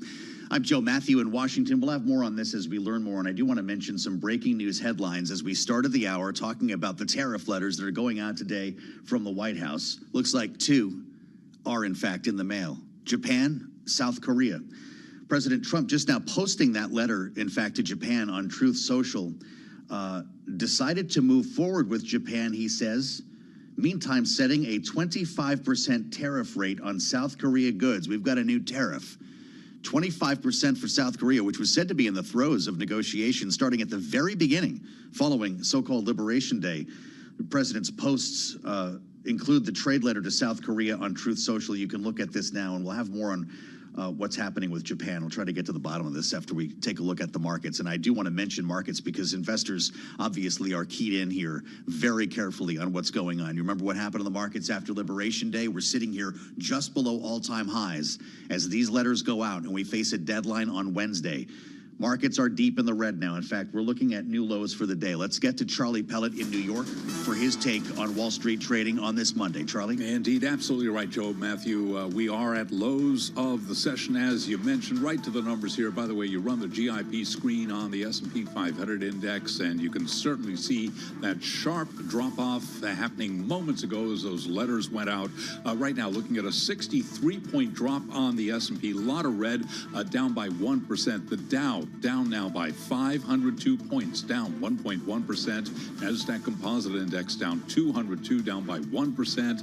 And the 10-year, 4.37%. The 2-year, 3.88%. Tariff tensions sending stocks lower. Spot gold at $33.25 the ounce, down 0.3%. West Texas Intermediate crude up 0.5%, 67.36 for a barrel of WTI. So again, just about the lows of the session with the S&P down 0.9%. We're keeping an eye on Apple shares. They are down 1.1%. Apple is appealing a $580 million fine from the European Union, calling the penalty unprecedented, and the regulators required changes to its App Store was, quote, unlawful. Again, right now, Apple trading lower, down by just over 1%. The S&P 500 index down 51, close to session lows, down 0.8%. Keep it locked into Balance of Power on Bloomberg for the very latest on tariffs and any developments out of Washington. Balance of Power continues right now, and back we go to Washington. Once again, your host, here he is, Joe Matthew. All right, Charlie, we're going to take a look at some of the letters the president is now posting on Truth Social. If Japan raises tariffs, he writes, they will be added to a 25% levy after imposing a 25% tariff on goods from South Korea as well. This is a little bit confusing the way he's writing about this, and we're going to get to the bottom of it for you here, but it does appear that we have new tariffs for Japan and South Korea with a threat for an additional layer if there's in fact retaliation. Again, all of this leading up to the deadline on Wednesday for tariffs, and the president told you, remember, 12 to 15 letters were going out today. Now we've got 2. Wall Street doesn't love it. We've got a lot of analysis coming up for you this hour. Our panel will be with us a bit later, Rick Davis and Jeannie Shanzano. We're going to review some polling data with Cliff Young at Ipsos on the big, beautiful bill, and we want to talk about all of it first with Ashley Davis, partner at S3 Group, Republican strategist, with us on the Monday edition here of Balance of Power. Ashley, it's great to see you. I hope you had a good 4th as we try to consider our new reality here on this Monday when it comes to trade. I'm going to start there, and I'll ask you about the president's big, beautiful law coming up in a moment here. But as you see these letters going out and Wall Street getting a whole new case of agita, what do you expect to come from this administration that promised 90 deals in 90 days? We could be in for some volatile days in this next week. First of all, I hope you had a nice 4th as well, Joe, and great to be back. It was a long week last week, and we can talk about the bill later. But yeah, we're back in the tariff world. And, you know, from the last time that the markets were going up and down dramatically over tariffs, we've had Iran in between, we've had the big, beautiful bill in between, and we've had this horrific flood. So, but yes, I think that we're going to probably see 10 to 15 letters, as he said. I would think a lot of them, like he just did with Japan and South Korea. I have not looked at it since I was waiting to come on air, but it does seem that he's using the 25% tariffs in these letters as another negotiating tactic. So I do think that there will be some countries that are announced with at least a framework, like Vietnam, as Taylor said in your earlier segment. But I also think the letters are going to be just more of this back and forth. And then you also have the people that have the ability to go to August 1st because of whatever they're negotiating good faith or however that's going to be framed. But listen, it's going to be a wild, probably couple days for the markets. But I just think that this keeps bouncing back. I mean, look at what happened Friday after the big, beautiful bill passed, or Thursday. I mean, the markets were higher than ever. So and 3 months ago, we were thinking that it was going to be dramatic and traumatic to the market with these tariffs. So we'll see. Yeah, well, we've taken a pretty significant turn lower since these letters went out. But look, we're right below all-time highs. The markets could be lower on a day like this for any number of reasons, to your point, Ashley. But how are we feeling about the big, beautiful bill turned law? The president signed this thing on the 4th of July as promised. I mean, We were talking about whether this was even going to happen just days ago, not even a week ago, Ashley. They actually got it done. As we sit here on this Monday trying to figure out what was in the bill and what fell out of the bill, there's the prospect of a debt bomb that had the likes of Tom Tillis, Don Bacon, and others literally rewriting their political careers over this. What did Republicans just buy themselves? Listen, these bills are always difficult, whether it is the big, beautiful bill, whether it was the Reduction Act, whether it was Build Back Better, whether it was the Obamacare bill. I mean, so listen, these happen, and this is what happens when you have one party in place. And there's always fallback and fallout from every big bill, no matter what it is. There are lots of good things in this bill. And just like the IRA from under the Biden administration, even though no Republicans voted for that, a lot of Republicans and a lot of Republican governors took advantage of some of the funding that was given to the states. Just like the big, beautiful bill, a lot of the tax policies, there were lots of tax credits. Obviously, there was no tax on tips. There was no tax on Social Security. There was a new tax credit for child care that was a bipartisan effort originally in the Senate. So there are a bunch of little things. And obviously, I've seen the polling. You said that you're going to talk about the polling on this in a little bit. I think the package as a whole is very difficult for people to get their arms around. But I think the individual pieces people are going to love. Interesting. Except maybe Medicaid. Lastly, Ashley, well, that's going to be something that we hear a lot about. And as the president tries to sell this and frame this as a victory I know it's going to be a bit of a road trip for the president and his surrogates coming up here. Are we done? Like, is there room for more legislation? Will there be a budget following regular order, or am I talking like a crazy person? I think you'll see a healthcare package come in the fall. You'll obviously have the Authorization Act for National Defense, which always passes, the so-called NDAA. You'll have the Senate is supposed to take up this month the House passed rescissions package, which is going to, I'm sure we'll be talking a lot about it this month, Joe. There's going to be different there's going to be drama that goes along with that. So there's going to be little stuff, but people are tired.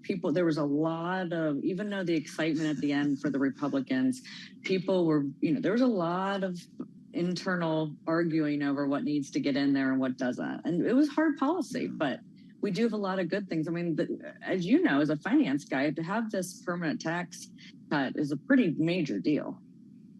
It was a very big deal. And great to have you back, as always, Ashley. From S3 Group, Republican strategist Ashley Davis, remember what she said. Rescissions will likely be the next stop on the road here. President Trump had a big old party on the south lawn of the White House, complete with B-2 bombers as he signed the bill. Let's listen. It's the biggest bill of its kind ever done by far. But we are going to have a situation, we are going to have something where people are going to realize the level of success and popularity of this bill.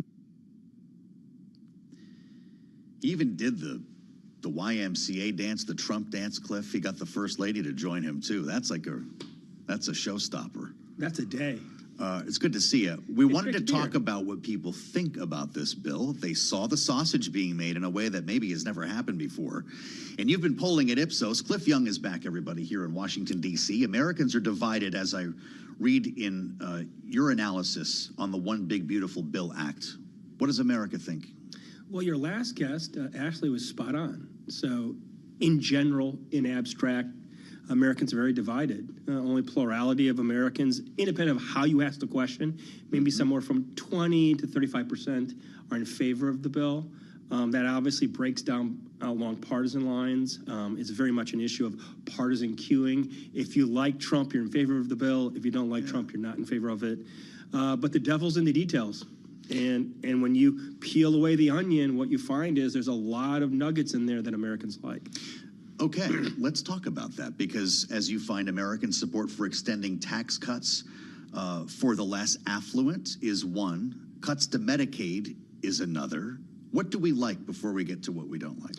Americans like when the middle class is helped out. Yep. And so across the board, when you look at the details, look at the items that are in favor of the middle class in one way or another, child tax credit as one, no tax on tips is another.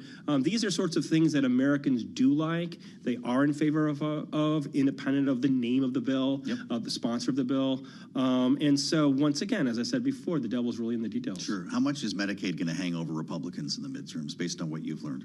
It's a proof point. It's a political proof point that's not going to be easy to shake. Do they need to reframe this? Because the president says we're not cutting anyone's Medicaid. We're getting able-bodied adults back to work. Yeah, just basically, it's basically, basically he said, she said.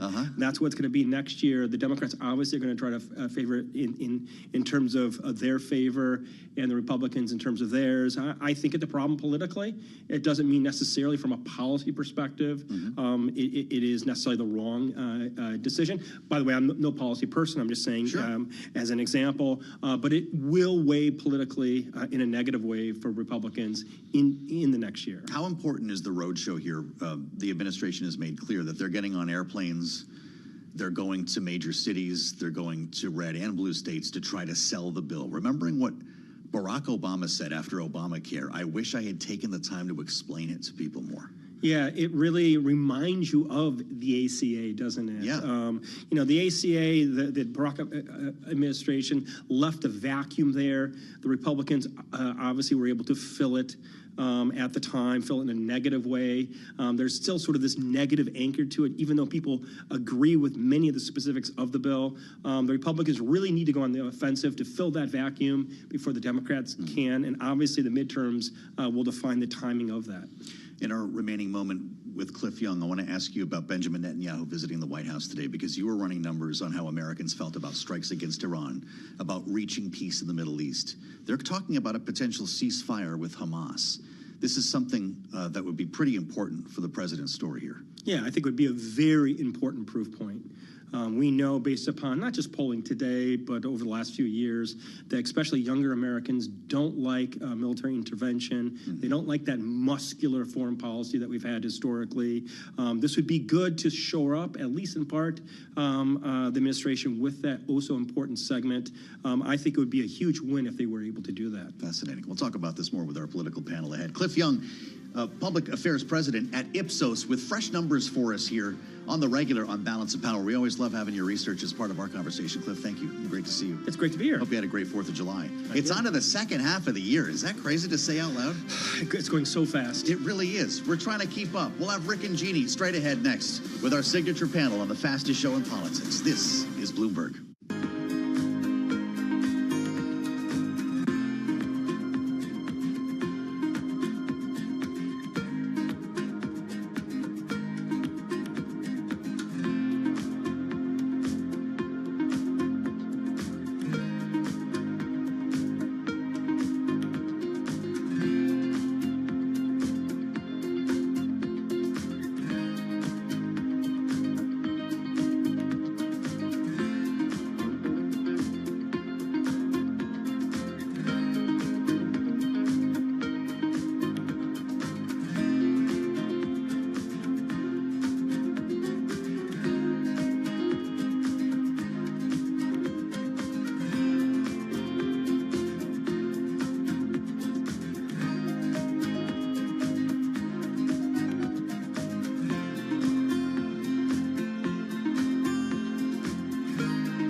It's 12:40 on Wall Street. We do check markets all day long here at Bloomberg. We are off session lows, still looking at losses. Back to work Monday with the Dow, the S&P, NASDAQ, all in the red. Stocks are falling, the dollar rising as President Trump says the U.S. will impose a 25% tariff on imports from Japan and South Korea, sinking currencies of both nations. Following a rally to records, S&P 500 index now down by about 0.8%, have been down by roughly 1% a few minutes ago. So right now the S&P down 49 at 62.29, the Dow down 462, a decline of 1%, NASDAQ down 163 for the NASDAQ Composite Index, a drop now of 0.8%. The 10-year at 4.38% with the 2-year currently yielding 3.88%. Gold down 0.3%, down $10 the ounce, 33.26, and West Texas Intermediate crude up 1.3%, 67.91 on WTI. As we have been reporting, as you heard first, right here on Balance of Power, the U.S. is going to impose 25% tariffs on imports from Japan. As for what it means for markets, Ben Laidler is head of U.S. equity strategy at Bradesco Securities UK. I'm not a bear on the US. I think the US is fine, but I am looking for much more average returns out of the US, these sort of typical 10% levels, not the twice that we've got used to in the last couple of years. And I think the rest of the world looks pretty good here. You still, in most of the world, have this sort of double equity and FX discount. The weaker dollar's clearly helping. And I think some of these countries have real silver linings to a potential restart of this tariff war. Ben Laidler of Bradesco Securities UK. CoreWeave is buying Core Scientific in an all-stock deal worth about $9 billion that will allow it to expand its AI data center capacity. CoreWeave down by 3.2%. Shares of Core Scientific, they are plunging 16.9%. Recapping, stocks lower, President Trump making it official, saying the U.S. will impose 25% tariffs on imports from both Japan and South Korea. S&P down 50 now, drop there of 0.8%. For on-demand news 24 hours a day, subscribe to Bloomberg News Now wherever you get your podcasts. And back we go to Washington. Once again, your host, here he is, Joe Matthew. All right, Charlie, connecting the dots between Washington and Wall Street today. The minute these letters went out, markets tumbled to their lows of the day. If you want to read them, they're on Truth Social. You find out just like everybody else. The president not even adding his own commentary here, but slapping up letters to Japan and South Korea. Now, it took me a minute. You were with us live when they posted it. Super tiny font I'm trying to read. I realized they're the same letter.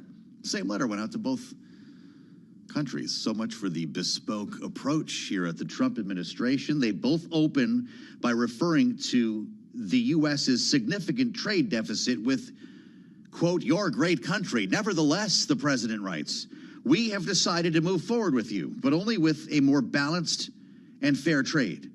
Therefore, we invite you to participate in the extraordinary economy of the United States, #1 market in the world by far. As we discuss our trade relationship, in this case, Japan," I'm reading the letter to Japan, "we will charge Japan a tariff of only 25% on any and all Japanese products sent into the U.S., separate from all sectoral tariffs." And then there's a threat for another layer. "Please understand the 25% number is far less than what is needed to eliminate the trade deficit. And if you respond, we're going to add another 25%. One goes to the Prime Minister of Japan, the other to the President of the Republic of South Korea, followed by our favorite, "Thank you for your attention to this matter, ! With best wishes, I am sincerely Donald J. Trump." Let's assemble our panel as we watch the markets respond to this in real time. By the way, more letters are going out. He said 12 to 15 letters. Could be Tuesday, could be Wednesday, which is the actual deadline, Wednesday, the 9th of July. We're not waiting. Rick and Jeannie are back together following the long holiday weekend. Bloomberg Politics contributors, Jeannie Shanzano, Senior Democracy Fellow with the Center for the Study of the Presidency and Congress. Rick Davis, Republican Strategist Partner, Stone Court Capital. Great to see you both. Jeannie, are we going to get 90 deals in 90 days? Because that would all have to happen in the next 48 hours. Yeah, they keep extending this deadline. And Joe, it sounds like you're going to be reading a lot more of that tiny font if we get 12 to 15 more letters in the next few days. So get ready. And I love how they put in the one to Japan, only 25%, which was a nice addition. It's like, that's very low. The problem for me with Trump's tariff policy, or what I see as lack thereof, has been the incoherence as to what is the goal. And again, you heard over the weekend, Scott Bessent, it sounds like it's a negotiating strategy, these letters going out. And yet, if it's a negotiation strategy, it cannot be to reshore. And, if it is to raise revenue, that is a whole nother ball of wax. So what is the president doing? Why is he doing it? These remain fundamental questions, and the deadlines just keep shifting. So I'm not sure people are going to pay much attention to the August 1 deadline. I'm confused on August 1 here. Rick, maybe you are too. The timeline appears to have shifted. Scott Bessent says letters go out. Now we need a deal by the 1st of August. But then, of course, we had the deadline on Wednesday, and letters are going out today. This is pretty difficult to understand. Is it effective trade policy? Yeah, I don't know if it's understandable. In other words, I don't think, as long as the White House doesn't seem committed to any deadlines, then I don't think the countries that are receiving these demand letters or tweets in some cases, true social policy making, that they're taking it very seriously. It's hard to tell how much revenue you're going to pick up in the course of 2024 if you're not sure what your levies are going to be at any given month and how far they're going to be rolled back. So I do think there's sort of this fog over the tariff policy at this point where people are going to start saying, I'll believe it when I actually see it go into effect. And that's kind of the taco trade on Trump again. You hate to pick on these, cute little sayings, but I think today is probably going to resurrect the taco trade. So the reality is, you've got a couple here and more to come, and 100 form letters to go to everybody else who was on the original list of reciprocal tariffs, and we'll just see what ultimately happens. I wouldn't be surprised to see some countries doing their own reciprocal increases, but at this stage, you kind of just let Trump be Trump and play it out. And, at the end of some period of time, you'll add it all up and wonder whether there really ever was a tariff policy. Wow, that's saying a lot. And yes, we'll let you know if more letters go out. Maybe they'll all be the same letter with a different heading. The president, of course, is basking in the glow of this big bill signing, Rick and Jeannie. It actually happened. While everyone was off enjoying their 4th of July, the president signed the Big Beautiful Bill Act into a big, beautiful law. And there were a lot of questions about how, of course, this is going to play politically, how the White House sells this now that it's done. This thing is so big that most people don't know everything that's in it at almost 1,000 pages. President talked about this at the signing. Let's go to the South Lawn on the 4th of July. Listen. The stock market's at an all-time high. Jobs are at an all-time high. Everything's at an all-time high. And we're going to keep it that way. We have the greatest country in the world, and we're back. We're back like nobody thought possible this quickly. I thought it would take maybe a year, maybe 2 years, maybe even 3. And we did it in less than 6 months. Jeannie, the stock market, he says, all-time high. That was actually true. Jobs at an all-time high. Maybe not exactly. He says everything is at an all-time high. There are worries that inflation might also be at an all-time high as we continue to add to the national debt.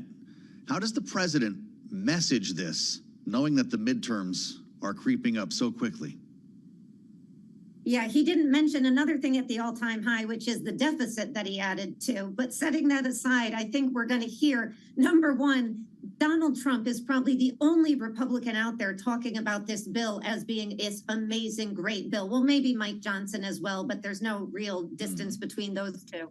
Every other Republican is sort of hiding their face and running from it. I think the way they're going to sell it is they're going to pick off the good parts as they see them. So that would be the investment in the border and immigration. That would be the investment in defense. And that would be some of the populist tax rates and the tax cuts that they put into place. They also did a really tricky thing, which is they put off the reductions in Medicaid and SNAP until after the 2026 midterm election. And they front loaded all of the giveaways, whether it's the child tax credit, which is a good idea, the baby bonds, the no taxes on tips. So they are obviously looking at 2026 and hoping they can get through it before the Medicaid cuts come in.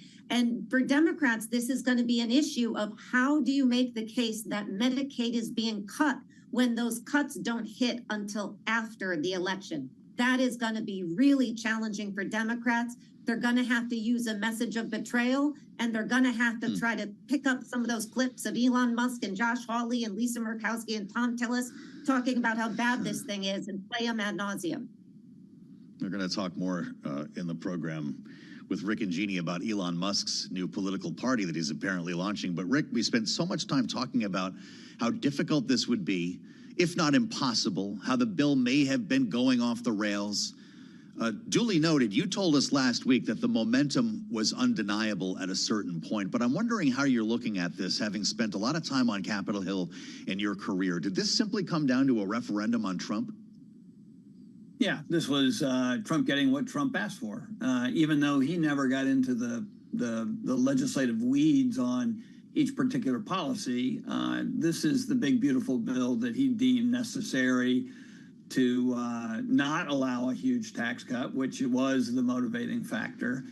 His 2017 tax cuts would have expired by the end of this year, and get a lot of other things done, including a massive debt ceiling increase, which a lot of people 6 months ago would have never given him credit to being able to get done, considering how many people in his own party opposed it. So you got to give the credit to the guy. I mean, he really never blinked, left it to John Thune and Speaker Johnson to do the hard work of legislative crafting, and he got a huge victory. I do wonder, scratch my head and think, was this, sort of Congress signing their own political death warrant, or is it early enough that they can get out there and define how this is going to actually positively impact people based on, what they've said was good about it? So it's, a year from now is a long time to be thinking about a political cycle that's going to be impacted by this bill. Remember, Newt Gingrich's Contract for America was 4 months before the election and defined the outcome of a midterm. And this is a long way off to make any big calculations politically. Great perspective on this. Jeannie, when you consider the cuts to Medicaid and the warning that Donald Trump made to lawmakers when he went to Capitol Hill months and months ago at the outset of the crafting of this bill, remember, he said, "Don't F with Medicaid," was the leak from people who were in the room. Is that something that will come back to haunt him? Sure, Democrats will try to use that against him and against whoever they're running for in their districts and states.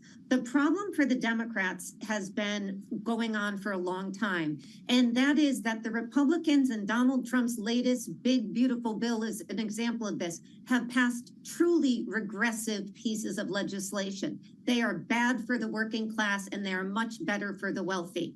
But that hasn't hurt them at the ballot box. In fact, they've been doing better than ever with the working class, and hence those populist tax cuts we were talking about. And so the Democrats have got to figure out a way to message the fact that this bill is regressive, that Donald Trump has done what the worst case scenario, which is tell them one thing and do something else behind their back when he got to Washington, D.C. That's going to hurt them. But quite frankly, I am not particularly hopeful that Democrats will do that successfully, because so far it has not been a winning message from Democrats. And so if they can show they've been betrayed, it may help them in 2026. But as Rick mentioned, it's a long way off, and Democrats' messaging on this issue has not been good. Nobody is better at this point in politics at speaking to the working class than Donald Trump. They've got to figure out a way to show that he betrayed them by talking about something nobody wants to think about, which is the ins and outs of legislation. Rick, we've got less than a minute. What's the strategy here if you take this to the people to sell it? Does Donald Trump need a bus tour? Does he do a bunch of rallies or hire new surrogates, draft new voices to sell this bill? Yeah, I think that the onus will actually be on Congress. All of these members have got to hit the hustings and go home and sell it, which means they're going to have to do things that they don't like doing, which is to go do town halls and to put on events that, expose them to criticism. Get ready for the town halls. We'll be talking about them with Rick and Jeannie. They'll be back, of course, our great panel in our second hour as we welcome our global television audience to the conversation. We need to get to the America Party. Elon Musk says he's pulling the trigger on this. Donald Trump, skeptical. In fact, he's got a lot more to say about the head of Tesla. We'll get into that ahead on Bloomberg.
From Washington, D.C., this is Balance of Power with Joe Matthew and Kaylee Lines. The letters are in the mail. Welcome to the Monday edition of Balance of Power as the Trump administration sends letters to both Japan and South Korea announcing new 25% tariffs on their goods. With more to follow, according to the White House. I'm Joe Matthew alongside Kaylee Lines in Washington. Welcome indeed to the Monday edition. Kaylee, there's a lot we don't know about this, and the president is threatening another layer. If these two countries retaliate, another 25%, and we've got, what, 88 more countries to deal with? Yeah, there's a lot of them, though we might not get letters pertaining to all of them today. Yeah, the president had suggested something like 12. So far, we've gotten 2, and it's the same tariff rate for both of 25%. And to your point, Joe, his warning is if these countries consider raising their own tariffs against U.S. products in retaliation, he will just add that on to the 25% already in place, though the administration is leaving open here through this letter a suggestion that a deal still could be made by August 1st if they open their markets to the U.S. and eliminate tariff and non-tariff barriers, which is the work that's already been underway since Liberation Day back in April. We've decided to move forward with you is the line that is in both of these letters. By the way, they're identical, and they appear to be written by Donald Trump. If you read his stylings on Truth Social, it looks somewhat familiar, Kaylee, but there are a lot of questions about what will happen between now and Wednesday, and I guess that's not even a deadline anymore because the administration's looking to August 1st now to get these deals wrapped up. Yeah, despite the president's suggestion just last week that the July 9th deadline wasn't one that is going to be moved, it does seem that we're circling a new date on the calendar, and other administration officials from the Commerce Secretary to the Treasury Secretary have backed that up as well. So I don't know how much this Wednesday is going to bring excitement, July 9th, but August 1st, the next date we're looking forward to. We'll get an update live from the White House. Tyler Kendall is there. We're going to sort this out a bit with Sarah Bianchi as well. But, you know, Wall Street is watching this, not loving what it's seeing, Kaylee. Indeed, Wall Street is. And Charlie Pellet is watching Wall Street. So let's go to him now, live in New York. Hey, Charlie. Indeed, losses across the board. We are certainly keeping an eye on what is happening with tariffs and U.S. markets. We got you covered here on Balance of Power, right to the numbers here, because we're looking at just about lows of the session. In fact, on the S&P, down 57 right now. That's a decline of 0.9%. Dow now down by 510 points, lower by 1.1%, while the Nasdaq Composite Index is down 198, lower by 1%. The 10-year 4.37%, with the 2-year that's currently yielding 3.88%. Gold down $8 the ounce, down 0.2%, and West Texas Intermediate crude up 1%, 67.66 for a barrel of WTI. Certainly the catalyst for the sell-off last hour. Stocks falling, dollar rising as President Trump says the U.S. will impose a 25% tariff on imports from Japan and South Korea. And that is sinking currencies of both nations. We're also keeping an eye on Tesla shares. A lot of developments involving Tesla and Elon Musk over the weekend. Tesla right now down 7.5%. Musk announcing that he is forming a new political party, digging deeper into a pursuit that has been a drag on his most valuable business. Again, Tesla selling off, down now by 7.4%. Recapping stocks lower, S&P down 57, drop there of 0.9%. For on-demand news 24 hours a day, subscribe to Bloomberg News Now wherever you get your podcasts. And Balance of Power continues right now. Back we go to Washington. Once again, your hosts, Joe Matthew and Kaylee Lyons. All right, Charlie, many thanks. And great to have Charlie Pellet here on the Monday edition of Balance of Power on Bloomberg TV and radio. Thank you for joining us as well. The letters, as we've mentioned, are going out starting today. We've got 2 of them, having the White House promised that at noon today, letters would be going out to our trading partners announcing new tariffs if deals were not in place. We have Japan, we have South Korea, 25% tariffs on both. The president yesterday on his way back into town talked about how more would be going out imminently. Listen. Sending letters out on Monday having to do with the trade deals. Could be 12, maybe 15. Some will go out on Tuesday and Wednesday, and we've made deals also. So we're going to have a combination of letters, and some deals have been made. I think we'll have most countries done by July 9th. Yeah, either a letter or a deal.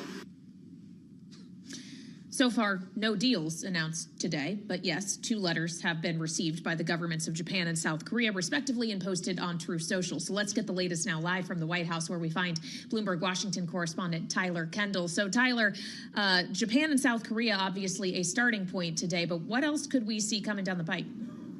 Yeah, hey, Kaylee. Well, President Trump has said that we could expect 12 to 15 countries to get these letters. And we're sort of watching 3 different scenarios here that could unfold over the next week. We could see some framework agreements announced similar to how we saw with Vietnam, for example, President Trump announcing that 20% tariff, though we should note that there were negotiators in Washington over the weekend as they iron that out. Then we could see some of these countries, instead of getting perhaps the letter, they would be given a more tangible extension when it comes to negotiating, since the White House would say that they are negotiating in good faith. And the last bucket would be those countries that could see their tariff rates essentially dictated to them. Perhaps this would be those smaller countries that are already facing that 10% baseline tariff from those Liberation Day levels and aren't really expecting to see much movement going forward there. It is interesting, though, that the two countries that he prioritized to send these letters to are actually two countries that the White House has been prioritizing for talks. Japan and South Korea have long been at the top of the list when it comes to negotiations for multiple reasons, including that the administration has said that they came early and often with concessions to the table,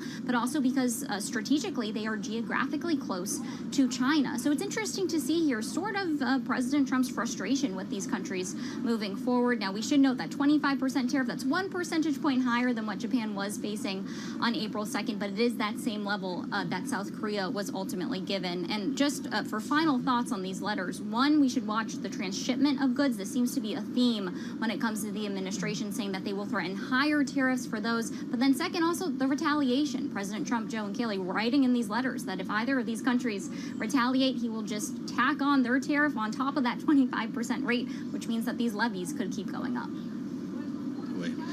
Tyler, it gets to be difficult to understand, or as Bloomberg Politics contributor Rick Davis said earlier, that's because it may not be understandable. But we're now looking at a new deadline of August 1st. Howard Lutnick, who was standing right next to Donald Trump when he made those remarks that we just played on the tarmac from earlier, confirmed that last night. So that is the new deadline? That does appear to be that they are signaling that while the letters are going out this week, the levies aren't going to be enacted until August 1st, which would give us about a 3-week extension for these countries to make some sort of deal or face these tariff rates that President Trump is outlining. But we should say President Trump in his letter didn't explicitly say that, but that's sort of the indication that we've been getting from other senior administration officials, including Howard Lutnick, as well as the Treasury Secretary Scott Bessent. Now, one that we're watching incredibly closely, of course, is the European Union, a country that at first wasn't being prioritized with the talks, but really seems to have this reversal in favor, with Ursula von der Leyen holding a direct phone call with President Trump last night to talk about perhaps a technical negotiation that we could see moving forward here. So a lot to track, a lot of uncertainty, but one thing's for sure, Joe and Kaylee, the administration wants to show some sort of forward progress. It just seems that the situation is pretty fluid. Well, Tyler, another area in which the administration would like to see forward progress is on a ceasefire agreement between Israel and Hamas, something I assume is going to be high on the agenda as President Trump greets the Israeli Prime Minister Benjamin Netanyahu at the White House today for the third time in 6 months. What should we expect from this evening's visit?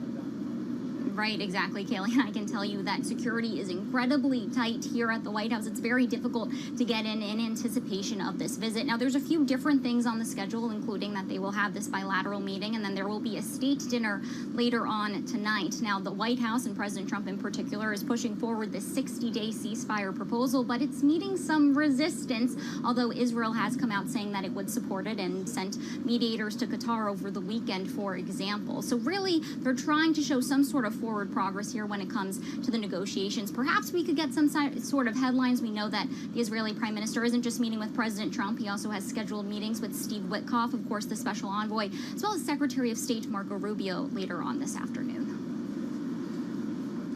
All right, Bloomberg's Tyler Kendall live at the White House for us, where we'll be watching this evening's events and, of course, continuing to watch True Social to see if the president posts more letters that he's penned to various countries. Thank you so much. And obviously, while those matters do have the president's attention today, it has the attention of financial markets as well, Joe, as they try to figure out whether or not this is going to be another taco situation. If what was supposed to be a hard deadline of July 9th is now an August 1st deadline. It's a question of what is believable and what is not. Well, we're taking him seriously, if not literally, I guess, in this case, to see the markets sink to lows immediately after those letters went out. You tend to think the market was hoping for news on a framework, not unlike what we saw with Vietnam last week. Even in the absence of details, it was at least a suggestion of progress. Now we're moving goalposts again. We've got letters threatening new tariffs. This is not a great recipe for stocks. Yeah, so we want to get into this further as we turn to Sarah Bianchi, who, of course, was former deputy U.S. trade representative during the Biden administration. She's now senior managing director and chief strategist of international political affairs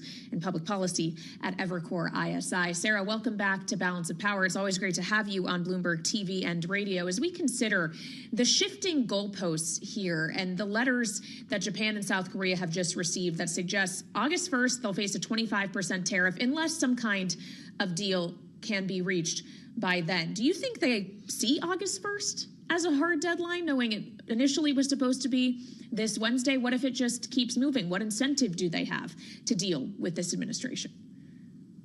Well, I think what is clear is that the administration is trying to send a signal to the countries where they don't believe that trade talks are going particularly well. Japan, we got some indication last week from Trump, has really gotten sideways a bit, largely because they, like South Korea, have very large percent of their imports here to the United States are actually in sectoral. They're autos, they're steel. And the administration has been really, really slow to make any concessions in that area. And I think particularly for both those countries, it is very hard to take a deal back to their people that doesn't have some relief on autos and steel. So can they get that done by August 1st? That's a tall order, but either way, I think what the president is trying to signal is that, yeah, these deals, some of them are going well, but some are a little bit slower than we think and want, and we are looking for these countries to step up their offers. What's the message that we send every time we delay the deadline? Well, certainly the market has gotten a bit accustomed to the president coming in very, very tough on these deals, top line and then extensions. But the reality is, in this case, I expect that tariffs are actually going to go up from here. We have more sectoral tariffs to come in pharmaceuticals and semiconductors. Some of these countries, as we saw with Vietnam, are not going to land at 10%. So if we're at a weighted average of around 15% right now, the next arrow we think is up. Now, I don't believe that all of these tariffs are going to go into place, and I certainly don't believe Korea or Japan is long for this world at 25%, no matter what happens. But those who think that this is all just a noise, I do think should pay a bit more close attention because, again, I think we're going to have directionally higher tariffs from where we're at right now. Well, and Sarah, to your point, the president has signaled that even that 25% rate could go higher if either of these countries chooses to retaliate. He'll just stack their retaliatory tariff rate on top of the 25%. Do you expect that to be an adequate deterrent? How do you expect Japan and South Korea to respond to this?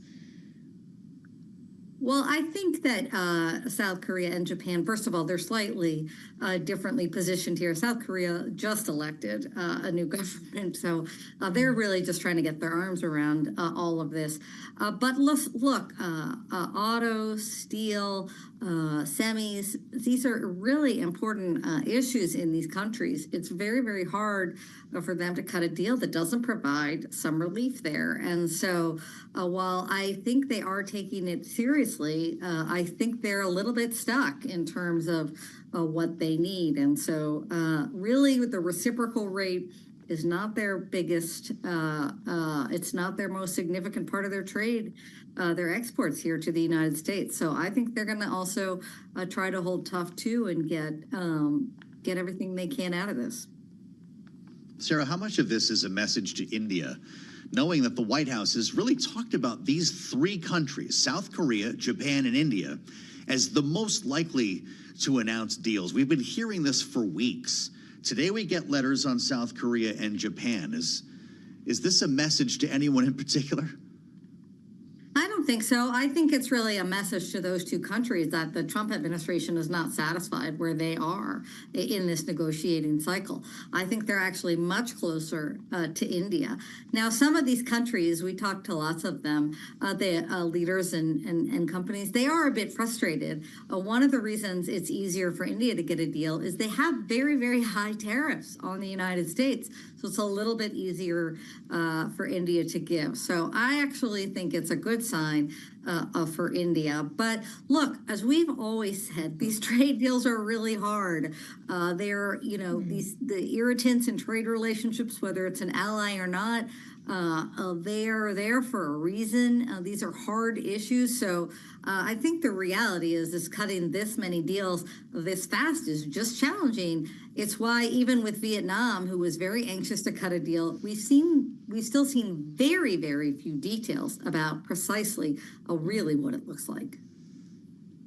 Well, Sarah, this brings me to the president's warning to the BRICS countries that he issued overnight, suggesting that any country aligning themselves with the anti-American policies of BRICS will be charged an additional 10% tariff. We just got the head of one of those countries, President Lula of Brazil, saying BRICS wasn't built to confront anyone as he speaks to reporters at the BRICS summit currently underway in Rio. But do you have a sense of what the president might mean when he says anti-American policies? Yeah, we saw a little bit from the administration early on, where they came out talking about some currency issues on the BRICS. I think they're worried about the trading bloc, generally speaking, and it getting some traction. So this isn't the first time he's come out hard against them. We'll see how lasting this policy is, or exactly what he's trying to drive here. It's not a major component of his trade agenda. I would say, I think a lot of these countries should be, again, focused on what's coming on sectorals, whether it's pharmaceuticals or semiconductors, and, where they land on these deals. I think what we're seeing today is a president who's feeling pretty good about of the world. The markets have been pretty good. He's obviously had an impressive legislative achievement and some foreign policy successes. So I think he's trying to kind of caffeinate this exercise, which has languished a bit. These deals have been hard to get. He's looking to get some progress. When you consider the voices in President Trump's ears right now, based on what you've seen in these letters and the rhetoric over the past couple of days, is he listening to Navarro and Lutnick or Scott Besson? It's always very, very hard to say precisely who. Certainly Besson was out over the weekend. Lutnick was around. At the end of the day, it's the USTR that really has the technical skills to negotiate this. I think everybody's involved. But certainly somebody's got his attention who believes he's got some bandwidth here to be a little tough and to drive the deal he wants. Again, as we've seen, these do not always hold. It's a long way between now and August 1st, and so I'm not ready to say that everybody's going to get a high reciprocal rate. I think Vietnam did quite well for themselves. I think many other countries will as well. Sarah, it's great to have you back. Sarah Bianchi with us from Evercore ISI. I'm Joe Matthew alongside Kaylee Lyons in Washington. We'll assemble our political panel next. Rick Davis and Jeannie Shanzano are on the way right here only on Bloomberg.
It's 121 on Wall Street. We do check markets all day long. Here at Bloomberg, we're looking at losses on this back-to-work Monday, all about tariffs. With the Dow, the S&P, NASDAQ declining, President Trump says the U.S. will impose a 25% tariff on imports from Japan and South Korea. That is sinking currencies of both nations. Stocks lower in the U.S. Again, close to session lows, looking at a 50-point drop right now on the S&P, down just about 0.8%. The Dow down 456, down 1%. NASDAQ is down 172 for the NASDAQ Composite Index, a decline right now of 0.8%. Our Mag 7 Index down 1.5%. Tesla certainly weighing on that index. Tesla now tumbling 7.5%. We got more on Tesla coming up in just a moment. The 10-year 4.38%, with the 2-year at 3.88%. Spot gold little change, down 0.1%. The precious metal now at $33.32 the ounce, while West Texas Intermediate crude up 0.8%, $67.52 for a barrel of WTI. Apple is appealing a $580 million fine from the European Union, calling the penalty unprecedented, and the regulators required changes to its app store as, quote, unlawful. Apple shares down 1.6%. Again, recapping Tesla tumbling 7.5%. And Balance of Power continues right now. Back we go to Washington. Once again, your host, Joe Matthew and Kaylee Lyons. All right, Charlie Pellet, thank you so much. Keeping an eye on Wall Street for us is here in Washington. Wall Street, of course, also on our minds in terms of their reaction to the president's threatening of new countries receiving new tariff levels, or at least existing countries that we already trade with getting levels of tariff set. We've already seen, of course, 25% for Japan and South Korea, and we're keeping an eye on what may come next, as the president has suggested about a dozen countries could ultimately be receiving letters today. But the president also is focused on matters here at home, including, of course, deploying FEMA and declaring an emergency after devastating flooding in Hill Country in Texas over the weekend that has claimed at least 80 lives, many of them children, as 27 campers and counselors have been confirmed dead at Camp Mystic in Texas, just outside Kerrville. And this is obviously a story that we're following closely here as we consider also the emergency preparedness and emergency response. We heard from the mayor of Kerrville, Joe Herring, about the tragedy over the weekend. I need to tell my community and those families who are waiting, this will be a rough week. Primary search continues, and we remain hopeful every foot, every mile, every bend of the river.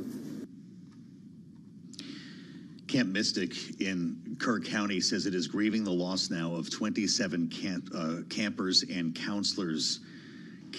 Caroline Leavitt, the press secretary at the White House, just now updating the death toll to 91, up from over 80. The last time we spoke with Julie Fine, who joins us now, our Texas bureau chief, with us live from Dallas with the latest on this, having heard from this briefing and now the White House. Julie, we also have the threat of more bad weather. What are you hearing? Well, first of all, we were told, and they have said in news conferences, that they did expect that number, sadly, to go higher. There were more than 40 people still unaccounted for as of yesterday. There are still 10 campers unaccounted for and 1 counselor. The weather is getting slightly better. I went through all the forecasts before I sat down here. The weather's getting slightly better, but there's just so much to deal with, and there's still a little bit of rain in the forecast later in the week. That search and recovery continues. Volunteers from all over the nation. There are federal and state resources as people continue the recovery effort. A lot ahead here, including figuring out exactly the best way to notify in the future. That will be a big focus here as the National Weather Service has gone through. The notifications went out. The question is, did people receive them? Obviously, in times like this, there is very limited internet. You're in a camp. Campers do not have their cell phones. They're going to have to figure out a much better system, obviously, moving forward. Joe and Kaylee. Well, and Julie, that's what Caroline Leavitt, the White House press secretary, is now addressing. She's pushing back on what she describes as falsehoods around the National Weather Service, which she describes as having had done its job, that their offices in Austin, San Antonio, conducted forecast briefings for emergency management in the morning, issued flood watches in the early afternoon, executing timely forecasts. Is there any evidence at this time, Julie, that there was any staffing or other issues that could be potentially pinned on this administration in terms of the ability of these agencies to respond to the unfolding disaster? At this point, it does not appear that there is anything specific. There have been a few people that have left due to possibly taking early retirement, but the National Weather Service has really pushed back on anything saying the National Weather Service did its job. I do want to talk a little bit about here in Texas. There is some type of alert fatigue. I will tell you, you can get an alert almost on the daily here because of the weather, because of tornadoes. Also, one thing to note about the weather here, you can be expecting a tornado and then all of a sudden it moves 80 miles.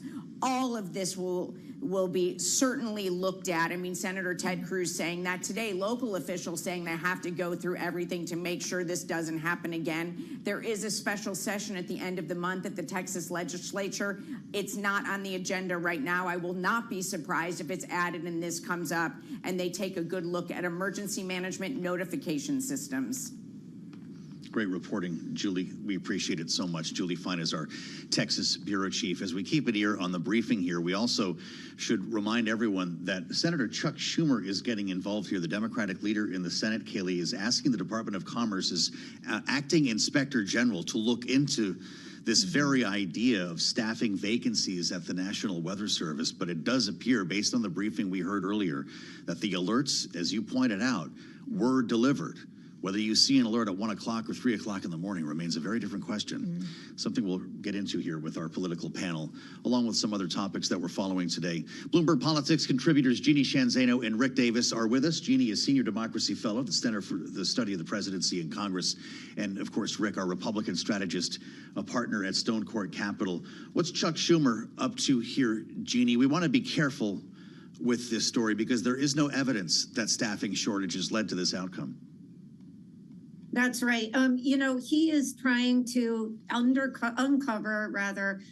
investigate if any of the cuts that we've seen to the Weather Service, whether during Biden's time, quite frankly, or during Trump's time, may have impacted what has happened in Texas. And he is right to do that. Of course, want to be very careful that you don't take resources away from recovery and helping out victims in order to do that, but it doesn't seem like that is happening. The other thing that should be looked into, quite frankly, and will certainly, is the impact of global warming on all of this and the weather we are seeing around the world and the country, which is impacting what we're seeing in places like Texas and, quite frankly, everywhere we look. And this is a Congress that should address that as well.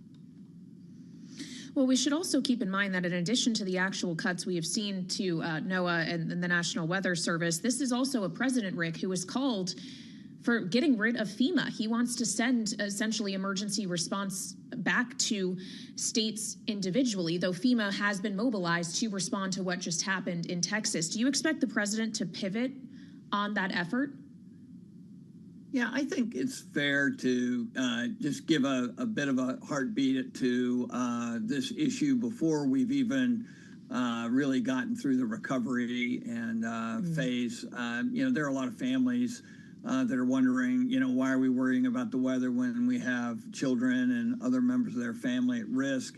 Look, there's going to be a lot to talk about as a result of these kinds of really horrific situations, whether it's, you know, are we a 21st century country that can't get our, you know, sort of weather act together? And there's a lot to that puzzle that maybe some investment by the federal government could do with. And on top of that, some of these other issues on response are always going to be a case, but we need to let that response occur before we start, you know, parsing what we're going to do about it in the future. And so I just think, with respect to the families in Texas that are affected by this disaster, that you don't want to try to over politicize it either on the right or the left at this stage. Well, I appreciate your sentiment there, Rick. I think we all do here. We're still searching for the missing. And I guess that's why I wonder if it was a little early for the Democratic leader in the Senate to be kicking out a letter on this. Yeah, I think that there's plenty to do without having to try and launch investigations and second guess, why it happened. We're still dealing with what happened. And until we get a handle on that and get ahead of that curve and respectfully handle this from the family's points of view, I think Congress would be better off, trying to get some of the nation's business done before they have to tackle what's going on, in Texas today. It doesn't mean that it's not the right thing to do. It's just probably, in my own view, the wrong timing to do it. Mm-hmm. Well, that's fair enough. And as we consider the spotlight that this could in the future put on efforts to trim down these kinds of response agencies, Jeannie, that is, of course, going to put a fresh spotlight on the work of the Department of Government Efficiency and on the individual who up until recently was running it, Elon Musk. I want to ask you separately, though, about an issue pertaining to Elon Musk, which is that he announced over the weekend that he's doing it, making a new party, the America Party, going to run against Republicans and Democrats. Jeannie, what kind of disruptive force could that be as we look ahead to 2026? Yeah, Kaylee, I have to tell you, I had Ross Perot vibes via the 1990s. He announced on Larry King, and this is an announcement on X. As far as I can tell, Elon Musk has not yet done any of the administrative things he would have to do to get this party kicked off. Surely he can do that.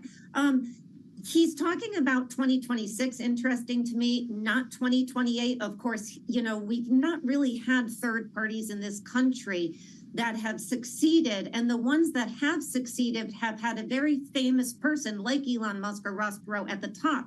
The difference is Elon Musk cannot run for president constitutionally. He seems to acknowledge that with a focus on 2026. And so that's what he says he's going to do, is he's going to try to create this party and impact the Congress. Of course, in doing that, he can take away from both Democrats and Republicans, depending on what this party stands for, which is not clear to me at all, beyond the issue of pro-free trade, anti-spending. Mm-hmm. Rick, we've only got about a minute left. People have approached you before to start new political parties, to launch candidacies that were outside of the Democratic and Republican circles. There's a reason why this tends not to work. What would be your answer today? Yeah, look, we have a history of a two-party country here. The structures that we have in states and federally are geared toward a two-party system, and it's a binary outcome. There's winners and losers. When you start introducing third parties into the equation, you really start to mix up what that calculus is. Elon Musk got plenty of money to get on the ballot. No Label got on 19 federal ballots, with, about $60-70 million. That's chicken scratchings to Elon Musk. So he can actually get there. The question is, what are the consequences of fielding candidates in a three-way race? Well, especially for Tesla shareholders as well. Rick Davis and Jeannie Shanzano, our political panel, thank you so much. Just some quick headlines out of the White House. The press secretary, Caroline Leavitt, says Trump will be signing an order delaying reciprocal tariffs until August 1st. We'll have the details ahead on Bloomberg.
It's 1:40 on Wall Street. We do check markets all day long here at Bloomberg, and we continue to trade very close to session lows. The Dow, the S&P, NASDAQ, all very much in the red. Back to work Monday. Stocks are falling. The dollar is rising as President Trump says the U.S. will impose a 25% tariff on imports from Japan and South Korea.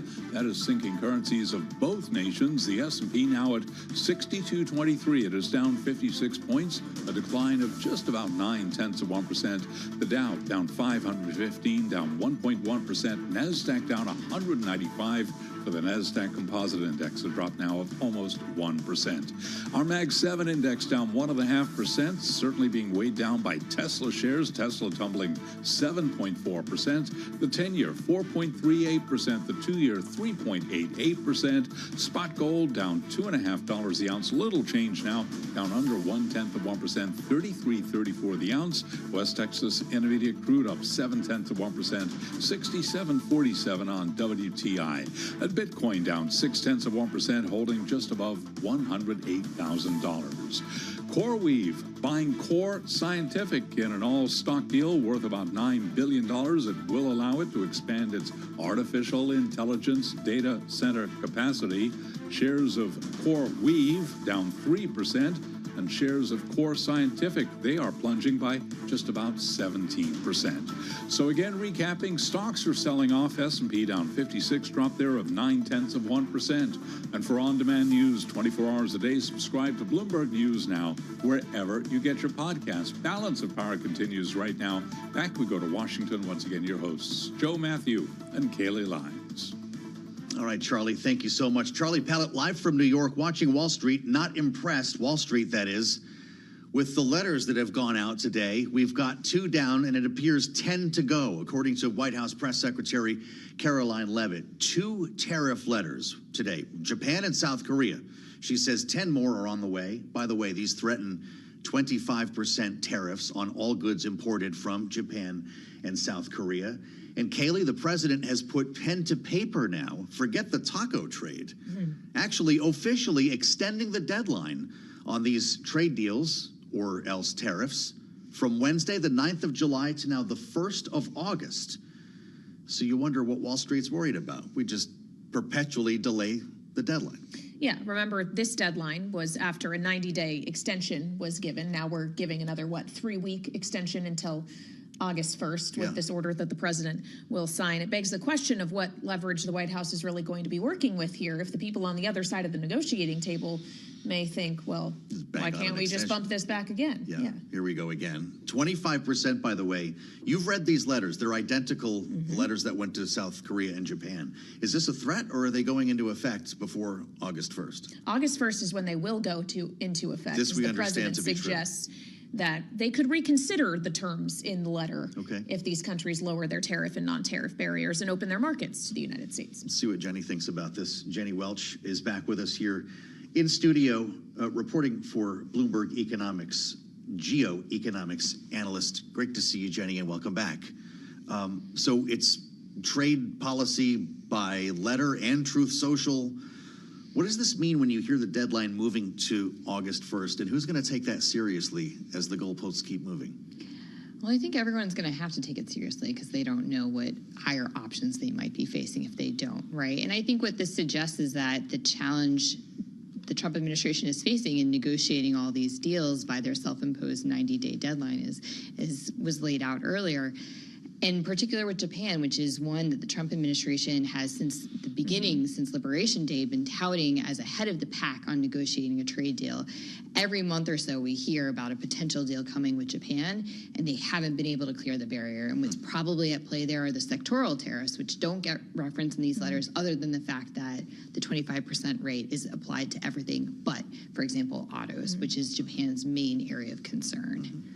Well, but to your point on Japan, having been described as one of the countries that we were most likely potentially to see a deal with first, does that suggest to you that when the president, now the press secretary is saying this in the briefing as well, that there will be that they're close on additional trade deals? Who would they be close with if it's not a country like Japan? Well, take it with a grain of salt, right? Because we've heard all of this before. We've been here before. But some of the other main trading partners that the Trump administration says they're close with include Taiwan, Indonesia, India, and Pakistan have also been talked about. Now, to be clear, we weren't sure that we were negotiating with Pakistan until President Trump himself said that a trade deal was coming. So what will be the framework of a deal remains unclear. Even the EU, which has long been one we've considered to be one of the more complex deals, there's been some forward momentum. The EU has refrained from some of the reciprocal actions we worried that they could take, which would put them in a cycle. So President Trump said over the weekend that he was expecting additional deals to come. We think that any deals that do come would probably be more like the initial frameworks we saw with the UK rather than a fully fleshed out multi-chapter trade agreement. So when we talk about these letters, and by the way, Caroline Levitt now saying that the 12 trade letters will all be coming today, so we'll have a sense of which countries are being selected here. How are we deciding on who gets letters? Does that suggest that they were initiating negotiations here? They got far enough down the road to justify a letter, or are we just throwing darts? The categorization's been a little bit mixed because initially we thought the countries or trade partners that would get letters are the ones that the Trump administration either hasn't really talked with or felt haven't been putting enough on the table, and so they're just getting tariff rates dictated to them. Yeah. Now, with Japan and South Korea being in the mix, they've been talking continuously for months now. Right. So I think it could be a pretty big mix of different major trade players. Okay. All right, so clearly we still have a lot to learn here. But Jenny, we appreciate it as always. Jenny Welch, of course, is our senior geoeconomics analyst with Bloomberg Economics, joining us here in our Washington, D.C. studio, and will, of course, be watching the True Social feed of President Trump to see when these other letters come out. We've gotten 2. We've got more to go until we get to a dozen, Joe. We'll be following that all day here on Bloomberg. But we know he may want to have things wrapped up by later this evening, as he is expecting Israeli Prime Minister Benjamin Netanyahu at the White House for a bilateral meeting and state dinner around 6 p.m. Caroline Levitt saying the president is still in contact with Iran on a deal, which I suspect will come up in this meeting, but this was supposed to be about a potential ceasefire with Hamas. We should know Benjamin Netanyahu on his 3rd visit here to the White House, the only world leader who has had more than one. Yeah, 3 visits in 6 months. So we want to get the perspective now from Natasha Hall. She's non-resident senior associate for geopolitics and the foreign policy department at the Center for Strategic and International Studies. She's here with us in our Washington, D.C. studio. Nice to see you, Natasha. Thank you for having Always me. great to have you here on Balance of Power. As we consider first, let's just take the chances of a ceasefire agreement being reached between Israel and Hamas and what the president is going to be able to do to influence that outcome tonight, knowing he last week announced that Israel had agreed to a 60-day ceasefire. Apparently, it didn't really work out the way that he may have hoped. So how can that be advanced with this visit this evening? Well, we've been here before, many times before. And in fact, this time last year with President Biden, he had attempted something similar, basically saying Israel had already agreed to a ceasefire, only to have Netanyahu essentially say no. And so we're here again. And so I think it remains to be seen what's going to happen, what kind of leverage the president will actually apply to Netanyahu. But needless to say, billions of dollars in arms, diplomatic cover at the UN. I mean, the United States has a lot of leverage to bear if it wants to use it. And that's the big question. When you go back to the Biden announcement, there was a subsequent Biden announcement. Remember, everyone was back to the table on that same deal. It was, I think, a 4-pronged agreement, and it began with a 60-day ceasefire. Is that still where we're starting in this conversation? I mean, unfortunately, it does seem to be where we're starting. But this time around, because we've seen so many of these temporary ceasefires, Hamas is insisting that should there be a 60-day ceasefire, that immediately talks begin to permanently end the war, which I think is somewhat reasonable given we're nearly 2 years in right now. But it does appear that that would be the starting point.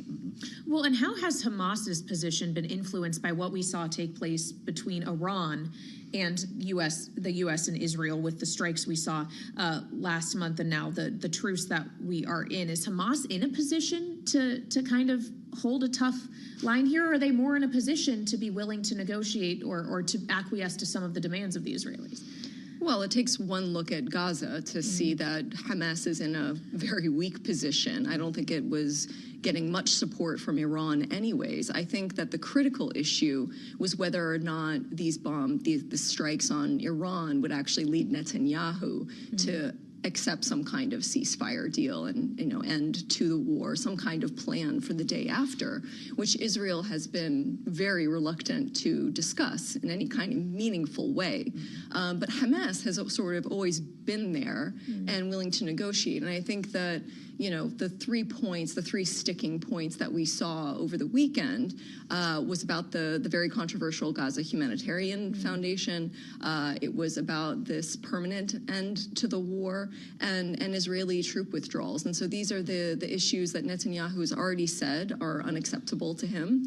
And so, it remains to be seen. We're already hearing reports from Palestinian negotiators in Qatar that Israel sees a sticking point in just the free flow of aid into Gaza right now. So we're not in a really good position, I think, for Gaza, for Hamas, for Palestinians. I wanted to ask you about humanitarian aid, food supplies, gas, the things that are needed inside Gaza. Will that be part of a ceasefire? Because it hasn't worked out at any stage of this process to the level that we have been promised.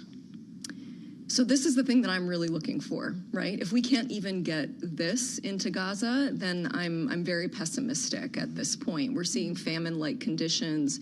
Hundreds of food distribution points across the Strip were closed for this Gaza Humanitarian, Foundation for distribution points, where we've seen 600 people killed just trying to get aid. So if we can't even see that, I think we have a real problem here. And the one thing that I would say is President Trump doesn't like bad optics. So that might propel him forward to actually push Netanyahu maybe behind the scenes. But I won't hold my breath. Well, but to that point, Natasha, characterize their relationship right now, because especially when we saw Israel moving first on Iran, a lot of people said that was Netanyahu painting President Trump into a corner, basically acting not in conjunction with him, but ahead of him and making sure that the president was forced to go along ultimately. Is that how you kind of see this playing out right now? So the way I see it is, again, President Trump doesn't like bad optics. Gaza was bad optics. I think, U.S. stealth bombers bombing Iranian nuclear sites made him look like a strong president, made him look like he was making things happen. And now we're sort of back to square one with Gaza.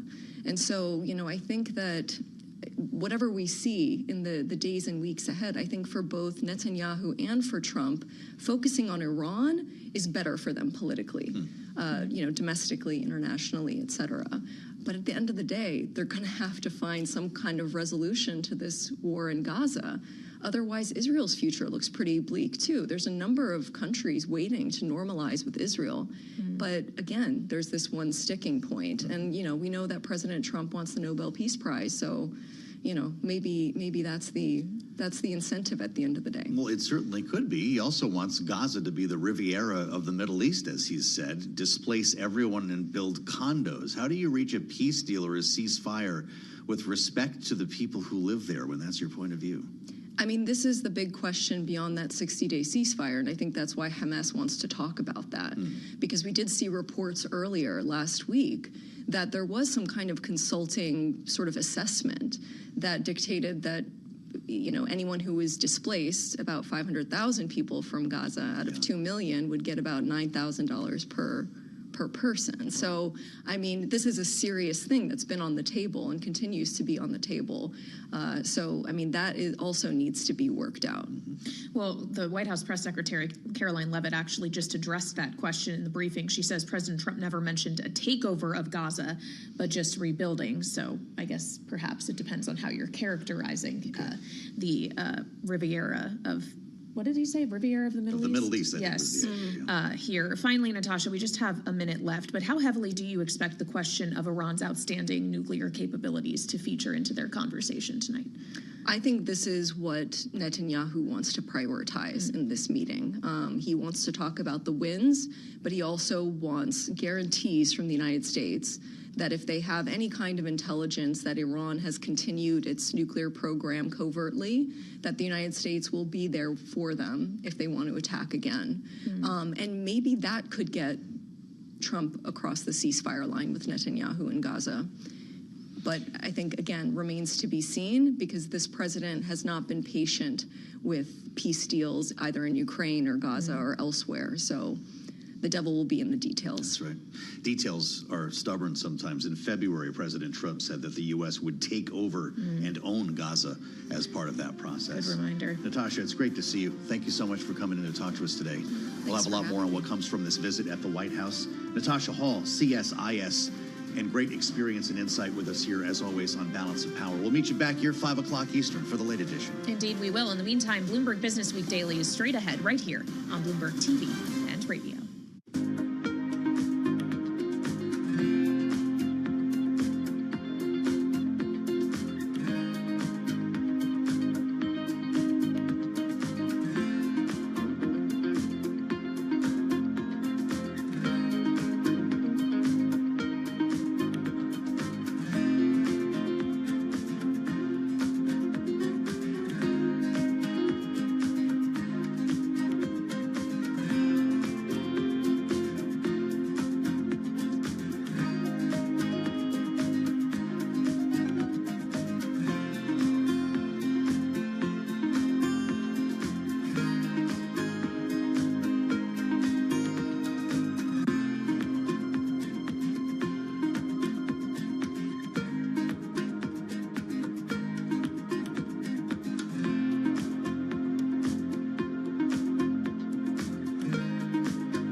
This is Bloomberg Business Week Daily, reporting from the magazine that helps global leaders stay ahead, with insight on the people, companies, and trends shaping today's complex economy, plus global business, finance, and tech news as it happens. Bloomberg Business Week Daily with Carol Masser and Tim Stenivek, live on Bloomberg Radio, television, YouTube, and Bloomberg Originals. A very good afternoon, everyone, live on Bloomberg TV, radio, YouTube, and Bloomberg Originals. It is Bloomberg Business Week Daily. I'm Tim Stenivek. Emily Griffeo is in for Carol Masser this afternoon. She is Bloomberg News cross-asset reporter. She joins us here in the Bloomberg Business Week studio for the next hour. Emily, how are you? I'm doing well. I enjoyed my 4th of July holiday, but I'm ready to be back here in the office with you. Okay, well, I hope you're ready. I hope you ate your Wheaties this morning because we got a big program coming up. Trade, of course, is our focus. Stocks are lower. The dollar did rise as President Trump said the U.S. will impose a 25% tariff on imports from Japan and South Korea. And Emily, just in the last hour, we did hear from the press secretary, Caroline Leavitt, who said that later today, at around 4 o'clock, we are expecting the president to sign executive orders that delay the implementation of those tariffs, which were set to be imposed on July 9th. That was the 90-day pause. That will be then extended until August 1st. We're going to talk about all things trade with our trade czar in London. He's joining us in just a few minutes, Tim. And still ahead, we're also going to be talking about the feud between Elon Musk and President Trump. It's back on, and Max Chafkin is here on who has the cards in the relationship. Looking forward to that one. Also, the president calls it the big, beautiful bill. She calls it the big, ugly bill. Florida Congresswoman Kathy Castor is going to join us on the path forward for Democrats after the president's big win. All that and more coming up over the next hour right here on Bloomberg Business Week Daily. First up, though, check of the day's trade and top business stories. Here he is, Charlie Powell. Hi, thank you very much, Tim. Welcome back. We have got the Dow, the S&P, NASDAQ all declining. Back to work Monday after a long holiday weekend. Stocks selling off, all about trade, all about tariffs. S&P right now down 55. That's a drop of 0.8%. The Dow down almost 500 points. The Dow tumbling by 495 points on the industrials, down 1.1%. NASDAQ Composite Index down 193, a drop there of 0.9%. Stocks are falling from records. The dollar rising as President Trump begins unveiling his tariff plans, with the U.S. setting 25% levies on Japan and South Korea beginning August 1st. The 10-year 4.38%, the 2-year 3.88%. Gold now down $5.50 the ounce, little change, down by about 0.2%. 33.31 on the precious metal, and West Texas Intermediate crude up 0.7%, 67.47 on WTI. We're keeping an eye on Tesla shares. They are now down by 6.8%. Tesla lower after Elon Musk announced he is forming a new political party, digging deeper into a pursuit that has been a drag on his most valuable business. Again, Tesla down by 6.9%, a topic we will be covering for you right here on Bloomberg Business Week. S&P down 55, drop there of 0.9% for on-demand news 24 hours a day. Subscribe to Bloomberg News now, wherever you get your podcasts. I'm Charlie Pellet. That is a Bloomberg Business Flash. Hey, Charlie, thanks so much for that update. Do appreciate it. As Charlie mentioned, stocks fell to session lows a little earlier after President Trump announced tariffs of 25% on goods from Japan and South Korea beginning on August 1st. The announcement comes 2 days before the pause on the so-called Liberation Day tariffs were set to come to an end. As we mentioned, we did hear from Press Secretary Caroline Leavitt, who said that the president will sign an executive order to delay those July 9th tariffs to August 1st. Let's bring it in with, we got our trade czar joining us from London. Brendan Murray is Bloomberg News trade czar. He joins us from London right now. Brendan, I'm reminded of a little of what happened earlier and what happened earlier this year and sort of the delay, the back and forth. We're getting a little bit of clarity with these letters that we got earlier. Japan and Korea, the U.S.'s 5th and 7th largest sources of U.S. imports last year. They account for almost 9% of the total. Are we essentially getting an extension, a deadline extension of everything that was delayed back in April? Yeah, that's essentially what this is. It allows the White House to say that they're applying tariffs on these countries, but it won't be for another 3 weeks. So they could have done this on July 9th like they've been saying all along, but they want to they've got a lot of deals they're trying to get together, and they're all not going to come together before Wednesday. So they're just kind of kicking the can down the road here. And for Japan and South Korea, they're first out of the gate with these letters. We're supposed to get another 10 or 12 of them today. So this is going to kind of trickle out, or one at a time or a couple at a time throughout the rest of the day. Talk about just how much relief from the tariff and trade-related uncertainty we're going to get specifically this week when that July 9 deadline hits, especially now since they're maybe not going into effect for several more weeks. Yeah, I mean, it just pushes that cloud of uncertainty out, basically through earnings season that we're going to see over the next couple of weeks. Companies that had said 3 months ago when this all started, all this tariff uncertainty, that they didn't have any clear view of what their outlooks were because of all the tariff uncertainty. We're going to see that all over again, given the fact that these tariffs are still not set and could be changed up or down. We don't really know, but one thing's for sure: we're not going to get a whole lot more clarity this week. It's just gonna be more of the same for the next several weeks. We were supposed to get 90 deals in 90 days, Brendan. We've gotten maybe 2 frameworks. I think that's fair to say: Vietnam and Great Britain. Is it fair to describe those as frameworks and not deals? Well, the UK one, you could call a framework deal, a limited deal. The Vietnam one, we still don't know. We haven't heard from Vietnam on that. So Trump posted on his social media site last week that there was a deal with Vietnam, but Vietnam has not confirmed that, and that's one that could be coming down to the wire here over the next 36 hours or so.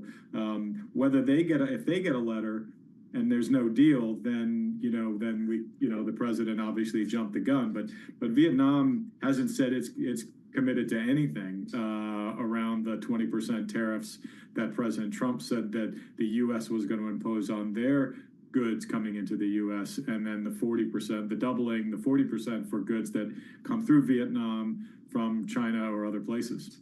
What about when it comes to Japan and South Korea? Because now this 25% tariff has been announced. Wasn't that essentially what Trump initially had proposed? What is a signal about who's winning in these negotiations? Yeah, well, I mean, nobody wins when a 25% tax goes on a trading partner's product. That money goes into the U.S. Treasury, but an American importer has to pay that. So, economists that we talk to say, the net benefit of this is not going to be much. If anything, it will be a headwind to growth going forward. Now, the president would argue that this will incentivize Japan and Korea to make products in the U.S., to make more Toyotas or Samsung washing machines or whatever those products might be, and in return he would like them to open their markets up to U.S. exports. So he's operating on the assumption that there will be some economic gains out of this, but until we see more Toyota factories or models being built in the U.S., then that argument doesn't really hold up. He's already extended, the president's extended this for 90 days. He will, according to the press secretary, extend it until the end of the month. Is that enough time to hammer out agreements with at least the most important trading partners?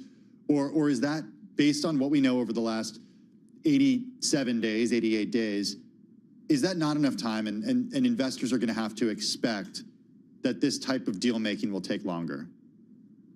It might be enough time if they're close, if Korea and Vietnam are close. Both countries have a domestic political situation that made cutting any sort of deal or offering some concession to Donald Trump politically risky. So the president of South Korea was just sworn in less than a month ago, or about a month ago. So, do you really want your first domestic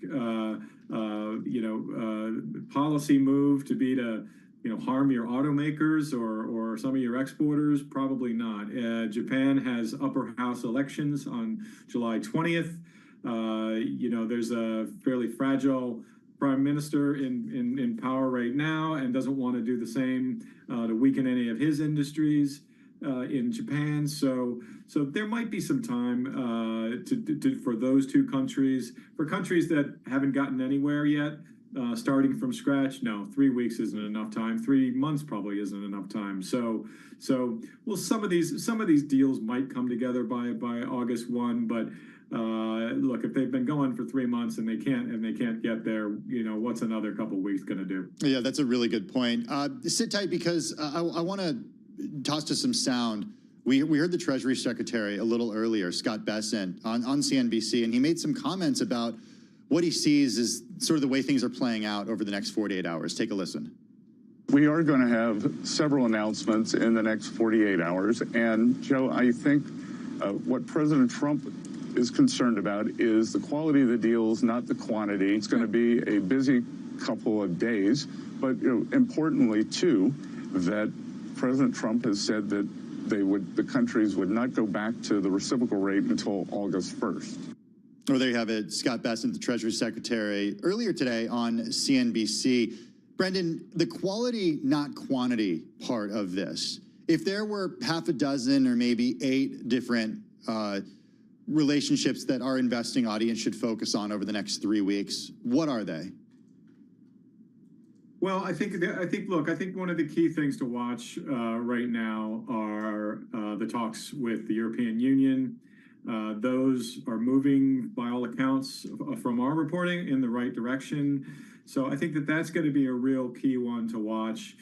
These are very closely knit economies, the EU and the US, between trade and investment and tourism, and a transatlantic trade war would do no one any good. So I think that if the Trump administration can put together some sort of framework, ceasefire, call it whatever you want, that doesn't raise tariffs to what Trump has threatened on 50%, I think that's probably about as much of a win as you could get out of this situation this week. But a lot of those issues won't be addressed in the fine print. They'll just be glossed over in some vague language, and we'll see more of these kinds of back and forth threats and withdrawn threats and retaliation and re-retaliation, going forward in the months ahead. Retaliation and re-retaliation. So buckle up, more ahead. Brendan Murray, thanks so much for joining us and staying up late. Do appreciate it. Bloomberg News trade czar Brendan Murray on all of the moving parts when it comes to the relationships with the U.S.'s trading partners. Now, speaking of relationships, it does seem like the president's and Elon's relationship is still on the rocks. Tesla shares down about 7% after Elon Musk announced that he's forming a new political party. He's digging deeper into a pursuit that's been on drag on his most valuable businesses. Musk announced over the weekend that he'll take on Republicans and Democrats with the America Party, focusing on House and Senate seats for the next 12 months. Here's President Trump reacting to Elon Musk's proposal on Sunday, slamming the system. It's always been a two-party system. And I think starting a third party just adds to confusion. It really seems to have been developed for two parties. Third parties have never worked. So he can have fun with it, but I think it's ridiculous. Obviously, President Trump there doesn't have kind words for Elon Musk. And he even went to Truth Social several times yesterday to kind of pile it on more. Watching it all is Max Chafkin. He's Bloomberg Businessweek senior reporter. He's the co-host of Everybody's Business and the Elon Inc. podcast. He joins us here in the Bloomberg Businessweek studio. Max, about a month ago, we were having this conversation. It seemed like the feud between them had kind of come to an end. Elon apologized, and then the passage of the bill, I think, set him off again. The president seems to indicate that it's the EV tax credits that he's upset about. Is that what Elon Musk is upset about? What Elon Musk says he's upset about is the deficit, and you can sort of understand that, given that he spent several months in a very public place attempting to cut costs, making sort of wild claims that I think at the time a lot of economists were not crediting, but nonetheless, acting out this vision of attempting to cut government costs. This bill, of course, largely because it extends tax cuts that were passed during the past Trump administration, will increase those deficits. And Musk, as he said, sort of views that as an insult. But, to Trump's point, to the president's point, this bill that passed is not going to be good for Tesla. We're talking about a serious hit to the company's margins that we're going to see probably pretty quickly. But that's not a surprise. No, not a surprise at all. And I think what is most strange about this performance and the feud that you brought up between Elon Musk and Donald Trump is that all of this was predictable. It's not like Donald Trump ran as a pro-EV candidate. He ran basically to take a bite out of the industry, and that is happening. And Musk, perhaps because of that, perhaps because of the deficit, maybe a combination of those things, maybe it's wounded pride, is reacting very negatively, doing so in a way that so far really seems to have mostly done damage to his own interests rather than the president's. I mean, I don't think we saw any lawmakers who would have supported this bill back away from it because of Musk's threats. Obviously it took some cajoling. The Trump administration really had to scramble to get this bill, passed before the July 4th holiday. But they did it despite Musk's, railing and Musk's threats. So at the same time, over the course of the day, right, we're talking about probably like $100 billion worth of market cap that has evaporated, amid this feud. So a lot of damage to Musk's own interests, at least near-term damage. Not seeing a lot of political consequences so far beyond that. How seriously are we supposed to take Elon Musk's, idea here that we should be creating a third party? It was interesting because if you look at that poll, he did get a notable amount of support when he asked, should we create, this other party? 65.4% agreed yes. Now, of course, these are ex-users, so perhaps the sample Elon is Musk skewed. followers. Yeah, right. I think they were primed People have not to muted respond him yes. yet. Yes. I mean, the thing is, you do see support for this kind of thing, kind of in theory, fairly robust, but then in practice it tends to melt away, right? And Trump is right, in that clip you played, talking about the challenges of working outside of the third-party system. What we've seen over the last couple of decades is that it's very, very hard to mount a successful, third party. What works for outsiders is essentially trying to take over an existing party, which is exactly what Donald Trump did when he ran for president in 2016. And that is essentially the outsider playbook. Musk is attempting something else. I think if you talk to most kind of political operatives, what they will say is that he's deluded. He's out of touch with reality. Like this is not something that the normal laws of politics say could happen. On the other hand, like that's kind of Musk's whole thing, right? Is setting these audacious goals and that maybe seem delusional, and then attempting to execute on them. I think if he does try to do that, there will be consequences for the rest of his empire, and maybe very bad consequences. 30 seconds left. Do Democrats use this as an opportunity to try to get money from Elon Musk? I've been wondering whether or not we'll see some kind of enterprising Democrat do just that. We haven't really. I mean, there are a few kind of fringy figures, but no major presidential hopefuls have. And I think the reason is that Musk tied himself so closely to Trump that it would be very difficult politically for a Democrat to do so. And even as he's criticizing Trump, he's not criticizing him from the left or from the center. He's criticizing him from the right. He's essentially saying we need more cuts, not fewer cuts. He's not talking about Medicaid cut being bad. So I think that's the issue for Democrats. Max Chafkin, Bloomberg Business Week senior reporter, co-host of the Everybody's Business and Elon Inc. podcast, joining us in the Bloomberg Business Week studio. Up next, we are speaking to a congressional Democrat, Representative Kathy Castor. She represents Florida's 14th district on the path ahead after the president's big legislative win.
It's 2:21 on Wall Street. We do check markets all day long here at Bloomberg. A flurry of headlines involving tariffs, and stocks take another leg lower. The Dow, the S&P, NASDAQ, all in the red. We begin with the headlines, though. President Trump to impose 40% tariffs on goods from Myanmar, 30% tariffs on South Africa. The rand, by the way, at session lows down 1.5%. And the president will levy 25% tariffs on Japan, South Korea in August. S&P down 76, down 1.2%. The Dow now looking at a loss of just over 660 points. The Dow is down 1.5%. NASDAQ down 263, a drop there of 1.3%. Again, keeping it all in context, S&P down by 1.2%. The Mag 7 index down 1.8%. Tesla leading the way lower there. Tesla down 7.5%. Your 10-year right now at 4.38%, with the 2-year 3.89%. Spot gold down $7 the ounce, 33.29, down by about 0.2%. And West Texas Intermediate crude down 0.7%. WTI now at 67.37 a barrel. Applied Materials downgraded at Rothschild, a red burn to neutral from buy at Rothschild. Again, shares of Applied Materials down 0.3%. CrowdStrike downgraded at Piper Jaffray to neutral from overweight. Piper Jaffray saying that the stock has surpassed the investment bank's price target. CrowdStrike now down by 2.8%.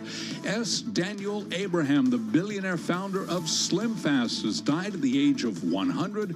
He introduced SlimFast in 1977. Recapping, S&P down by 1.2%. I'm Charlie Pellet. That is a Bloomberg Business Flash. Hey, thanks so much for that update, Charlie Pellet. We're continuing to get headlines, updates on everything related to trade as the U.S. does get toward that July 9th deadline that is set to be extended to August 1st for tariffs. Some headlines that we're just getting in the last few minutes.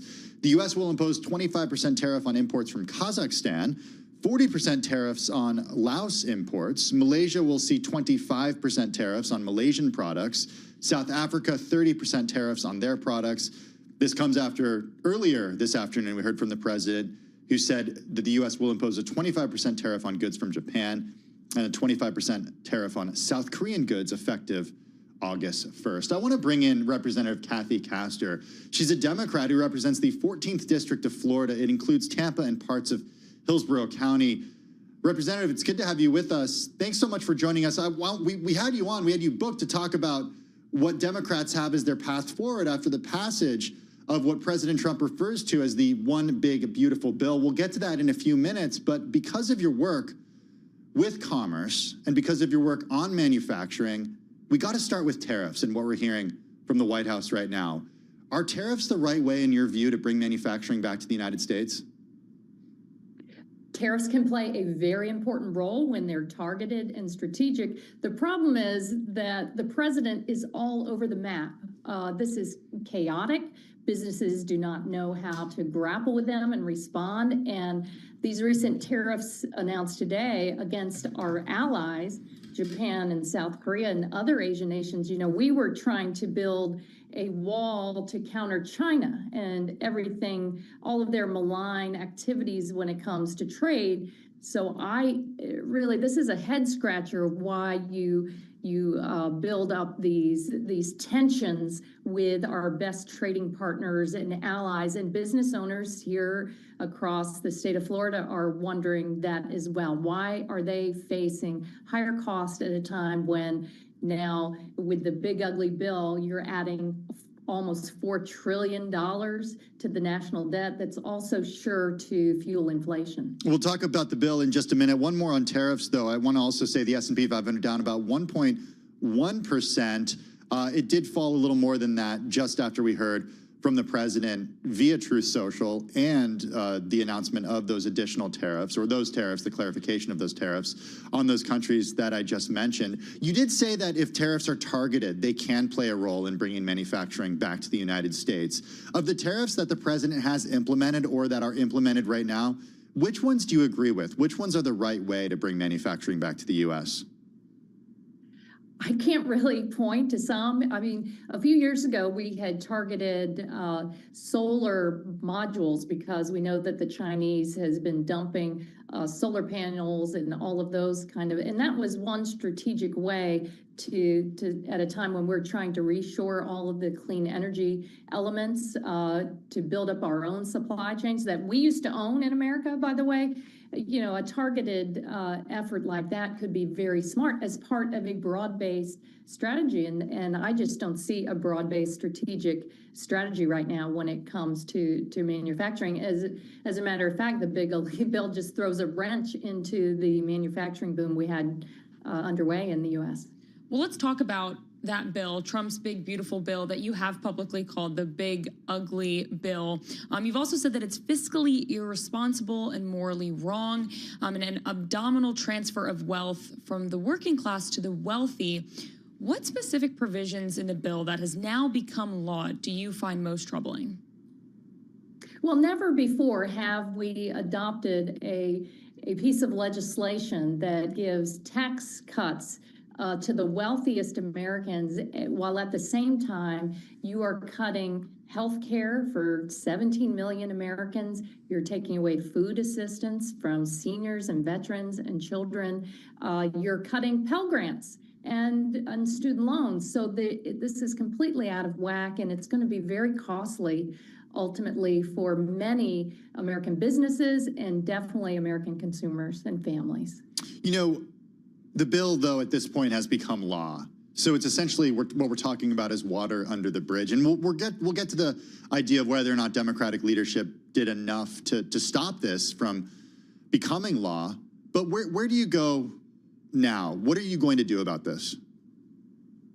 It will be very important for American businesses and families to understand the impact. The one piece of it that has not gotten a lot of attention are the energy provisions. You remember the president ran on a promise that he's going to lower electricity bills, but all of the analysis now say that when you yank back all of the clean energy tax credits, it's a recipe for higher electric cost. All of the analysis coming in say higher electric bills for businesses and consumers alike. They're throwing a wrench in this manufacturing boom that we had underway due to our climate and clean energy law. We had seen over 1,000 factories open across the country, over 400,000 jobs created. Now what we're hearing are business cancellations all across the EV battery supply chain.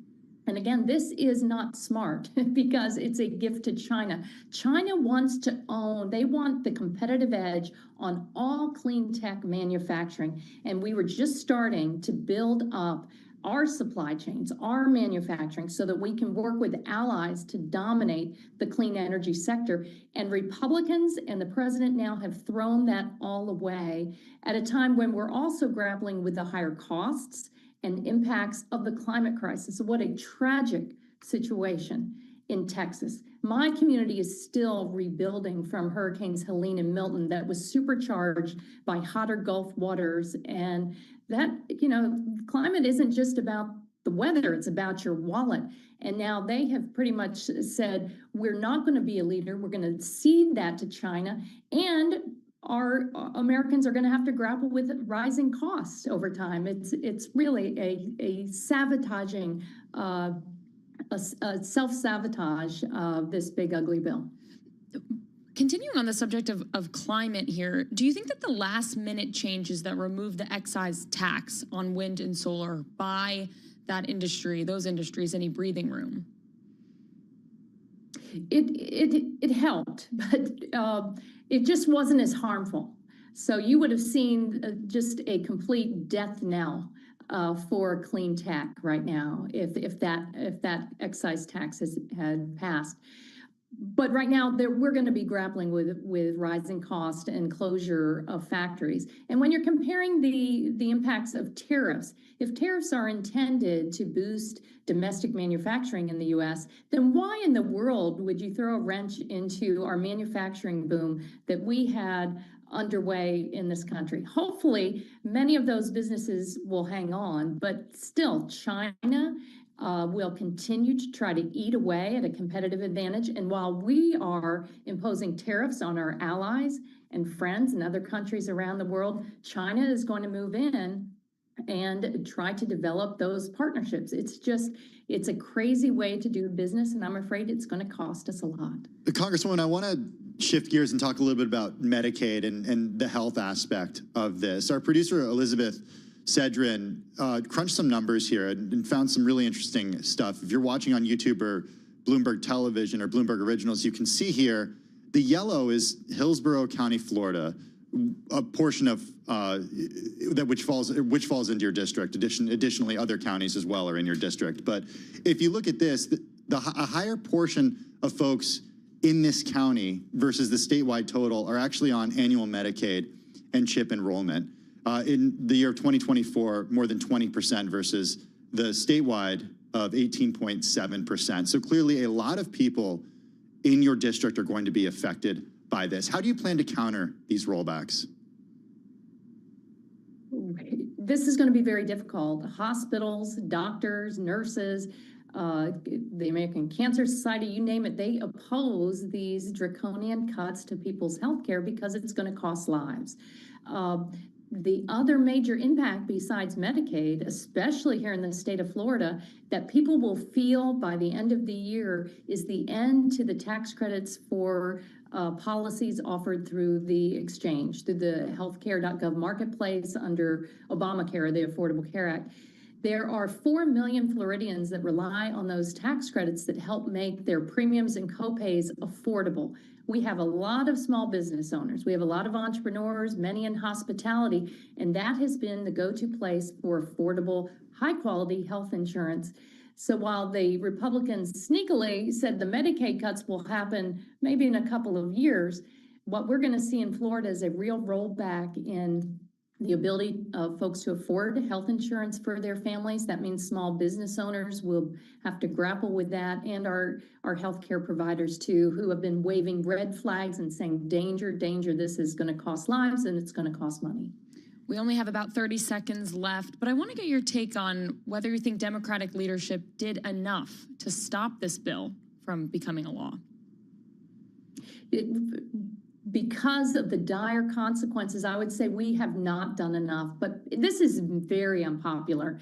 Everywhere I go, people are very angry. They're saying we are suffering through an affordability squeeze, and how dare the president and the Congress try to pull one over on us and make our lives more expensive at a time when we really need help in our pocketbooks. Congresswoman, really appreciate you taking the time and joining us. Kathy Castor, representative, a Democrat who represents the 14th District of Florida. It includes Tampa, parts of Hillsborough County. She voted against the bill, joining us once again from Tampa. Congresswoman, thanks so much. Hey, do you want to take a look at where stocks are? Because they are in the red and moving lower, off their worst levels, but just bouncing in the last few minutes, down 1.2% on the S&P 500. The Dow down 1.4%, the NASDAQ composite down 1.3%. Shares of Tesla down 7.5% right now. This after Elon Musk and the president continue to be feuding. We're going to have more on that a little later on Bloomberg Business Week Daily.